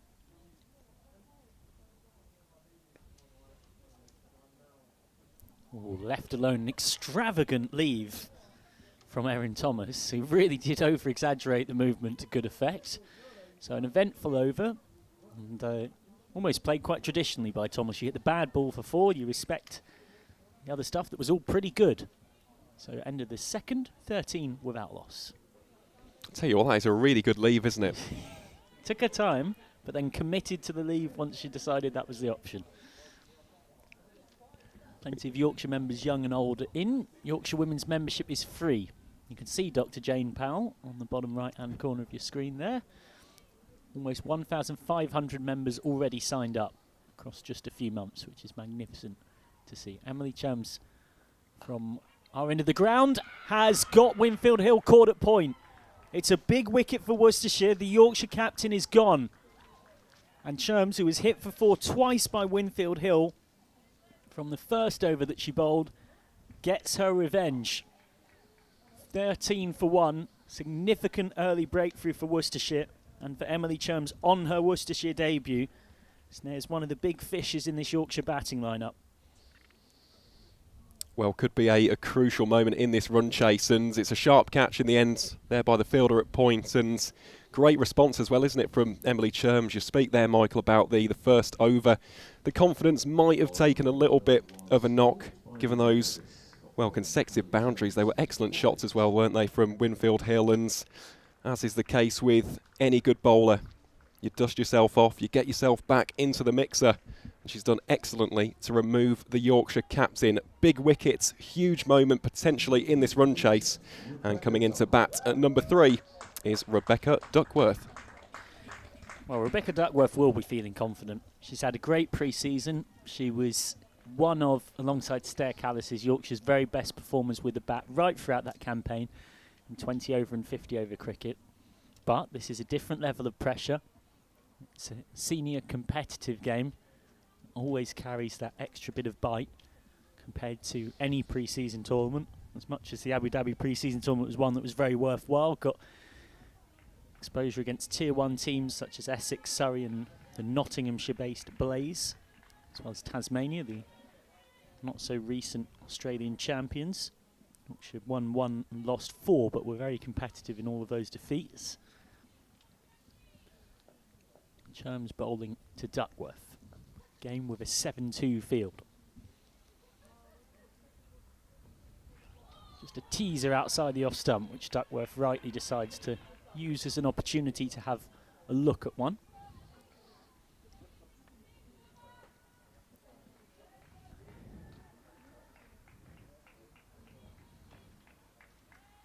Cherms, who started out at Albury in Shropshire, previously played for Warwickshire as well. It's in bowling nicely again and finding the outside edge that's gone between slip and gully for 1. They will come back for 2. 15 for 1. Cheers of appreciation for the hard running from home supporters. It's a no ball as well. In fact, beg your pardon. Yep, they come back for 2. Yeah, and I think you may have been able to find it on our FX mic there, but a couple of shouts of good running. And it was excellent running, that real good awareness, and yeah, picked up the extra run as a result. Yeah, she's known for being a good scamperer, so the free hit is a wide. Now this is the point where many people forget that the free hit is still around. I'm going to try and avoid doing that by reminding myself and all of you watching at home, it is indeed still a free hit. So Duckworth will hope to do what Winfield Hill did with her free hit, which is dispatch it to the boundary. And she can't actually make contact, so the free hit is a somewhat anticlimactic dot ball. 17 for 1. Elsewhere, still no play at Cardiff between Glamorgan and Sussex. Gloucestershire 49, in fact, beg your pardon, that's just updated in front of my very eyes. They are 125 for 6 after 30 overs. A bit of trouble against Derbyshire. Just clipping this one away, Duckworth. We'll get 1, and even with her hard running, won't get 2 there. It's interesting with chatting to her captain, Lauren Winfield Hill, about her development. She said that Rebecca Duckworth was someone who played in a very traditional way, but will benefit from knowing that she's going to play and get a good run. You know, she used to be a bit of an old-fashioned 50-over player, not necessarily in a bad way, but very solid. And now, in terms of her ball striking, has a completely different mindset about the game. That's something they've worked on hard. Another big lead from Thomas. That is wide. 18 for 1. Must say, Michael, I'm a big fan of these leaves from Erin Thomas. Just putting a little bit of extra flair, elegance. It lands some panache on top. Makes it look very, very aesthetically pleasing. Yeah, if you're going to leave with conviction. Just watch this. Look there at we that. go. It's almost a disdainful, like, yes, I have no interest in this. And again, it's another... And far be it from yours truly, would rarely mention men's cricket on a women's cricket live stream, but it does have a sense of the Marnus Labuschagne, Labuschagne kind of vibe. You know, the front pad coming across, the knee bend. I always remember Mark Richardson, the New Zealand batter, was one for that as well. Let us know in the comments who you think of when you hear the phrase an extravagant leave. Or did certainly play at that one, Thomas, and slightly misjudged the length and was lucky to not nick it through. 19 for 1 then at the end of the third over. Thomas has 4, Duckworth has 3. Apologies again for slight technical difficulties, meaning that we don't have a scoreboard for you. We'll keep panning regularly across to the 2 that are in ground, as well as making sure to update you via the audio medium of our speech from yours truly, Michael McCann, Aaron Vars alongside. Do Let us know on the YouTube live chat where you're watching from. Great to see a good smattering of spectators in the ground. Entry is free, so do come on down if you're in the area. Absolutely, and what a day for it as well. I know it started off a little bit overcast, a little bit dull this morning, but goodness me, the sun is shining. Headingley is looking resplendent as ever, and yeah, how better to spend a Saturday in April than watching the cricket. Left arm of Brett to continue, and it's a respectful block from Duckworth. You were mentioning it before, she's just looking for that LBW with a sliding on. That's the game in a game here. Just turned away to point. Becca Duckworth, who signed for the Diamonds from Thunder, so she crossed the Pennines a couple of seasons ago. Has now signed a maiden professional contract on a 2-year deal. Real hopes that will help extend her development. He's leaving that one alone. It's the right decision because it's way down leg. Going to run 1. Now eventually the wide signal comes, so that'll be 2 to the total overall, 21 for 1.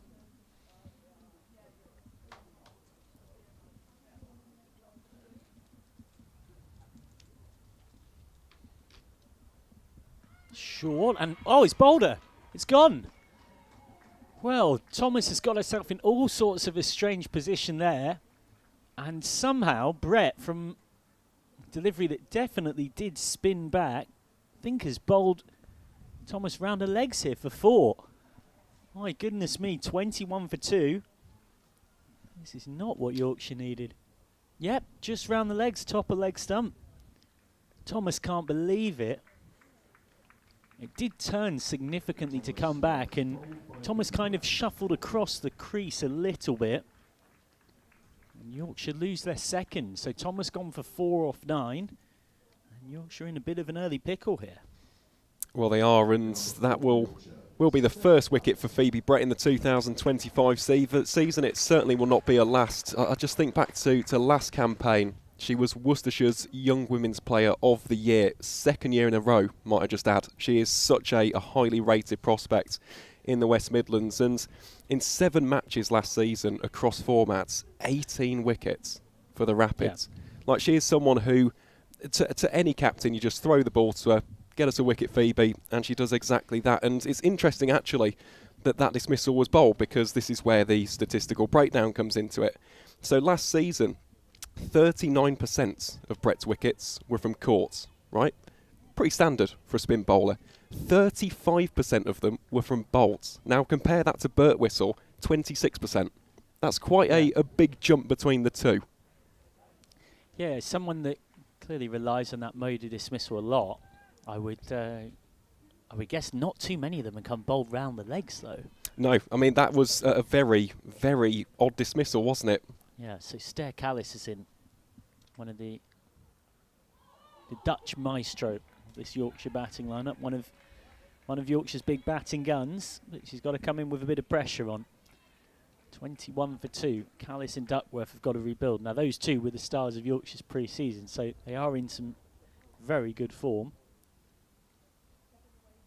Callis this time is just guiding that one back. Lauren Winfield-Hill said to me about her teammate Stair Callis that she's always had the ability to make starts. There's a reason why she's stacked up a lot of runs, but the art of batting is now starting to click for Stair. The art of constructing an innings. For now, Stair Callis is again respecting a good ball. 3-year contract with the option of an extension for Stair Callis. End of the 4th over, 21 for 2. Dutch international, for those who follow women's cricket very well, a name that's very well known. She's been in Leeds for all of the last 5 seasons, right throughout the Diamonds era of regional cricket. Had a very strong back end of last season. You think of her maiden list A ton. She got 100 against Thunder, which was effectively the closest women's cricket came to Yorkshire versus Lancashire at the time at Southport in September. It's had a winter of grade cricket at Gordon Cricket Club in Sydney, known for hitting hard and straight down the ground. For now, Callis is watching on. Churms, who got Winfield-Hill out, is continuing from our end, the pavilion end, bowling to Duckworth. And it's It's another little tempter, and well, we talked about Thomas's extravagant leaves. That was not a leave. That was an uncertain push from Duckworth. It's good channel bowling though, isn't it, this from Cherm so far? She is getting quite a nice bit of movement through the air. Predominantly bowling the outswinger at this early stage, and here she is bowling to the aforementioned Duckworth. Well, I'm not sure.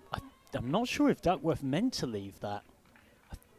She sort of went to play a full-blooded shot. Half looked like she was pulling out, and in the end, balls ended up being guided off the bat into gully. Pressure's definitely on Yorkshire here. It is. It's been a really good start, this, hasn't it, from the young Worcestershire bowling attack. Here is Cherms again. That's straight to cover. That was hit hard. That was a nice shot from Duckworth. It was the kind of shot that even 2 or 3 yards either side might well have been 4. That really did travel like a tracer bullet. She can take a bit of confidence from that, even if nothing to show for it on the scoreboard yet.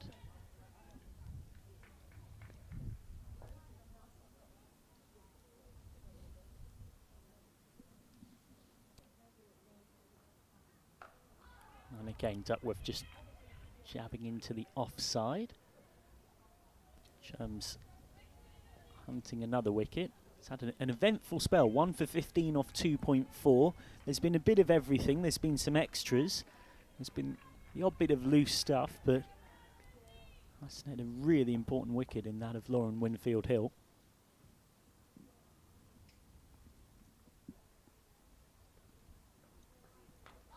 It's off the inside edge. And that will be at least 1 through deep backward square leg. 1 is all they'll get. 22 for 2. Duckworth moves on to 4, and that brings down to face for the first time Stair Callis. To face Cherms for the first time, I should say. Still persisting with this 7-2 field. Plan definitely seems to be hang the ball outside off stump from Emily Cherms. Oh, that's again really beautifully bowled. And Worcestershire with Cherms from the pavilion end and Brett from the Howard stand end. 2 very different threats. The seam and the swing at one end and the left arm spin at the other are asking some tough early questions of Yorkshire. You find themselves 22 for 2 off 5. Duckworth has 4. Callis yet to score. Yeah, it has. It's been a really good start, this, for the Rapids, and you've got their leading wicket taker to come into the mix as well a little bit later on in the form of Flora Birtwistle. Jess Beach as well, who has been there and done that for so many years in women's county cricket. I mean, it's a great start from the younger players on this Rapids team. Yeah, one theme we're seeing across today is a lot of exciting young talent that is bursting through and blossoming. You think of Amelia Love's 4 for 39 for Yorkshire in particular in that first innings from the 16-year-old. That's guided out to cover. Yep, and it is Phoebe Brett to continue her spell from the Howard stand end. Love this again. I know that I mentioned this in the first innings, but the presence of a slip in the form of Birtwistle. So it is Brett's, and there you go. Comes into play straight away. The curse of the commentator strikes, and that is a wonderful catch from Flora Birtwistle at slip. Phoebe Brett has 2. Duckworth has to depart, and Yorkshire, all of a sudden, in quite a spot of bother. The White Rose 22 for 3 within 5.2 overs on home soil. Well, Duckworth arguably one of, if not Yorkshire's best batter throughout pre-season games on tour in Abu Dhabi. He's gone for only 4, but that is a really sharp reflex catch. You might look at that on the slow motion replay and think, oh, it's gone straight at them, but no. That was one of those, because she'd flashed hard at the ball, it travelled quickly, it's only a few yards away. There's a lot to be said in terms of the quality of that grab. That is fine cricket. And now Yorkshire have got some real questions to answer. Duckworth goes for 4 off 13. Winfield Hill had gone for 8 off 8. And it is 22 for 3. So Amy Campbell has to come in and start the rebuild. Campbell, who last season was playing top-tier regional cricket with Sparks, which is effectively more or less evolved into Warwickshire within that Tier 1 structure. Has returned to Headingley. She was at Headingley for 2020, 21 and 22 with Northern Diamonds. Describe Yorkshire as one of the best clubs in the world. I went to uni at Leeds. It's like a second home for me. And now she's got to try and christen returning to Headingley for a senior competitive debut for Yorkshire in this era by leading a rebuild. She's already played county cricket for Yorkshire, Durham and Worcestershire in the past, should be said. So she has pulled on the White Rose badge before.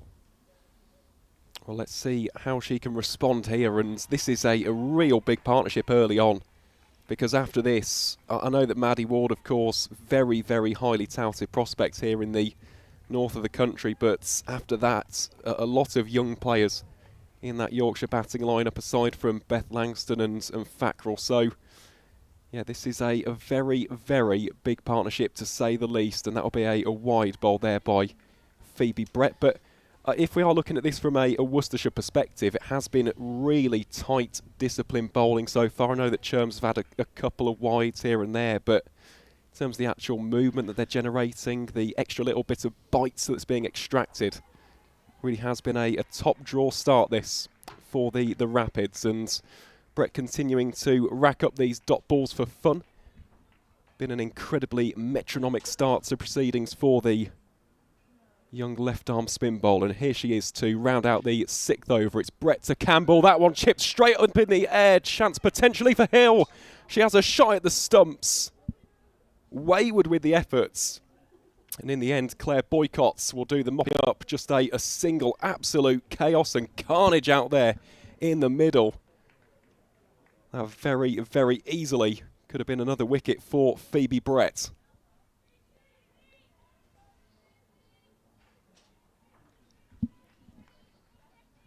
Goodness me, a real heart-in-mouth moment. We're watching it there twofold, really. First and foremost, it was the leading edge chipping the ball straight up into the air, and then the potential run-out chance as well. There's plenty of appeals there on the field for Worcestershire, especially from the captain behind the stumps, Chloe Hill.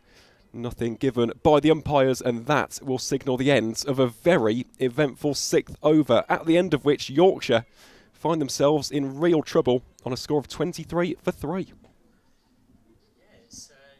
It's nervous times to be a Yorkshire supporter if you're watching at the moment, because Yorkshire still need more than 200 to win this game. However, of all the players they'd want out there, Callis and Amy Campbell are a pretty good combination in terms of the experience that they've got.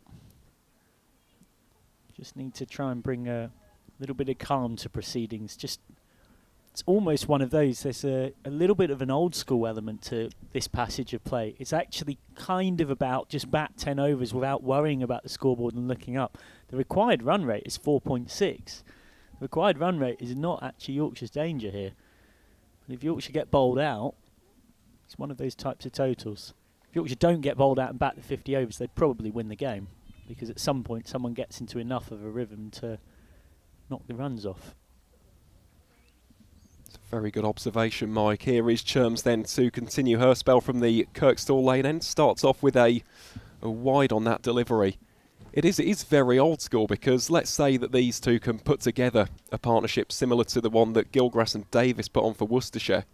All of a sudden you've got a decent platform, and we know exactly what Maddie Ward is capable of. She can come out here and blast a quick fire score, and all of a sudden the pendulum swings once more. But yeah, this is definitely not the start that the White Rose would have wanted. Chloe Hill, the Worcestershire skipper, just toying around with the field. Still a 7-2. But Gwen Davis has come into a catching mid-wicket position. That ball just tails back ever so slightly from Cherms. That will be a dot ball. But in terms of this bowling so far, Mike, what have you made of this spell from Cherms? She's getting a little bit of nip. She's using the slope very cleverly. It's going to be interesting to see how she adjusts to bowling to a left-hander in Campbell, because she can't use the same plan. So already that changes the point of attack that she has to use. And here is Churms once more. You can just see slightly overcorrecting, isn't she, at the moment? And that will be a no ball coming up. Hasn't quite got the radar in the right gear as of yet. And now Campbell has a free hit to have a look at and a chance to put some pressure back on the bowler. And this is twofold, isn't it? Because, of course, if she goes a little bit too straight, you've got no protection out there because the field can't change. And also, of course, if you do bowl it slightly too short, you hit it into Campbell's major strength, the hitting arc on the offside. Well, it could go for 6 because it's such a short boundary. So, yeah, danger is twofold here for Worcestershire. So it will be Churms charging in here to Campbell. Campbell winds up, doesn't quite get the connection that she would have wanted for. That will be fielded very comfortably out there at deep backward square leg. And that will signal the end of that spell to Amy Campbell. Brings Callis back onto strike. And something to notice about Callis, I'm not sure if you've seen this over the years, Mike, having covered plenty of her games, but against pace, she almost stays dead still. It's all a case of the actual bat flow doing the work as opposed to sheer footwork. Yeah, she's a gorgeous straight hitter. She's a brilliant straight hitter in particular. She's just leaving that one alone. The umpire did that thing umpires do sometimes, sort of leans the head as if to consider widening it, but not quite. But yeah, that's one thing to watch when Callis gets going. She's a really clean, straight ball striker. She'll be a great golfer when she's older. It's cricketer's classic sport of choice after retirement. Well, Callis can't really get any bat on that one. Very extravagant leave again, and unsurprisingly, it's a wide. I wonder whether the slight fall was something batters you see do sometimes, almost as if to signal to the umpire from the one before not being, come on, that really was very wide. You know, this is me leaving and stepping across my crease, and I still cannot access this. That blue line being used as a guide by the umpires. Well, let's see how Churms can respond. She's bowling here to Callis. Bowls another wide, this time straying down the leg side. And I tell you what, Callis has been in some serious form in pre-season, not just in that tour, but of course for Warwickshire. I think she played in 3 of the 4 friendlies.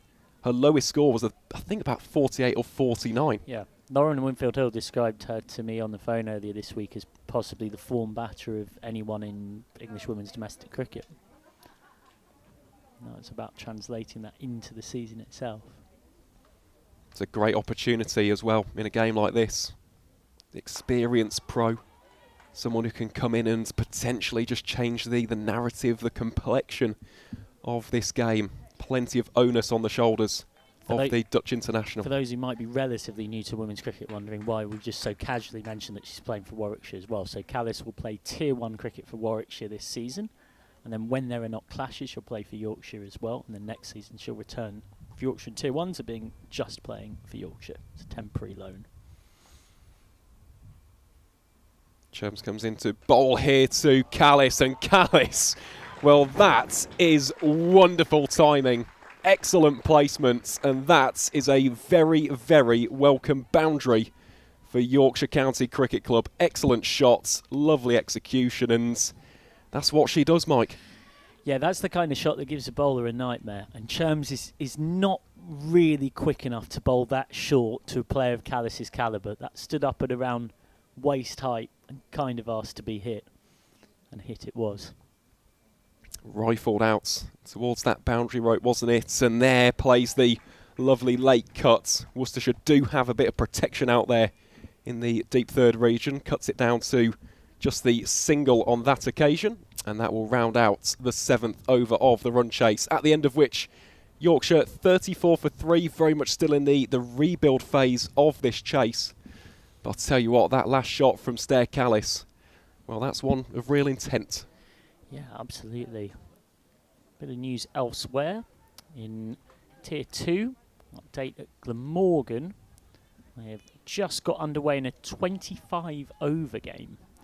5 overs power play. So it's nominally a Metrobank 50 over game, but it's effectively become near enough a T20 between Glamorgan and Sussex, which is also in League 2, and Gloucestershire are 183 for 8 after 35 overs against Derbyshire with 3 overs left. And we will, of course, keep you updated with the scores on the doors from those fixtures as we get them flooding through. And in the game between Gloucestershire and Derbyshire, I think Adriana Darlow got at least one wicket. I think she got a stumping, so that's good to see from a former Yorkshire perspective. Here is Phoebe Brett coming into bowl to Callis. Callis rocks onto the back foot, plays that out towards backward point for no run. And, of course, that will be a narrative in the next game, won't it, of course, against Derbyshire? Yeah, against her old club, that old chestnut. It's back-to-back against Derbyshire, in fact. Yorkshire played Derbyshire twice. As in comes Brett, who's been guided out to deep cover for one. Goes Derbyshire in 2 different cup competitions in succession. While we're just running through other scores, Yorkshire men are in action. Durham are 141 for 1. Reply to Yorkshire's 307, and Alex Lees, once of Yorkshire, has 92 not out. Emilio Gay has 42. George Hill has taken the only wicket to fall. Bit of footwork from Campbell, but straight back to the bowler.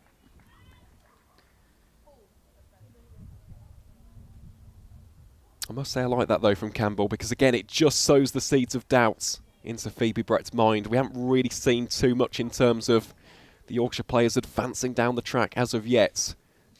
Just provides something for the spin bowler to think of. It is Brett to Campbell. Campbell opens up there, tries to flail it through the cover region, finds Claire Boycott there for no run. And it really is fascinating to see how those two go about it in terms of just laying the foundation for the rest of this run chase. Callis, of course, naturally the aggressor of the two. It's Brett to Campbell. And speaking of aggression, this one is going all the way for 6. Campbell pretty much lofting that into the western terrace. And that is Yorkshire's first 6 of the reply. A wonderful shot. She's been loading up throughout this entire 8th over. And yeah, we just saw the execution there. That was quite superb from Amy Campbell. Brings the 8th over to an end. As Yorkshire currently 41 for 3 with Callis on 6, Campbell on 8. And that'll be a nice little confidence boost, won't it, for Amy Campbell? Yeah, it's a lovely side angle there of the footwork coming down the pitch and then releasing that bottom hand to come through and provide the power. Very much a modern stroke in the sense that once upon a time a player wouldn't even think of trying a shot like that with deep mid-wicket out. But such is the modern mindset. Campbell just backs herself to clear that fielder. And indeed does. I was just about to say, even before that, when you talked about Callis being the more naturally aggressive, Campbell for quite a few years has almost been pigeonholed as a bit of a power play biffer of an opener at Sparks. And I know one thing they're really excited about at Yorkshire is having her slightly break that mould and show that she can put all different parts of her game together. Because often it can be tricky, that role. You're just kind of sent out with an intent to attack, but it's a bit of a tightrope. Certainly is. Change of bowling here from the Kirkstall Lane end as Jesh Beach comes in to bowl. Bowls that one very short first up. Of course, Beach will be very, very familiar to anybody of a Worcestershire persuasion. Been at the club for well over a decade. Played 100 games plus for the Rapids over the years in both T20 and the 50 over format. And yeah, just to think, she made a debut for the club, I think, back in 2013. So this must be an immensely proud moment. Let's see what she can concoct on this one. Well, that's a genuine edge. Bisects the gap between slip and keeper. And that will be 4 runs for Stair Callis. But the moral victory there goes to the bowler. Look at the hooping movement as well there from Jess Beach. Yeah, it's very much a victory for you might be in the scorebook, but there's a lot of confidence you can take from it. The keeper ends up just a bit wrong-footed, but it is also just the nature of the fact that sometimes it can go between keeper and first slip, and you can kind of understand why keeper was heading leg side with the hoop on the ball. It was pronounced, that, wasn't it? It's the kind of movement that definitely worries you. Callis gets her second boundary, much less convincing than her first.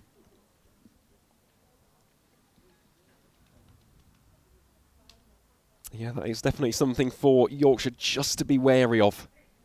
Because that is pronounced movement, isn't it? It's almost... And we saw in the first innings, Lauren Winfield-Hill said these Newbury balls move about, and they really do. And they move back for quite a while as well. But he's beats once more, and that one strays far too wayward down the leg side. That will go for 4 runs. Beats the outstretched dive of Chloe Hill, the Worcestershire keeper. So that moved about as much as the ball that got the edge. The problem is she started it too straight. So it started on middle and leg. So by the time it's hooped, poor old Hill's not really got much of a chance behind the stumps. Just a case of making sure she starts the ball in the right place here. I noticed first slips come a bit tighter after that edge, has come about 1.5 yards closer. Hill's pretty much negotiating with her. As Beach runs into bowl, that's a wide. And that brings up the Yorkshire 50. 50 for 3 with 1 ball left of the 9th over.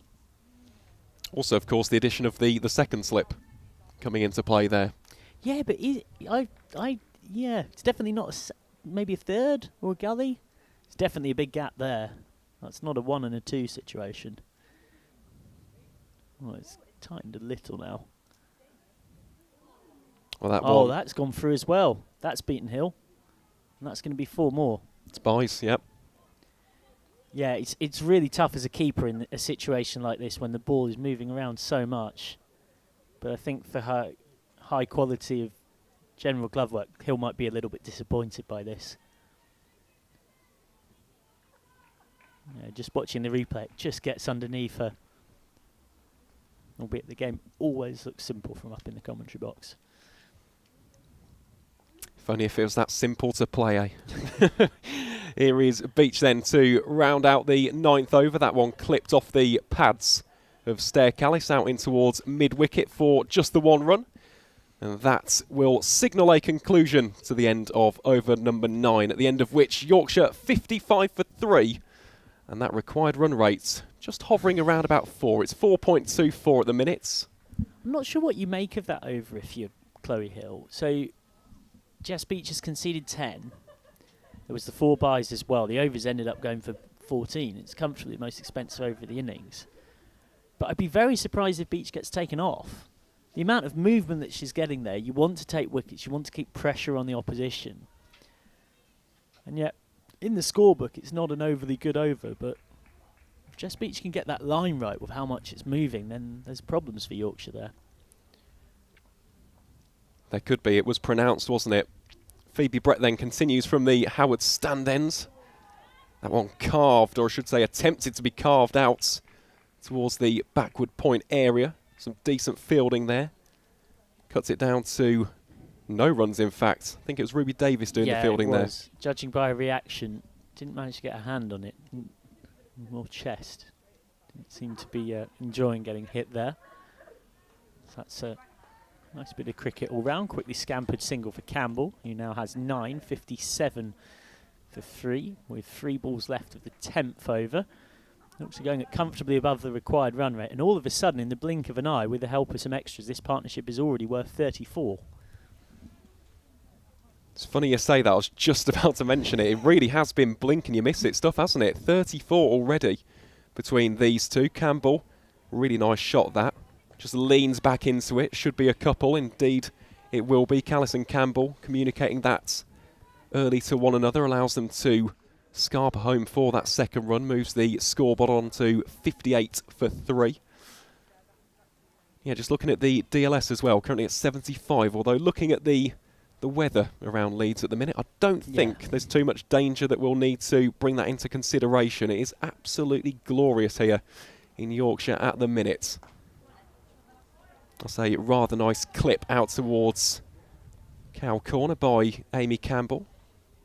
Another single. It's an interesting guide, DLS. Obviously it's skewed that way because you've lost 3 top order wickets so early. That's what you has Yorkshire behind it at this point. Required run rate is very in control, 4.2. Callis, the latest Yorkshire player to try and hit Brett off the back foot. So one final delivery, or legal delivery I should say, in theory, of this 10th over, and then there'll be a change in the commentary position. I'll be departing, and the wonderful Dr. Jane Powell will be taking my place. So it is Brett into Callis. Final delivery of the 10th over, guided off the bat face of the Dutch international, and that will signal the end of over number 10, at the end of which Yorkshire 59 for 3. And yes, we'll have that aforementioned change in the comms box.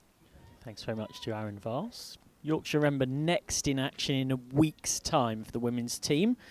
On Saturday the 26th of April in their second game of this Metrobank One Day Cup Women's League 2. Will travel to face Sussex Sharks at Hove.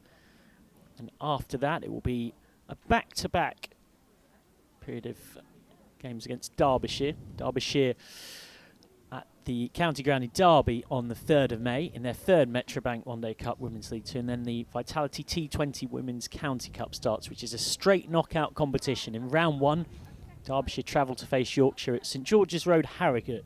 Get down if you can on the afternoon of Monday the 5th of May. That's Yorkshire's next women's home game, Monday the 5th of May at 2:30 against the Derbyshire Falcons. For now, Yorkshire are looking to fight their way back into this. Jess Beecher had that eventful first over, which went for 14 in total, 4 byes and 10 on her record, with quite a lot of movement. It's coming into bowl to Amy Campbell. Catchers have been taken out. Here is Beach, met by a respectful block from Campbell. Delighted to say alongside once more is Dr. Jane Powell. Eventful first 10 overs, eh? Yeah, it wasn't quite what anybody would have wanted from Yorkshire, but Worcestershire played well. And interestingly, they've been playing a 7-2 field a lot of the time. Yeah. They've really been trying to put the pressure on. Yeah, been really hanging it outside that off stump with the seam bowlers. It certainly worked in the case of Winfield Hill. That's shorter, completely mistimed, and it's dropped by mid-on who was running in. It's a life for Amy Campbell. He moves on to 12, 60 for 3. Dropped in the 11th over. It was not an easy chance. He was dipping and charging in to try and take it was Emily Cherms, who couldn't quite hold on. Yeah, the runs are not the problem at this stage. It's the wickets, isn't it? You know, they're well ahead of the run rate, but for some reason they keep not fully hitting the ball, mishitting it, and Worcestershire are fielding well and bowling well. So you have to feel for Beach. Would have hoped that she'd have just have had a wicket. Instead, she's now bowling to Callis, and she's bowling wide. Yeah, in fact, Beecher's last over, you know, you say she went for 10, but one was an edge through between wicket keeper and slip. The other one was a inside edge down to fine leg. You know, and it's just like, wow, they could so easily have been wickets, and yet you end up with 10 runs against you. And that's quite a tough one. She's not having a lot of luck today. And a drop catch off her bowling in this over. So that's straight to point for no run. Campbell will do her best to make the most of the life.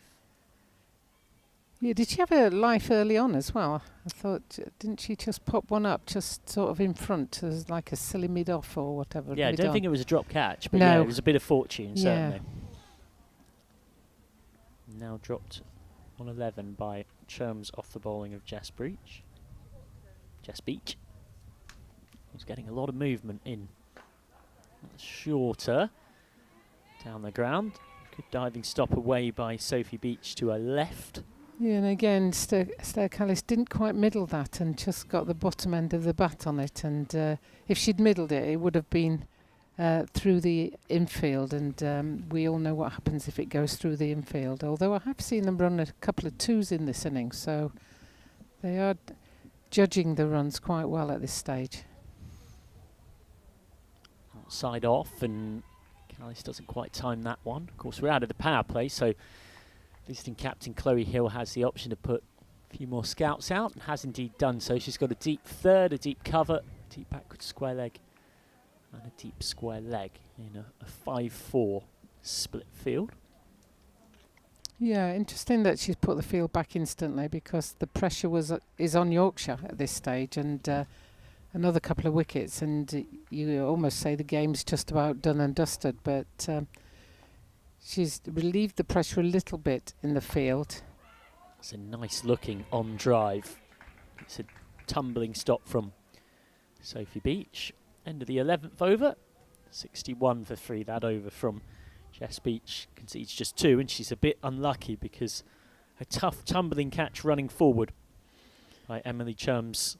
And you wonder not now taken. whether she'll keep Brett on, who's bowled 5, or whether she'll have a change of bowler from the Howard stand end and save Brett for a little bit deeper into the contest.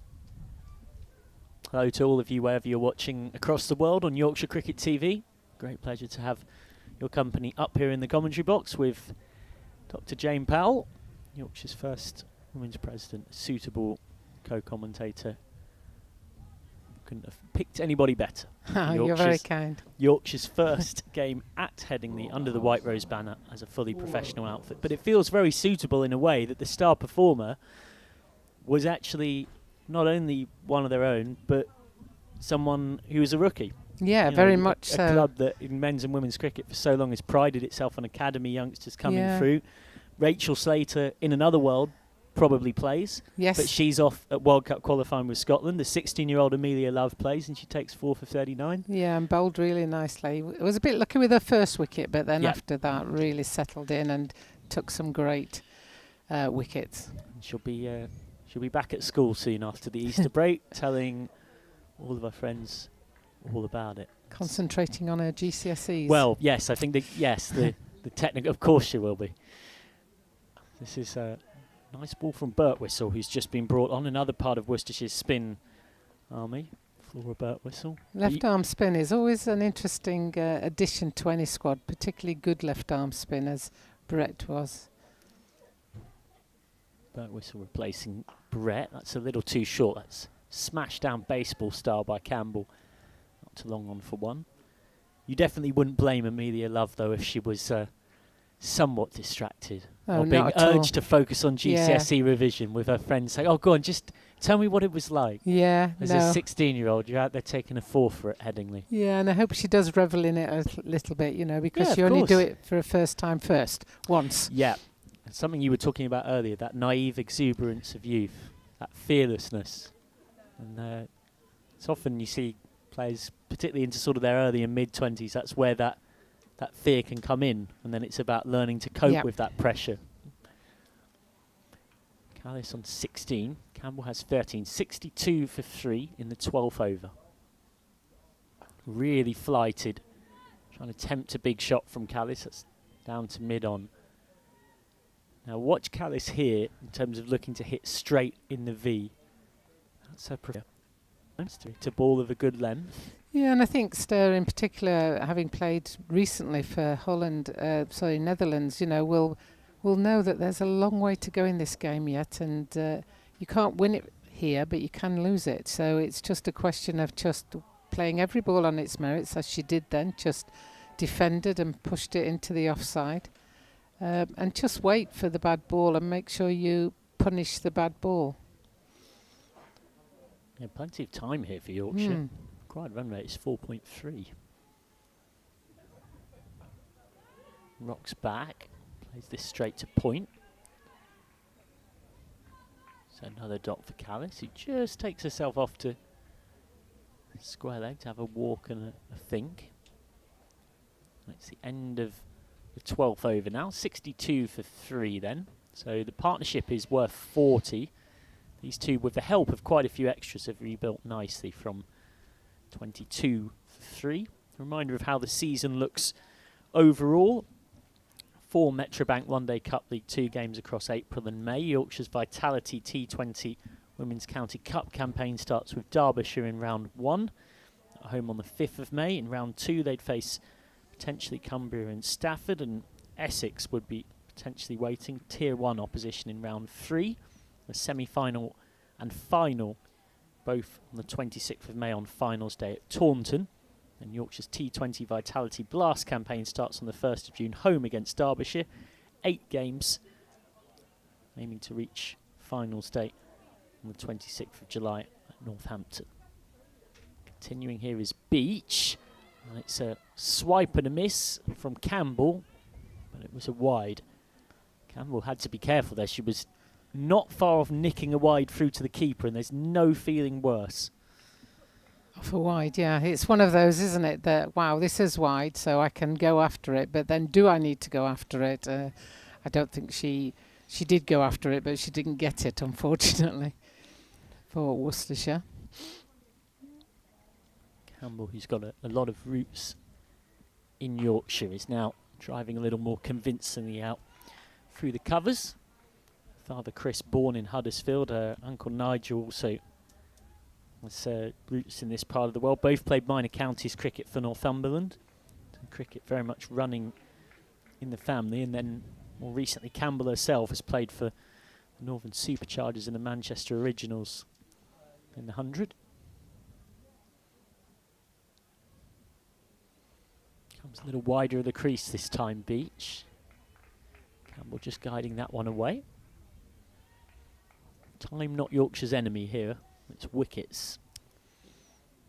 Yes, it really is. And I think from Yorkshire perspective, if these two can stay together for another 10, 15 overs, then that will give them a solid base.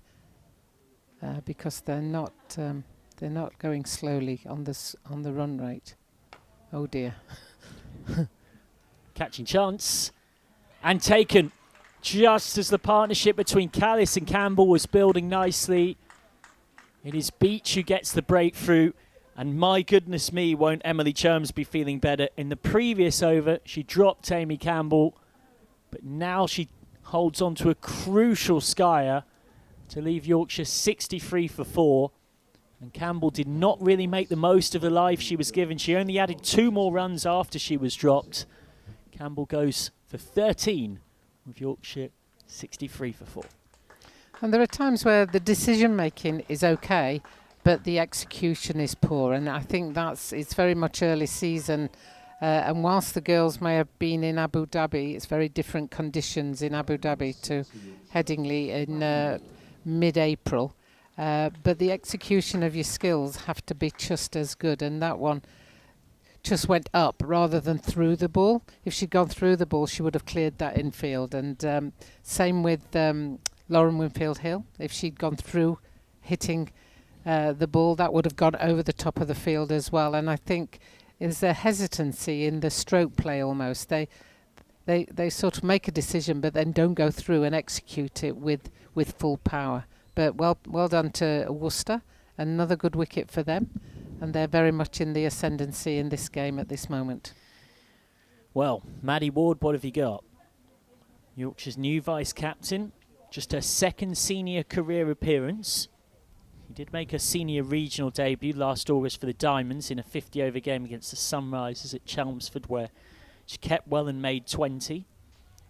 But now she comes in her first appearance for Yorkshire in a competitive game in 2025, with her side needing a recovery. You might be able to tell that she's from Sheffield by that SUFC wristband that she's got on her left arm. And she's facing up to Beach. Just leaving that one alone first up. Now this will be fascinating because Ward is naturally quite a proactive, busy, counter-attacking player. Yes, she is very much, an attacking player. She likes to be scoring runs, taking wickets. She likes to be involved in the game, so it'll be interesting to see how she applies herself in this situation. Full toss. Low full toss that Ward can only push out to cover. Maddie Ward, who was part of the England under-19 squad for the T20 World Cup at the start of 2023. She's been at Blaze before as well, and then last season was in the Academy of the Diamonds, which is now morphed into being Yorkshire, from Nottingham. But as said in her own words, she's always had a soft spot for Yorkshire cricket. Again, Ward is just having a look at that one. Yeah, very watchful, and I think that's probably a wise thing to do. So, a wise thing on young shoulders there. Just have a look, see what the ball's doing, see what the pitch is doing, see if there's anything that you need to take into consideration before you then start just knocking the ball around, picking up singles, and then when the ball's in the right slot for you, then go for your shot to score the boundary. 13 overs gone, 63 for 4. A really good arm wrestle of the contest you're watching here to start Yorkshire's Metrobank One Day Cup League 2 campaign. Burt Whistle continuing. And Howard Stand end. And that is a wide. was a delivery that didn't pitch in an entirely Yeah. dissimilar place earlier on that saw Brett manage to get one bowled round the legs, but not that time.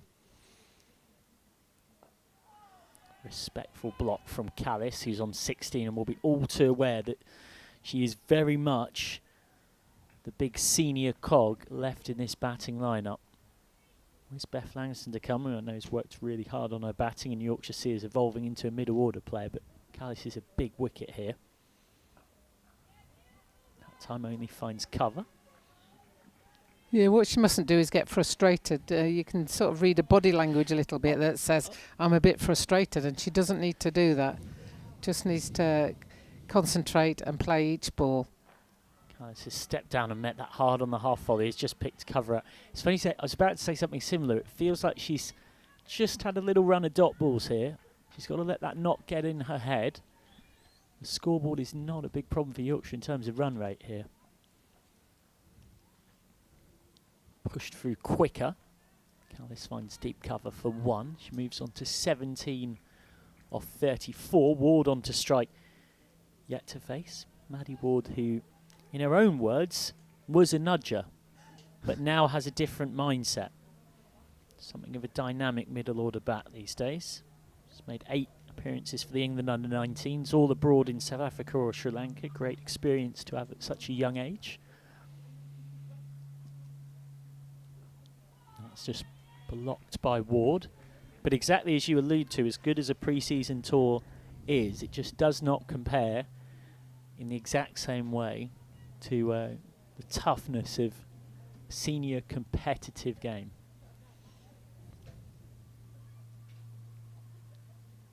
Flighted up, LBW appeals and gone. Yorkshire have lost another. So Maddie Ward, the vice-captain, is out for a 5-ball duck. And it's 65 for 5. So Bert Whistle strikes and gets her first. And Yorkshire find themselves tumbling into all sorts of further trouble. 2 wickets now lost in 2 overs. And quite like the way Worcestershire are playing with a seamer at one end and a spin at the other. And as we see this ball, this flighted, she plays across a pad almost, and we'll see it possibly better from this angle. Yeah, that looked pretty adjacent, really. Yeah, you would say from that first look going into about leg, possibly middle and leg, and as that replay shows, height definitely not an issue. So yeah, disappointing for Ward, but well played to Worcestershire. And as I was saying, the blend of spin at one end and pace at the other, it just makes it a batter can't settle.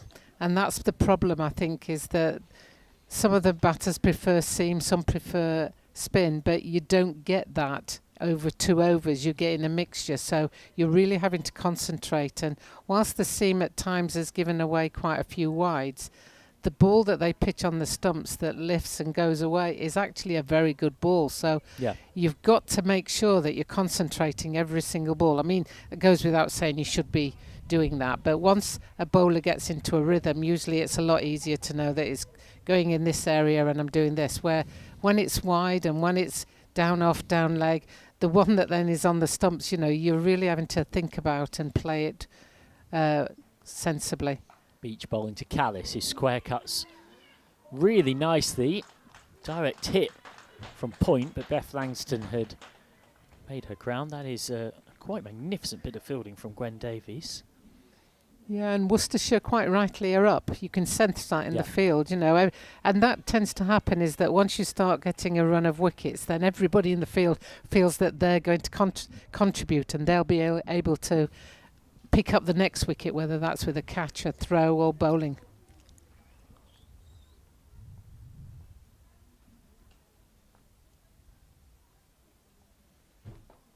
So that's just pushed away by Callis. Elsewhere, Morgan women 51 for 2 after 7. They're finally underway in that game against Sussex. And elsewhere in League 2 action, Worcestershire have been bowled out for 206 in 38 overs against the Derbyshire Falcons. Tomorrow it's Leicestershire versus Northants and Middlesex versus Kent. block from Callis.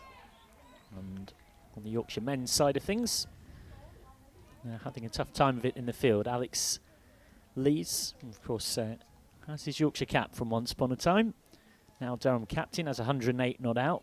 Emilio Gay has just passed 50 as well. Durham 170 for 1. Against Yorkshire made 307 in Division 1 of the Rothesay County Championship on day 2.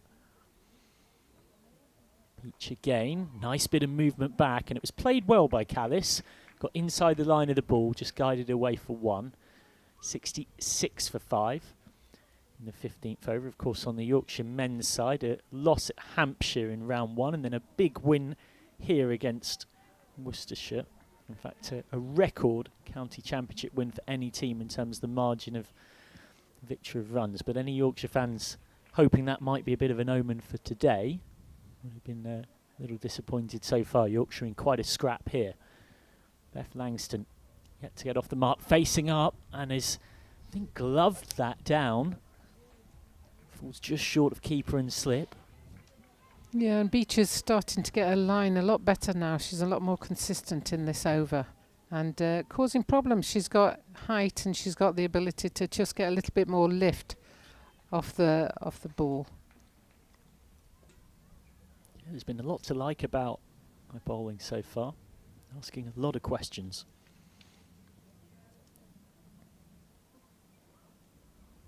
For down leg, there's some strangled LBW appeals. It's going to go to the boundary. All eyes on the umpire. He says it is leg byes. Well, it won't count on her figures, but was just guilty of straying a little onto the pads here. Yeah, I think did it pitch outside leg, yeah. Or it was definitely going down leg. And then with the swing anyway. Yeah. Very much one of those LBW appeals. You get used to hearing all the varieties as a cricket commentator that had a sense of desperation. Yeah, and also, you know, you look at the way Beth Langston played that, and that's a senior player who knew that you come inside of the ball and you're working it down there. The place youngsters come unstuck is they take their feet outside leg stump, and that's sometimes when you see people bowled off the legs because they've jumped outside leg stump to play it. So any youngsters looking, just replay that. That will show you how to play that type of ball. Burt Whistle starting the 16th. 70 for 5 off 15. Even with this passage of relatively quiet scoring, the required run rate is still only 4.54. That's not the problem for Yorkshire. It's the fact they've lost half their wickets inside 15 overs that is the cause for concern from a Yorkshire point of view. Burt Whistle with 5-4 leg side field. It's not too often you see that, but that reflects the fact she's trying to bowl the line tight to the stumps. There's a bit of turn there, but she's just started that too far outside leg. There's definitely a bit of spin. We've seen probably the good weather we've had in March and April as well, reflected in the fact that this pitch is offering a fair bit for the Twirlers. Yeah, got some great ground stuff here. Oh, it's gone. Boulder. Chopped on. So Langston is out for naught. And it gets even worse for Yorkshire. 71 for 6. Burt Whistle has wickets in consecutive overs. Stair Callis loses yet another partner. And Yorkshire find themselves 71 for 6. It kept a little bit low. Yeah, it did appear to keep low, that one. Oh, yeah. Oh, yeah. Yeah, it had me thinking, as watching it first time from level 4 of our commentary box at the pavilion end, whether it had been chopped on off the bat or come off the pad, but no. Well, Langston can count herself a bit unlucky there. Not really too much you can necessarily do about that as a batter, so a lot to ask of Ria Fackrell now. He comes out and joins Callis. Well, you've got to feel for Langston, who I know has been working really hard on her batting over the winter. They see her as someone who can be a genuine all-rounder, a real pillar of this Yorkshire side, but she goes like Ward for a duck. Callis just desperately needs some company here. I think we got the 12th man on fielding for Worcestershire. Out at point. 12th for Worcester today.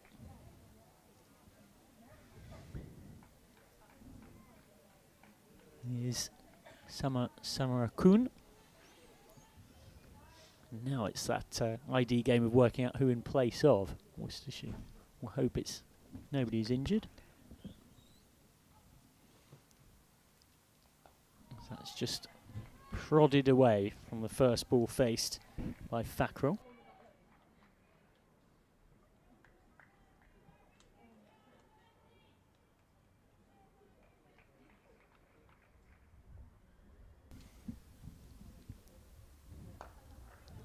Driven through the covers, and that somehow managed to escape through the fielder and through the long barrier, so it means a big chase for deep cover point coming round. He did magnificently to keep that one in play. The work is completed eventually by Emily Cherms, but the stop there, the diving stop of the highest quality, was from Poppy Davies. Nice strike there by Fackrell. Yeah, she'll definitely take a sense of confidence from that, Rhea Fackrell. She gets 2 for it. This time she's just guiding it down to short mid-wicket. 73 for 6 then. 16 gone. 6 for 2 off her 3 overs for Bert Whistle. He's made quite the impact, following on from Brett, continuing that run of left-arm spinners from the Howard stand end and using that slope to good effect as well. If you're a right-hander facing from the Howard stand end, it slopes from left to right, so you sort of feel like as you get towards the offside you're almost falling down the slope. And it's not a prodigious slope, this isn't Lord's, but it's enough to make a difference. And it holds up slightly because it's slightly uphill as well. And I think that helps the spinner because you think that you're there and you're not quite there. That's us up there. You can see we're way up here, so if we're not always sure of certain things, that gives you an idea of how far we could be from the action. That is a beautiful square drive from Callis, who's got to keep her composure amidst others falling around her, and a shot like that gives a positive sign to Yorkshire fans that, given all her experience at international and domestic level, she's more than capable of doing so. She moves on to 23, 77 for 6 in the 17th. Yeah, beautiful square drive, head going forward, weight going forward, and the full swing of the bat. Still plenty of time here for Yorkshire, and still the required run rate is below 4.5. How does Beach respond to being hit for 4? Comes straighter, and Callis just finds the gap between extra cover and point for 1. So Callis has 24, 78 for 6 in the 17th. Great to be up here in the brand new Vertu studio. Up here in the commentary box with Dr. Jane Powell, yours truly, Michael McCann. You're listening to Yorkshire Cricket TV live. Make sure to hit subscribe. This YouTube channel, your place for all Yorkshire home games across men's and women's cricket in the 2025 season. So much to bring you, indeed so much so that next time we come to you for a women's home game, there'll be a men's home game at the exact same time, just to cause all kinds of chaos. Here's Beach. He's left alone.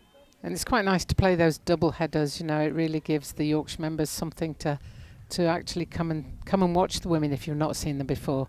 Well, albeit the tricky thing with that one is it's a double header, but one's in Harrogate and one's in Headingley at the same time. That is tricky. We do have a couple of back-to-back those, we certainly do. That is we correct. do have a couple of double headers. That is absolutely correct. Yeah, that is an interesting one. Both on Sundays. That should be glorious. Hopefully the weather holds. It's pushed out to short mid-wicket. Yeah, so on the 5th of May, that will be day 4, if it goes that far, of Yorkshire versus Warwickshire in the county championship, Rothsay, here at Headingley. And at the same time, Yorkshire will face the Derbyshire Falcons in the Vitality T20 Women's County Cup at 2:30 p.m. at St George's Road, Harrogate.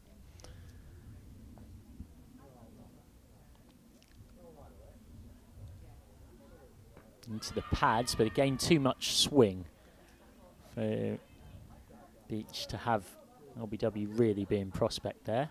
So he's getting swing and seam at different points, Beach, and it's another thing of what's making her such an awkward customer. Yeah, and The Yorkshire girls are playing across their pad rather than coming straight towards the ball. They're very much trying to hit it square of the wicket. At the moment, if it's going down leg side, you're all right. But if it's not, then you're in trouble.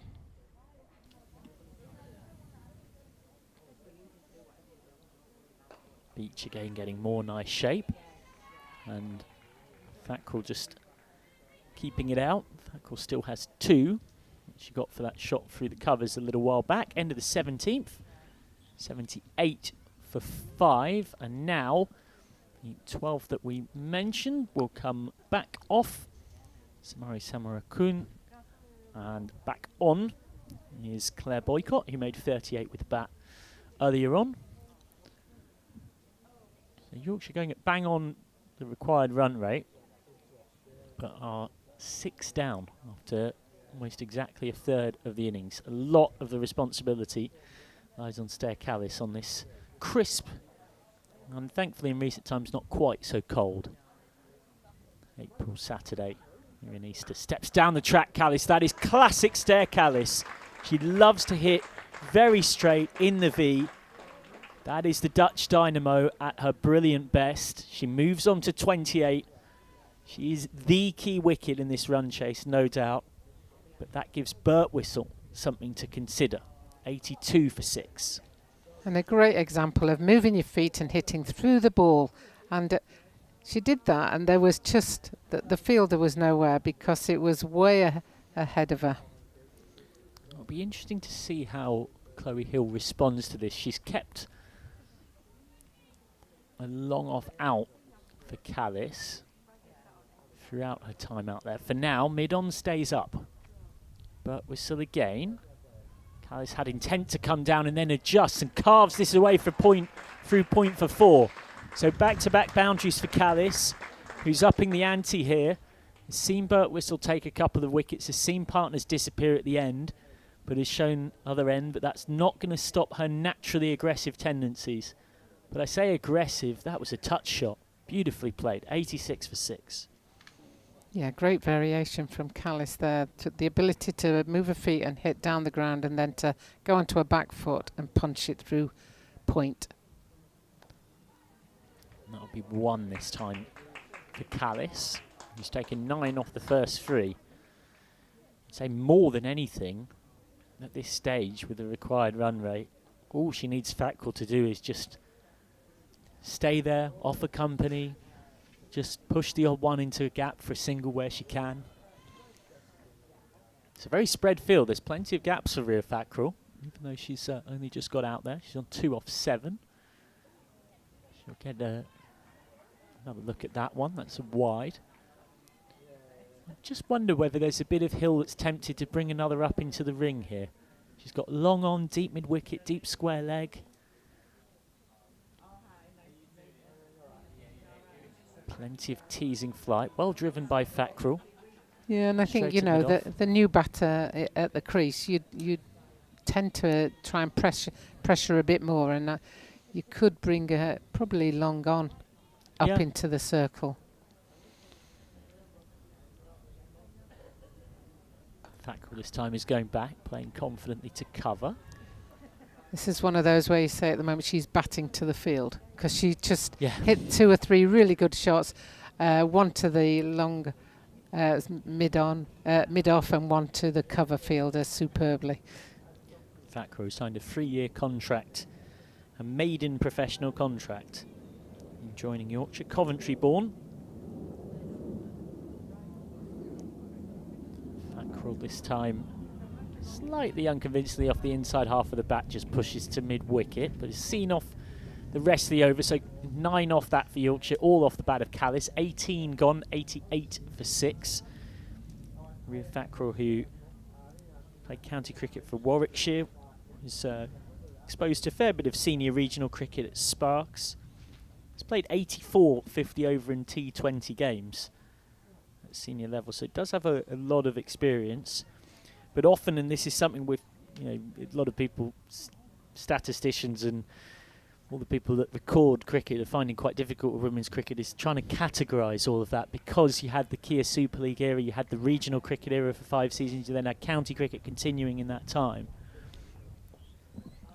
Beach continuing meanwhile here from our end, the pavilion end. Short and wide and left alone. So what you end up with, and Lauren Winfield Hill was saying this, Yorkshire's captain, on the phone to me earlier this week, you do have players who they might look like they've played a lot of games in terms of their experience, but how many of those games have necessarily been the absolute top tier of English women's professional domestic cricket? You know, how many have been in, say, the 100, or have been in, been in the regional structure, have been at the top level of the county structure? That's down leg, and that will have to be rebowled. Yeah, and also the records, are not always ready to hand for before the regional structure, before that as well. And I know that doesn't affect the girls who are playing now. Beth Langston is probably the one who's traversed the most iterations of women's cricket as it's gone through. But you're right, it's really important to discern between top level and not. So that's a good ball from Beach, and that's just played back. Great to see so many members in the ground today. Yorkshire Women's membership 3, and almost 1,500 people across the winter have taken up that offer. Yeah, I think So most of the seats inside the long room are full, because it started and it was quite chilly. It's very pleasant out there now in the sunshine, so a few more might pop out as Callis smacks that, creams it into the covers, and they take a single. So Callis moves on to 34. Thackeray exposed to strike with 4 balls left. Talked about her main role being as an offie, but the fact that she's been working hard on her batting over the winter, that being a senior player in this setup feels a bit funny. The youngsters have got a great attitude. I couldn't say the same for myself at 16. Knowing their fields, knowing what they're up to, they've been really consistent. Talked about her role as a bit more of a senior player in this Yorkshire, coming into this Yorkshire dressing room. She's leaving that one alone. She's kind of got a bat for a partner here, really. Got a bat for Callis. Yeah, and sometimes having to step up as a senior partner makes you change your game so that you have a bit more discipline, a bit more determination. When you're not a senior player, you tend to think the senior players will do it, so I don't have to. Now you are one, you've got to do it as well. Still 2 catches in, as there should be for Thackeray, who's got hit in an uncomfortable spot here, and is immediately peeling away to square leg. I think that's caught her in this sort of, might have been from the reaction, I reckon that's the thigh kind of area, but where the thigh pad doesn't quite cover. Inside thigh, I think. Yeah. She's painful.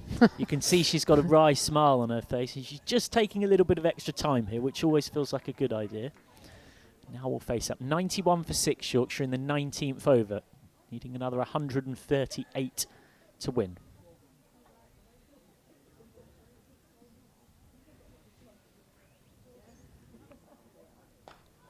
Just turned away to short mid-wicket. 1 ball left of the over. Thackeray's got 2 off 13. But the wider situation as well is that Yorkshire just need her to be there.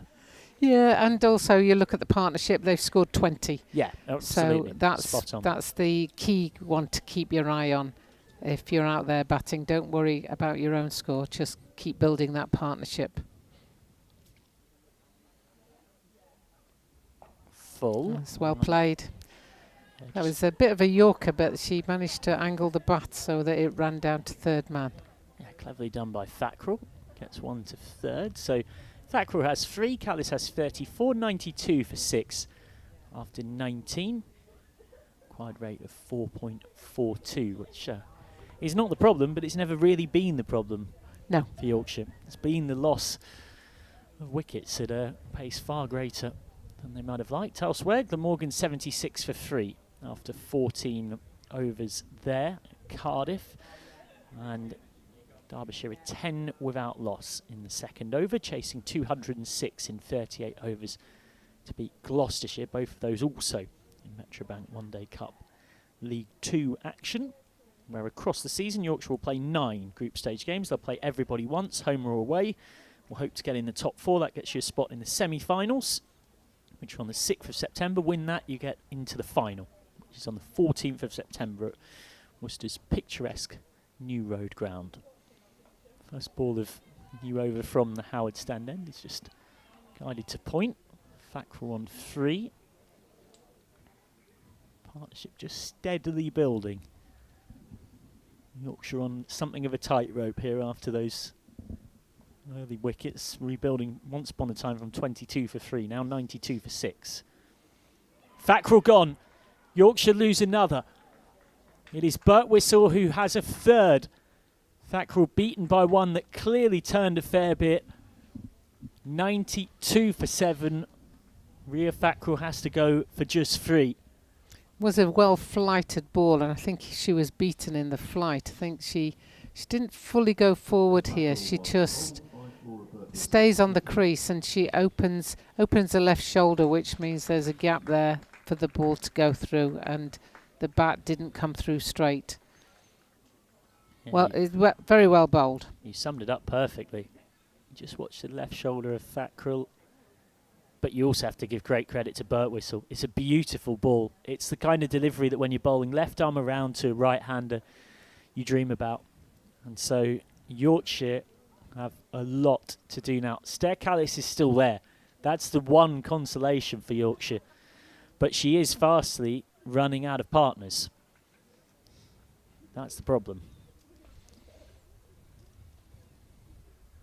Number 9 for Yorkshire. Alicia Pollard, who on senior competitive debut earlier on started off with a maiden, bowled well, number 27 from her 5 overs, now comes out trying to keep Callis company. Pollard, a product of Stones Cricket Club in Ripponden, did score 71 from 57, batting at 7 against the Scotland 11 in the 2024 Women's County One Day Cup.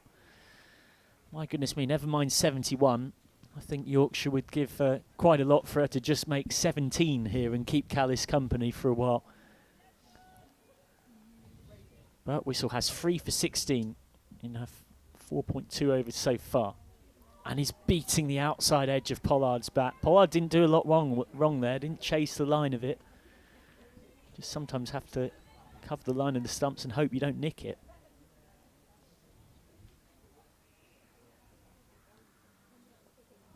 I spoke to a lady downstairs who was Pollard's employer, should I say. Oh, interesting. I said, who are you related to? And she said, oh, I'm not. I'm Pollard's... the lighting engineer company that she works for. Ah, I see. She said, I'm so proud of her. So that's nice to hear. Just guiding this one back. Alicia Pollard, Dr. Jane Powell, Yorkshire president alongside me, was saying almost something of a throwback. Taking unpaid leave to go on tour to Abu Dhabi earlier on this season. As one of the rookies, is not yet a full-time professional. Pushed in quicker and flatter. Nice looking drive by Pollard out to long off for 1. So she'll keep the strike. 93 for 7, end of the 20th over. Required run rate 4.5. Another successful over for Birtwistle. 3 for 17 off 5 for her. And after a few more words from Yorkshire president Dr. Jane Powell, it will be Aaron Vals to join her. So we're finished 20 overs and it's 93. The run rate is more than adequate. The biggest issue for Yorkshire is that 7 wickets down, and whilst they've not crowned themselves in glory with the bat, Worcestershire have bowled and fielded very well. So it's very much one of those games of cricket where credit to the team that are doing what they need to do at the right time, and that's exactly what Worcestershire are doing. And it's nice to see this Tier 2 game being played with as much excitement and as much determination as any other game of cricket, and lovely to see so many members here at Headingley as well. It certainly is, Jane, and I'll tell you what, isn't it a lovely day as well for it? I know we've seen a little bit more cloud cover, but yeah, sun is shining, and goodness me, it's just a wonderful day to watch some county cricket. Change of end here for Phoebe Brett. We saw her a little bit earlier on in those opening 10 overs bowling from the Howard stand end, and this time she is bowling from the Kirkstall Lane end. Coming into bowl to the aforementioned Alicia Pollard. She's wrapped her on the pads, has she? Well, there's a big appeal from the bowler. We'll just take a look at the replay here. Judging by the reaction of the umpire, perhaps there was bat involved in that. And what you've got to remember here is it's left arm round, so in order to hit the stumps, it's got to appear to turn back quite a long way, and it didn't look like it was. It looked like it was going on with the arm. And that's exactly the same there. And Callis has recognised that and decided she wants to take the strike. So she scampers or pushes Pollard through for a single there, a leg by. Yep, puts the Dutch international on strike. Currently the pick of the Yorkshire batters so far, 34 from 46 deliveries, which includes 6 fours to her name. And this will be a really good battle, this. Phoebe Brett, she is an England under-19 taking on a fully fledged international. Someone who's been a very much part and parcel of the regional setup. Played in the 100 for the Birmingham Phoenix. It is Brett, flights that one. Puts Callis onto the back foot, defended out towards backward point for no run. But isn't this just a wonderful learning curve as well for these young cricketers going out there and facing off against real top quality talent? Yeah, I think it is, and it's a big learning stage, you know, as well, at their stage of development as she comes down, and that's driven superbly by Callis, straight down the ground, straight past her, with power, with aplomb. It really was. It's what Mike said earlier, hitting in the V. It's something that Callis is so good at, and also using the feet. We spoke right at the start of this run chase. Usually she is rather still in comparison to other players, just hits it nice and straight back down the ground, plays the ball on its merits. But when she is in a little bit of rhythm, you see that all of a sudden she's happy to take those risks, advance down the wicket, and yeah, that was disdainful from Callis. And at the moment, Worcestershire have only used 4 bowlers, so we've not seen their 5th bowler at all yet. So Yorkshire have got to hang around long enough to see who else comes to bowl. As Callis rocks onto the back foot, trying to angle that through the offside and misses it as it lifts a little bit more than she was expecting.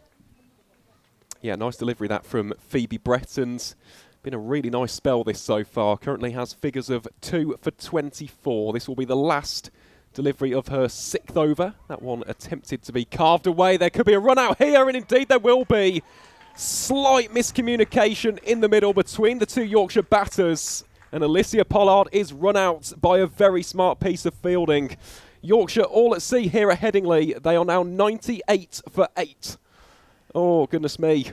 Yeah, Not what you want. That is where you've got a youngster batting with the experienced international, and she should have shouted no straight away because she could see that that was going straight to the fielder, and poor girl never stood a chance really. She was out about 5 metres down the crease. It literally went straight to hand, and you can guarantee that any more experienced player would be saying no straight away. Well, it's a really sharp throw, isn't it? I think it's Gwen Davis there at backward point. We'll see the fielding here, gets the long barrier out, darts it into Chloe Hill. That's a good take as well from the Worcestershire keeper, stretching the body out and making a real mess of the stumps. And yeah, Callis now beginning to rapidly run out of partners. I believe it's Claudie Cooper in at number 10 for Yorkshire, after Pollard was ran out for 2 from 6 deliveries. And now this is the interesting thing, isn't it, Jane? Because 2 wickets to spare. How does Callis go about this? Because realistically, she has to be the aggressor here. She is the international player. She is the experienced batter. Yeah, and I think she recognised that, and that's why she called it through for that single, because it was the last ball of the over. But sadly, she hit it straight to the fielder. That was where it all went wrong there, was not the decision, you know, to be the aggressor and take the strike. It was the fact she'd hit it straight to the fielder, who fielded well. If it had gone if there was a fumble, if there was a misfield, you know, then there would have been no problem whatsoever. But I think she's recognised she has to be the aggressor now. Well, there you go. She thinks about coming down and smacking the leather off that cricket ball. Instead, almost cuts her in half on that occasion. Just squirts off the inside edge, goes down for a single. Goodness me, that could have been very close. You can see the reaction of Birtwistle, the bowler. I mean, that would have been curtains, let's face it, at this stage, if Callis departs. Such is the importance and magnitude of her wicket. It's Birtwistle to Cooper. Cooper plays that rather adeptly, just dabs it into the offside for a dot ball, and this is all that Claudia can do really at this stage, isn't it? Just survive out these next few deliveries, get Callis back on strike for the next one, and see if the situation can be rectified. Yeah, nice shot there from Cooper for a single and give the strike back to Callis. There's still 3 more balls in this over, so very sensible to get Callis back on strike. And I think if Cooper can just rotate the strike whenever she's on it, then that would be ideal. But Callis really has to step up and take the pressure now. And there you go, dispatches the full toss through the covers. That is a welcome boundary for Yorkshire. Moves them on to 104 for 8. We're just seeing there the amount of deliveries between each of the 50. First one coming up in rather fast fashion, just from 55 deliveries it took. Next one has taken 77, so there has been a bit of a drop-off, and that's been because of the wickets, hasn't it? Yeah. It's been regular wickets falling in batches. And Callis again, well, that is superb. I think that's gone all the way for 6. Indeed it has. Umpires' arms are up, they are aloft, and Stair Callis now beginning to display this red-hot form that we've seen in pre-season. Spoke about this a little bit earlier on in the run chase. I think for every single one of the 3 matches she played pre-season for Warwickshire, she scored at least 48, which just goes to show she's in a real purple patch at the minute. And that is one of the shots of the day. We'll see the replay of that one. That is glorious from Stair Callis. Open the face and hit it over cover for a 6. Well, just one away from what would be a thoroughly deserved 50. Will not come up on that occasion as Bert Whistle gets her playing rather more defensively, and that will round out the 22nd over. Yorkshire 110 for 8. And yeah, they are in real bother here. They require 119 more for the victory. What would be a very splendid victory at this current pace, but you never know in the game of cricket. That is why there's always something just lurking at the back of this great game. You can never ever write out an opposition or any team at any stage. It's a very cruel sport at times, but we'll see Phoebe Brett coming on to bowl yet again from this Kirkstall Lane end. She'll be bowling to Claudie Cooper. And Jane, what have you made of Phoebe's bowling today? Because she's been very controlled, hasn't she? Yeah, I think both of the left-arm spinners from Worcestershire have bowled extremely well. They've used good flight, they've found a good length, and they've turned the ball, you know, and that's all you can ask of a spin bowler, really, is to get some flight, get the line, and she's just bowled her.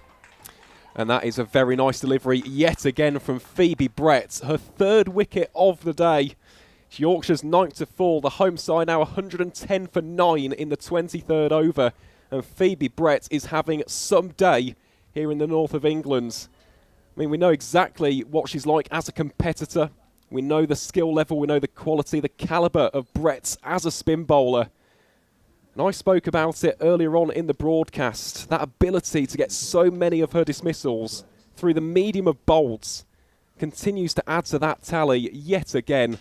And what a game Phoebe Brett is having for Worcestershire. And that will bring Amelia Love to the crease. Yorkshire's 11th and final batter to enter the mix.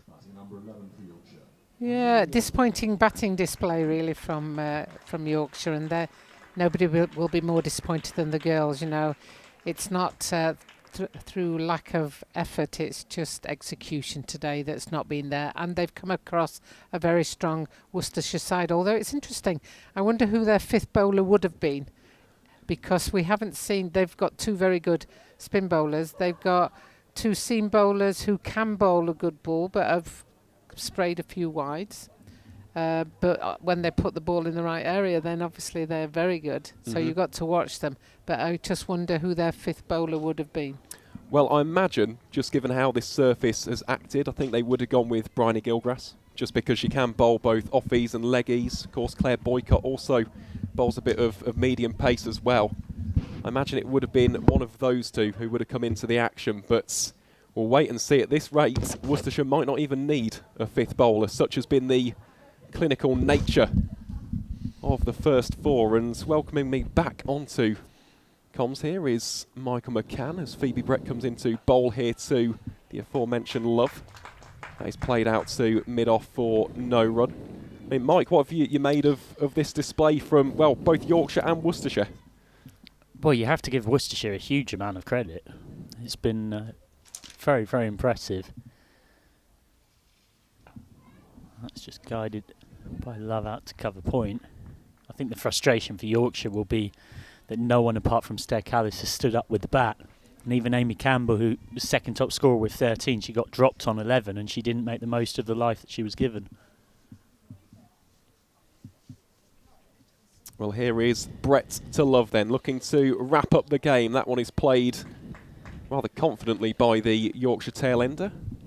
Thank you very much to Jane Powell for her contributions.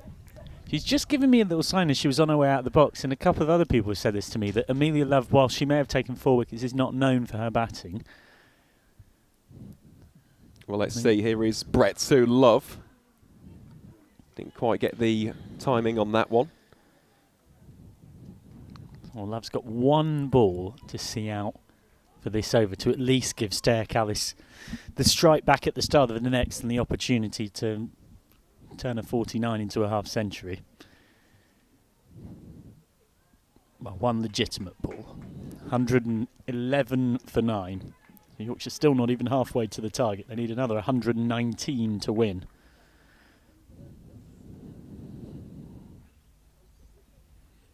Brett it will be to bowl then to Love. Gives this one a bit more flight, played back to the bowler, and that will be a dot ball. Rounds out the 23rd over of the run chase, at the end of which Yorkshire 111 for 9. Callis just one run away from what would be a richly deserved 50. I know at this stage it feels like a Pyrrhic victory in the fact that it's probably far too little too late in the piece, but I still think that is a major positive. Callis is in the form of her life at the minute. Yeah, it's the rest of the batting card that's the problem. If you're just joining us a little late, Winfield Hill caught Davis bowled Cherms for 8, Thomas bowled Brett for 4, Duckworth caught Birtwistle bowled Brett for 4, Amy Campbell caught Cherms bowled Beach for 13 after Cherms dropped Campbell off the very same bowler for 11. Maddie Ward, LBW to Birtwistle for 0. Langston bowled by Birtwistle also for 0. Birtwistle bowling Thackwell for 3. Pollard run out for 2. Brett bowling Cooper for 1. And that leaves us where we are now with Callis facing up and getting on the reverse and finding it in the gap. There's nobody behind square on the offside, so it's a big chaser point coming around and it's a great diving stop, which means that Callis will get 2 and no more, and it's a well-deserved half century for Callis. 51 off 55, a belated raise of the bat, and the facial expression you saw there kind of summed it up.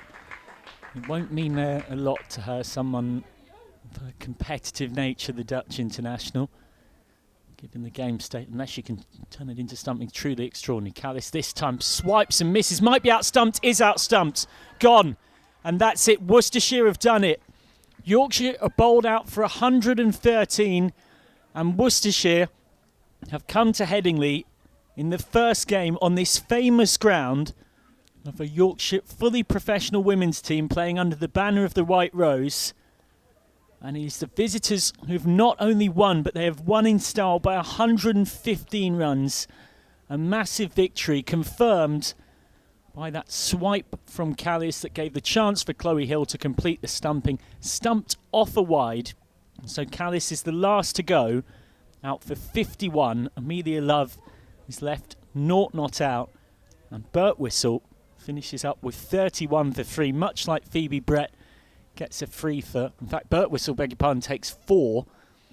And it is a result that will send surprise through plenty in women's cricket. Yorkshire's Metrobank One Day Cup League 2 opener sees them defeated, and quite frankly, comfortably defeated by Worcestershire.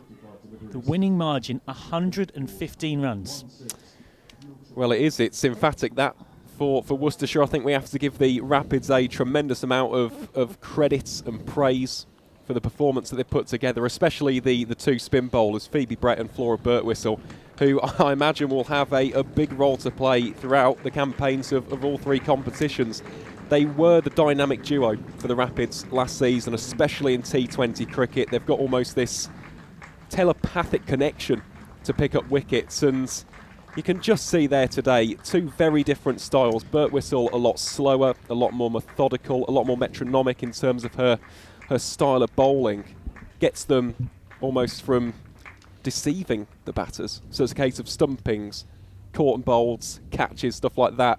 Brett, of course, with that angle, fires it rapidly into the pads, gets a lot of dismissals through, clean bowling opposition batters, and I mean, they've both been absolutely wonderful today. Brett 3 for 25, Birtwistle 4 for 31, and I think we also have to give our praise to Emily Cherms as well, because that first over, when Lauren Winfield-Hill goes after you and smashes two big boundaries, the confidence would have been shaken a little bit. It wouldn't have been the start that Worcestershire would have hoped for.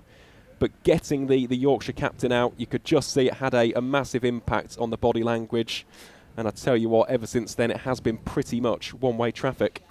Let's run you through the scorecards and just remind you of the upcoming fixtures before we round things off here at Headingley. So Yorkshire were chasing 229 to win.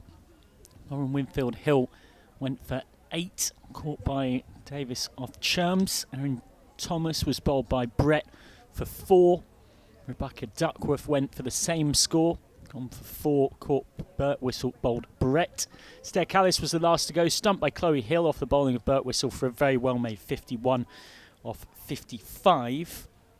Amy Campbell, second top score of 13 off 18. She was actually dropped by Cherms off beach, but Cherms got the perfect chance to make things right shortly afterwards when completing the catch that time. So Campbell caught Cherms bowl beach for 13. Ward gone for a 5-ball duck, LBW to Birtwistle. Beth Langston with a 4-ball duck bowl, Birtwistle. Rhea Fackrell bowled by Birtwistle, beg your pardon, for 3. Alicia Pollard run out by Georgia Davies for 2. Claudie Cooper bowled by Brett for 1. Amelia Love stranded on 0 not out. 28 extras, which is the only tiny thing that I imagine Worcestershire would want to tighten up from that bowling performance that largely was excellent. Emily Cherms 1 for 26, but she did get a big one in Lauren Winfield-Hill. Phoebe Brett 7 overs, 25 for 3. Jess Beach 1 for 23 off 6 with her hooping in-swingers. And Flora Birtwistle, arguably the star of things, with 4 for 32 from 6.1 as Yorkshire, well, we're 3 for 22 for 3, depending on whether you're on this hemisphere or the other one. At one point after the loss of Winfield-Hill, Thomas and Duckworth, there was brief hopes of a revival between Campbell and Callis, but in truth it then fell away very quickly, falling from 63 for 3 to 114 all out. It is worth reminding you this is not a knockout tournament. It's a 9-game league structure across Tier 2. Yorkshire play every team twice in this Metrobank One Day Cup League 2. There's 4 games in April and May, 5 more in August as they try and qualify for the semi-finals, which you get, of course, by finishing in the top 4. Those semi-finals on the 6th of September, final 8 days later at Worcester, but not an ideal start, it's fair to say, for Yorkshire, losing their first game by 114 runs. There is, in terms of upcoming fixtures, it's worth reminding you the men are still in action right now against Durham, who are 224 for 1 in reply to Yorkshire's 307. Meanwhile, Yorkshire's women's team are next in action in the Vitality T20 Women's County Cup, round 1 against Derbyshire Falcons. That's next in action in terms of home fixtures. Yorkshire playing the Metrobank One Day Cup League 2 away against Sussex next Saturday, the 26th of April, before also in round 3 of that very same competition playing away at Derby on Saturday the 3rd of May. So 2 away games against Sussex and Derbyshire before Richard Pyra's side come back to Yorkshire, but not Headingley. That game against Derbyshire on the 5th of May will be streaming at St George's Road, Harrogate. So do join us for that one. Thank you very much to Aaron Viles and Dr. Jane Powell for their contributions across today. Thank you very much to you for watching wherever you've been across the world. We'll see you on the 5th of May for that game at Harrogate. Of course, plenty of men's action for the White Rose to come in the meantime. But for now, a disappointing start to the season for Yorkshire. We'll see you again very soon.